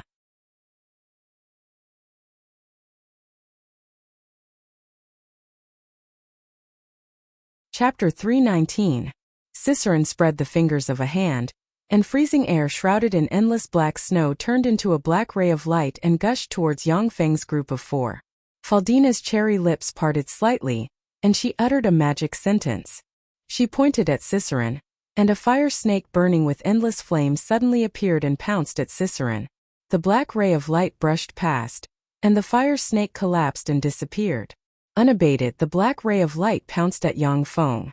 The black dragon bloodline inside Yang Feng boiled. He opened his mouth and spat out the level 4 innate spell dragon breath. A dragon breath burning with black flames suddenly sprayed out and blasted into the black ray of light. Just as Yang Feng spat out the dragon breath, 4 button-sized black objects quietly flew out from behind him and quietly flew towards the 4 corners of the hall. When the black dragon breath, which could even burn great warlocks to ashes, collided with the black ray of light, the black dragon breath immediately extinguished.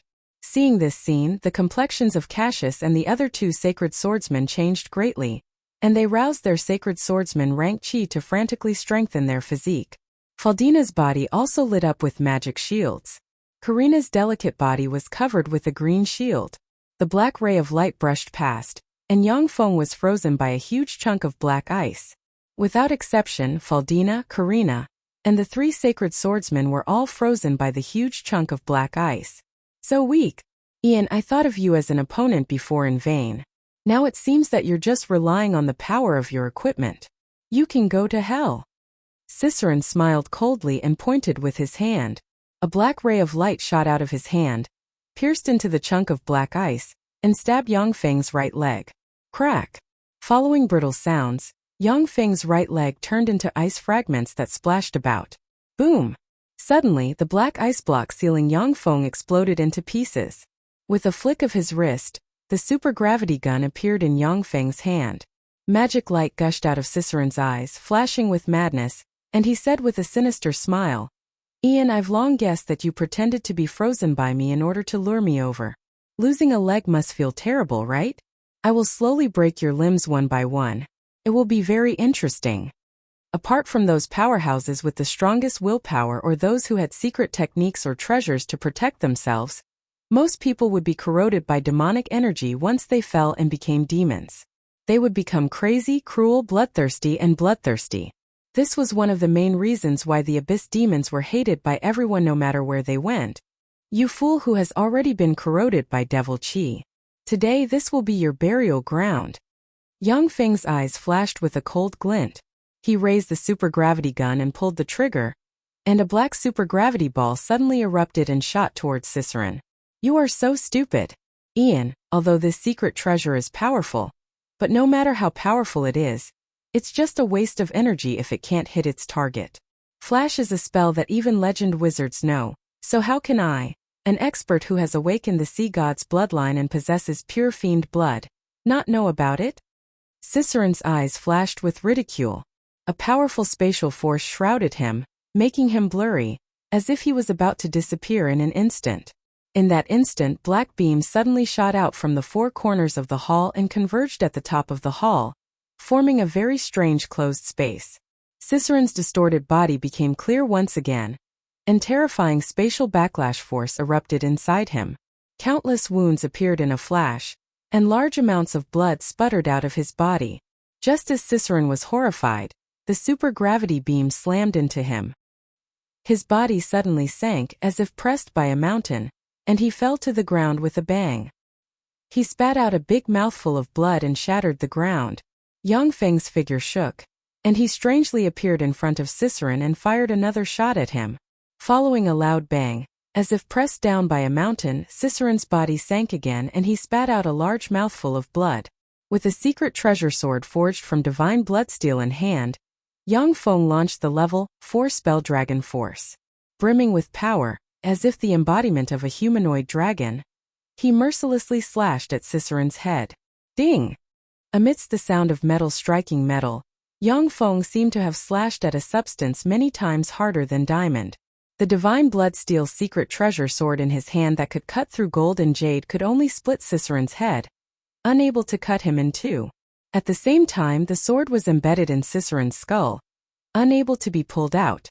Abyssal fiends were terrifying, extraordinary creatures comparable to dragons.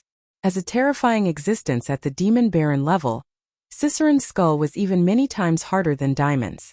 Without a sufficiently powerful weapon, it was impossible to injure them. Many powerful beings were basically unarmed and didn't use secret treasures. That was because those powerful beings themselves were the most powerful weapons. Unless there was a secret treasure of the same rank, a low-grade secret treasure would have no effect on them. Ciceron issued a heart-wrenching roar. "Ian, you can't kill me. With this kind of lousy weapon, you can't kill me." "Shut up." Yang Feng fired at Ciceron. A supergravity beam slammed into Ciceron. Ciceron's body sank, the ground cracked again, and he spat out a large mouthful of blood. He was seriously injured once more. "If one sword can't kill you, then I'll use more swords until I kill you." Yang Feng's eyes flashed with a cold glint, and he drew a sword forged from divine bloodsteel and stabbed at Ciceron's eye. Ciceron's complexion changed greatly. He tried to resist the sword forged from divine blood steel, but as if a mountain was pressing down on him, he couldn't budge. He could only watch as the sword pierced his right eye. "Ah!" Ciceron issued a heart-wrenching and lung-splitting scream. The terrifying scream reverberated in the hall, causing Yang Feng's ears to ache. Without demur, Yang Feng fired another shot at Ciceron. Ciceron's body sank, and he spat out a mouthful of blood again. Yang Feng took the opportunity to stab Ciceron's left eye with another sword forged from divine bloodsteel. Once again, Ciceron let out an incomparably mournful scream. Yang Feng maintained a fixed rhythm. Every time he stabbed Ciceron with a sword, he would immediately follow up with a supergravity beam. The demigod-rank expert Ciceron was powerless to resist. His body was full of swords forged from divine bloodsteel. If an ordinary person was pierced by a dozen swords, they would have died long ago. However, Ciceron had awakened the sea god's bloodline and had fiend blood flowing in his body. His vitality was extremely tenacious, yet he still held on and didn't die. "If I can subdue this guy and make him my subordinate, it'll be of great benefit to me in the future." Yang Feng's heart suddenly stirred. He took out a vial of liquid metal nano-robot elixir and stabbed it into Ciceron. Two terrifying forces erupted inside Ciceron, and 99% of the liquid metal nano-robot elixir was killed by Ciceron's immune system. Less than 99% of the liquid metal nano-robot elixir has been eliminated. Please continue injecting the elixir. Otherwise, the remaining elixir will be eliminated by the target after 30 seconds. The injection was actually successful? What's going on? Yang Feng was somewhat curious. He immediately contacted the super-optical computer of the Feisua Plains portable fortified fortress to inquire. At the same time, he injected vials of liquid metal nano-robot elixir into Ciceron. After a careful examination, Yang Feng understood the whole story. Originally, an expert like Ciceron, who had awakened the sea god's bloodline and had fiend blood flowing in his body, couldn't be eroded and dominated by the liquid metal nano-robot elixir. However, after the super-optical computer analyzed the demon Emperor Cartman's bloodline, its database was greatly enriched, and its technology advanced by a level. Coupled with Ciceron's weak body, the liquid metal nano-robot elixir successfully eroded and dominated him. Warning! Warning! The target has a formidable contract force. According to the analysis, the target has sold his soul to a powerful god-rank existence or above. The existence can seize the target's soul at any time through secret methods. The value of the target has decreased. Do you want to continue to dominate the target? Warning suddenly flashed in Yang Feng's sea of knowledge. Yang Feng pondered for a moment and asked, "Can I deceive that powerful existence through the robots of blasphemy? I can deceive the other party's soul perception." Yang Feng ordered very decisively, then continued to dominate. Ciceron, a powerful existence with a distinguished identity, would be a very good chess piece. The Feisua plain would soon fall into chaos. Such a demigod-ranked chess piece would be a very formidable fighting force. Yes, understood. Continue to erode and dominate. Yang Feng injected 100 vials of liquid metal nano-robot elixir in a row before he could completely dominate and erode Cicerone. Yang Feng beckoned with his hand, and the 4 spatial lockers flew into his hand. Cicerone exerted his strength, and the swords forged from divine blood steel inserted in his body flew out and landed in front of Yang Feng. Cicerone got up and immediately stared at Yang Feng, his eyes flashing with killing intent. But in the next moment, an intense pain spread throughout Cicerone's body, making him wish he was dead. He miserably rolled on the ground, snot and tears flowing down his face.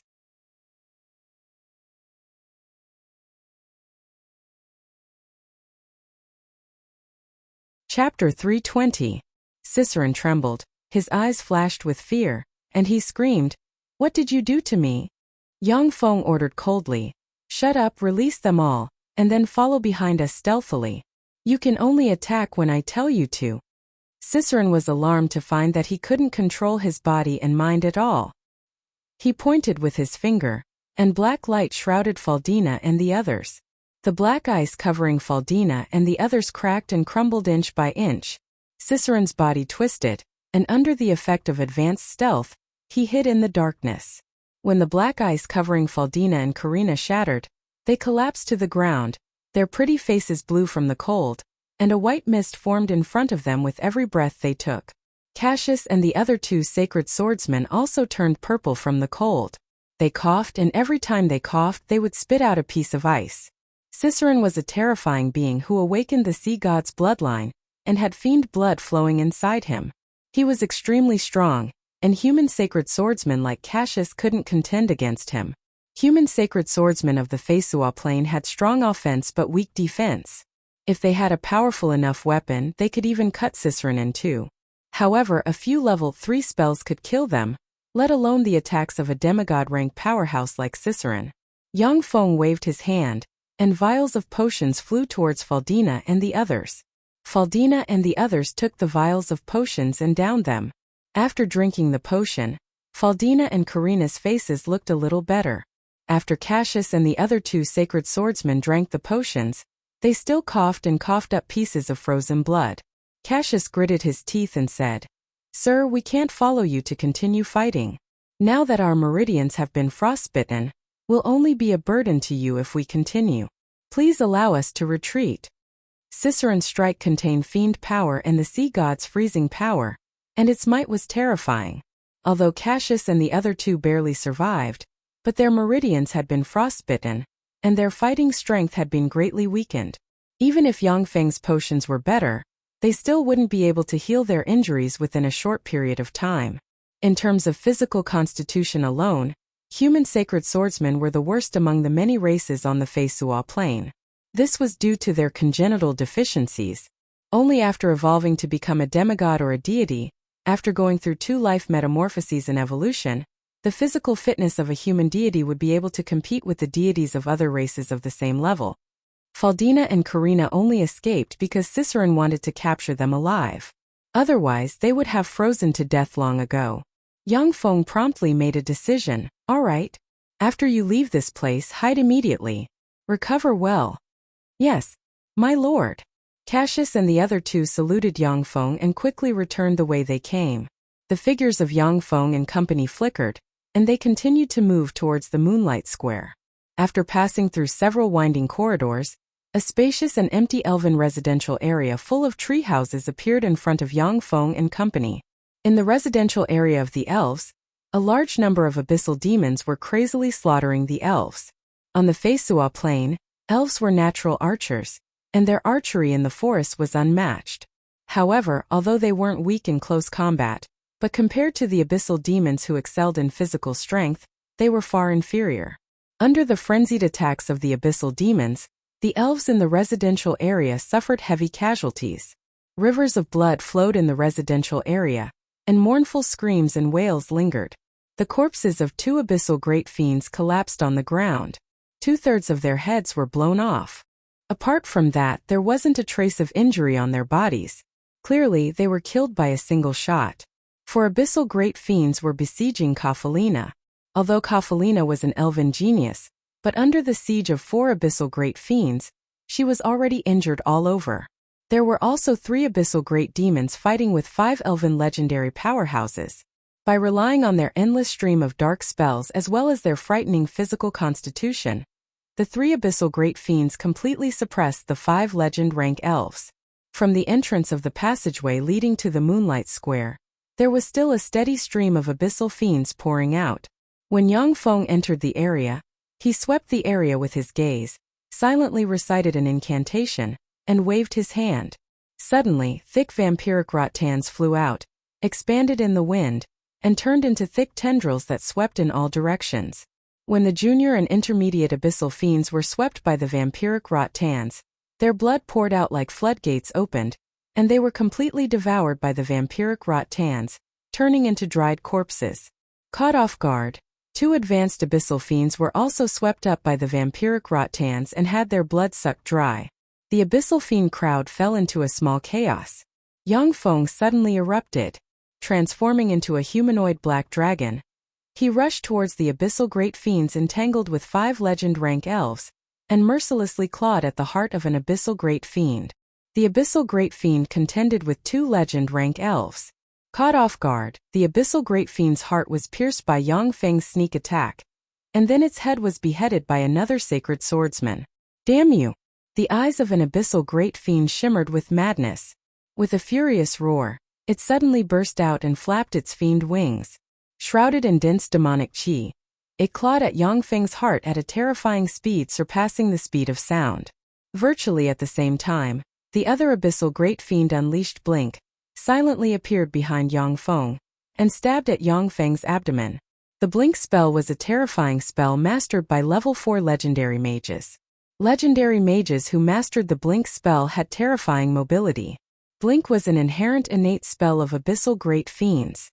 When used, they were much more fearsome than many legend wizards. Faced with the siege of 2 abyssal great fiends, Yang Feng roared furiously and unleashed the level 4 spell Dragon Breath. He opened his mouth and belched a black dragon breath that slammed into the abyssal great fiend in front of him. In a flash, the terrifying dragon breath enveloped the abyssal great fiend and set it ablaze.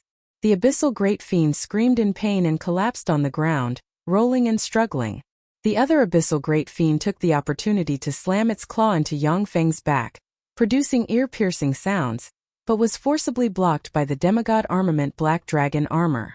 Yang Feng's body shook. With his dragon-like physique, he blocked the backlash of the abyssal great fiend's all-out attack. Taking advantage of the opportunity, he stabbed the abyssal great fiend in the heart with his claw, dug out the abyssal great fiend's heart, and threw it into his magical mechanical cloak. Inside Yang Feng's magical mechanical cloak, the abyssal fiend Baron Heart continuously devoured the blood essence and hearts of the abyssal fiends, becoming more and more powerful. The more powerful the abyssal fiend Baron Heart became, the more powerful and frightening Yang Feng would become when he transformed into a fiend baron in the future. Seeing Yang Feng kill the 3 abyssal great fiends effortlessly, the 5 elven legend rank experts took a few steps back and looked at Yang Feng with apprehension in their eyes. If Yang Feng was their friend, then it wouldn't matter. But if he was their enemy, then as long as they were the slightest bit careless, they would be killed by him. Karina's sweet voice came from behind. Elder Kelly, he's Ian, my friend. He came to help us. Elder Kelly, let's eliminate these fiends together. Yang Feng smiled faintly, then his figure shook and he rushed towards the 4 abyssal great fiends besieging Kafalina. The 4 great fiends besieging Kafalina quickly responded and issued shrill howls. More than 30 advanced fiends suddenly rushed towards Kafalina and released formidable dark spells barreling towards her. The figures of the 4 great fiends shook and they split into 2. One of them rushed towards Yang Feng, while the other 3 rushed towards the 5 legend rank elven experts. The archery of elves was too frightening. The great fiends weren't willing to give the elves a chance to display their fearsome archery. Dark rays, dark erosion, dominate humans, mind corruption, desire eruption, weakness. The advanced abyssal fiends, intermediate abyssal fiends, and junior abyssal fiends also cast dark spells and shot towards Yang Feng. Yang Feng gave a furious roar. and the black dragon armor erupted with a terrifying dragon-like life force. When the low-level spells hit him, they collapsed and disappeared. Adult dragons had an innate immunity to low-level spells. Unless it was a level for offensive spell, low-level spells couldn't cause any harm to adult dragons. After Yang Feng put on the black dragon armor, he was immune to most low-level spells. Unless it was a level for spell, low-level spells were ineffective against him. The Abyssal Great Fiend used Blink and appeared in front of Yang Feng, then craftily grabbed at Yang Feng's crotch. Yang Feng's eyes flickered with a fierce glint. Without dodging, he grabbed at the head of the Abyssal Great Fiend. With a flash of Blink, the Abyssal Great Fiend appeared beside Karina, smiled malevolently, and grabbed at Karina. Blink endowed Abyssal Great Fiends with super mobility. Unless a large-scale space-sealing spell was used, otherwise, any legend-rank powerhouse would have a headache when dealing with Abyssal Great Fiends. Abyssal Great Fiends were very cunning and good at using their innate spells.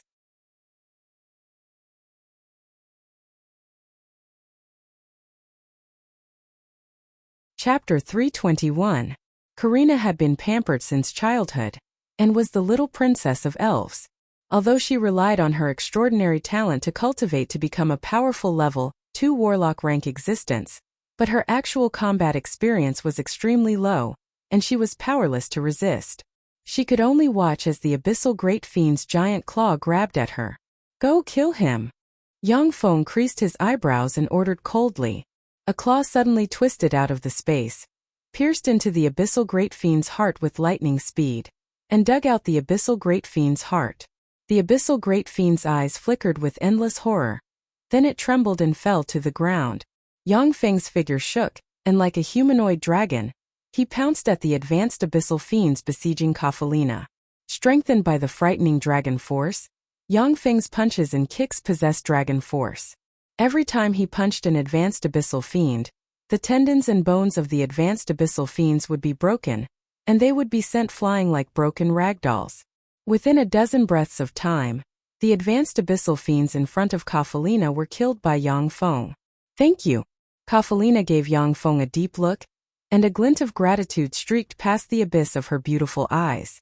She uttered in a mosquito-like voice, then reached out and grasped the Moonlight Divine Bow in her hand. Great warlock rank power erupted, and a bright moonlight suddenly shot out of the Moonlight Divine Bow. The elven secret method Moon God's arrow was unleashed in a flash. The bright moonlight drew a mysterious arc, easily pierced through the heads of 2 Abyssal Great Fiends, and then shot towards the 3rd Abyssal Great Fiend.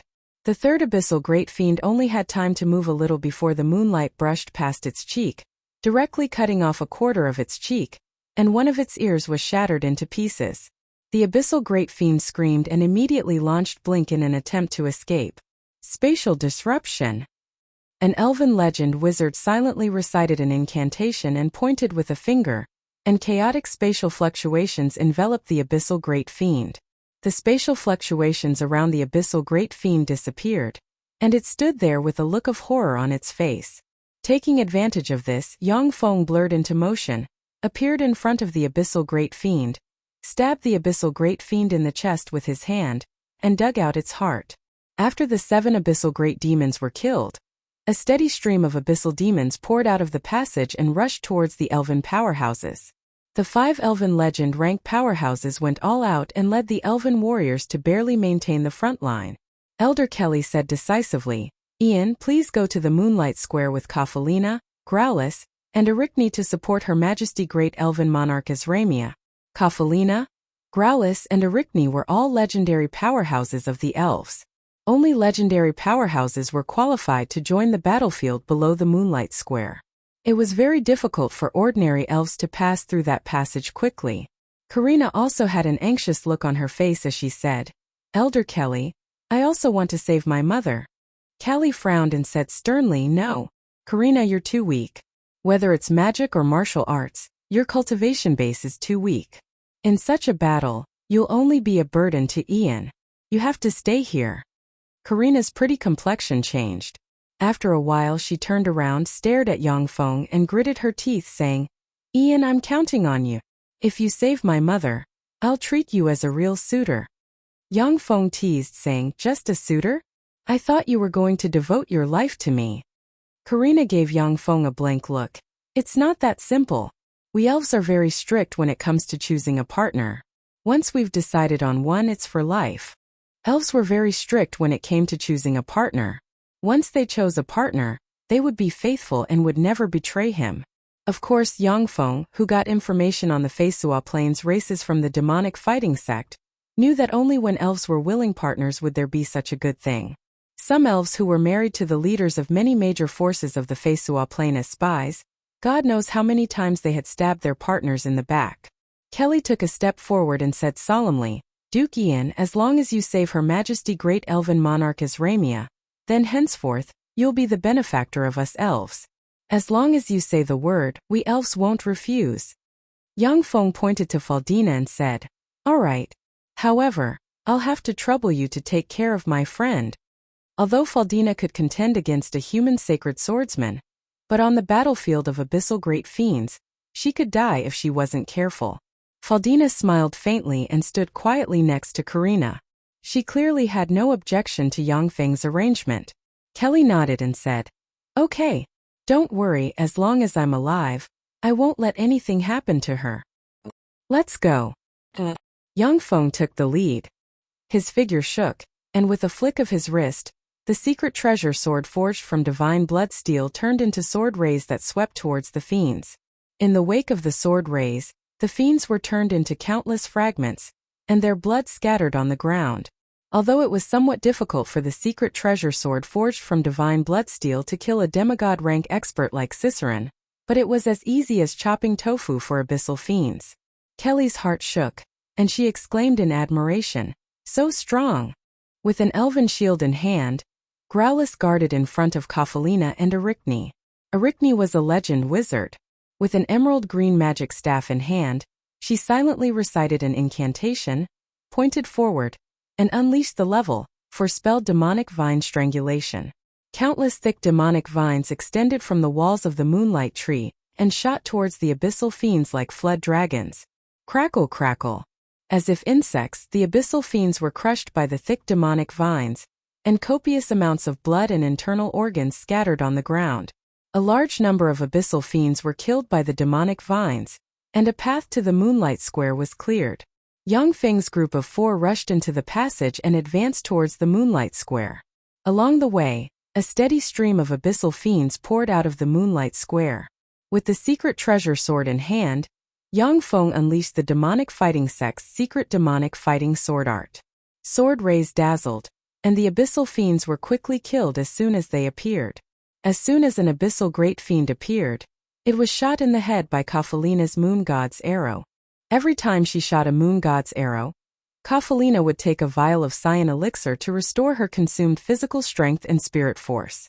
The elven secret method moon god's arrow was extremely powerful, but at the same time, it consumed an astonishing amount of physical strength and spirit force. If Kafalina hadn't taken a lot of recovery elixirs, she would have exhausted all of her strength by now. Seeing Yang Feng's exuberant energy and seemingly inexhaustible power, Kafalina and the other 2 elven legend rank experts were secretly apprehensive. Kafalina, who originally looked down on Yang Feng, finally changed her mind.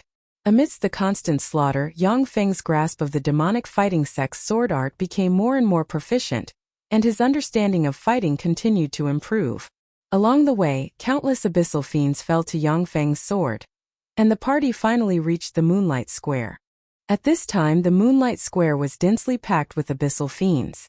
Together with the 2 demigod-rank powerhouses Dolores and Gleistar, nearly 100 abyssal great fiends besieged Great Elven Monarch Azramia.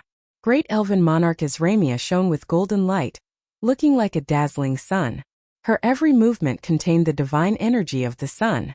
Wherever the sword rays of the elven sword in her hand passed, the abyssal great fiends would be seriously injured. The abyssal great fiends recited incantations and pointed at Great Elven Monarch Azramia, and extremely vicious level, for darkness spells blasted into Great Elven Monarch Azramia. Even as strong as Great Elven Monarch Azramia was, she couldn't be completely immune to level, for darkness spells, and her body became heavier and heavier. Originally, the two demigod-rank powerhouses Dolores and Gleistar weren't a match for great elven monarch Azramia, even if they joined forces. But now, with the help of the abyssal great fiends, they began to suppress great elven monarch Azramia step by step. Every time great elven monarch Azramia killed an abyssal great fiend, she would receive 1 or 2 wounds blasted by the two demigod-rank powerhouses Dolores and Gleistar, and drops of blood containing traces of black gas dripped onto the ground from her wounds. Besieged by countless abyssal fiends, great elven monarch Azramia eventually exhausted her strength and fell. When Yang Feng's group of 4 appeared, gazes focused on them. "Azramia, you're really popular, to have so many children come to save you. I'll tear them to shreds right in front of you, just like those few stubborn lesser elves just now." Dolores issued enchanting laughter, then retreated briskly, disappeared with blink, and appeared in front of Yang Feng and company. Shrouded in endless dark force, the demigod-ranked dark elven blade slashed at Yang Feng with the pressure of a mountain. In an instant, as if endless darkness enveloped the land, a premonition of death welled up in Yang Feng's mind. It seemed like no matter how he struggled, he couldn't escape the fate of death, and would eventually die under this blade. You're tuning in to the Li Mei's Wuxia Whispers YouTube channel. We're so grateful for your support, and don't forget to subscribe to join us on this incredible journey through captivating stories. Your generosity through donations truly makes a world of difference, as it's the primary source of revenue that allows me to expand and enhance this channel for you. Thank you from the bottom of my heart for being a part of this adventure.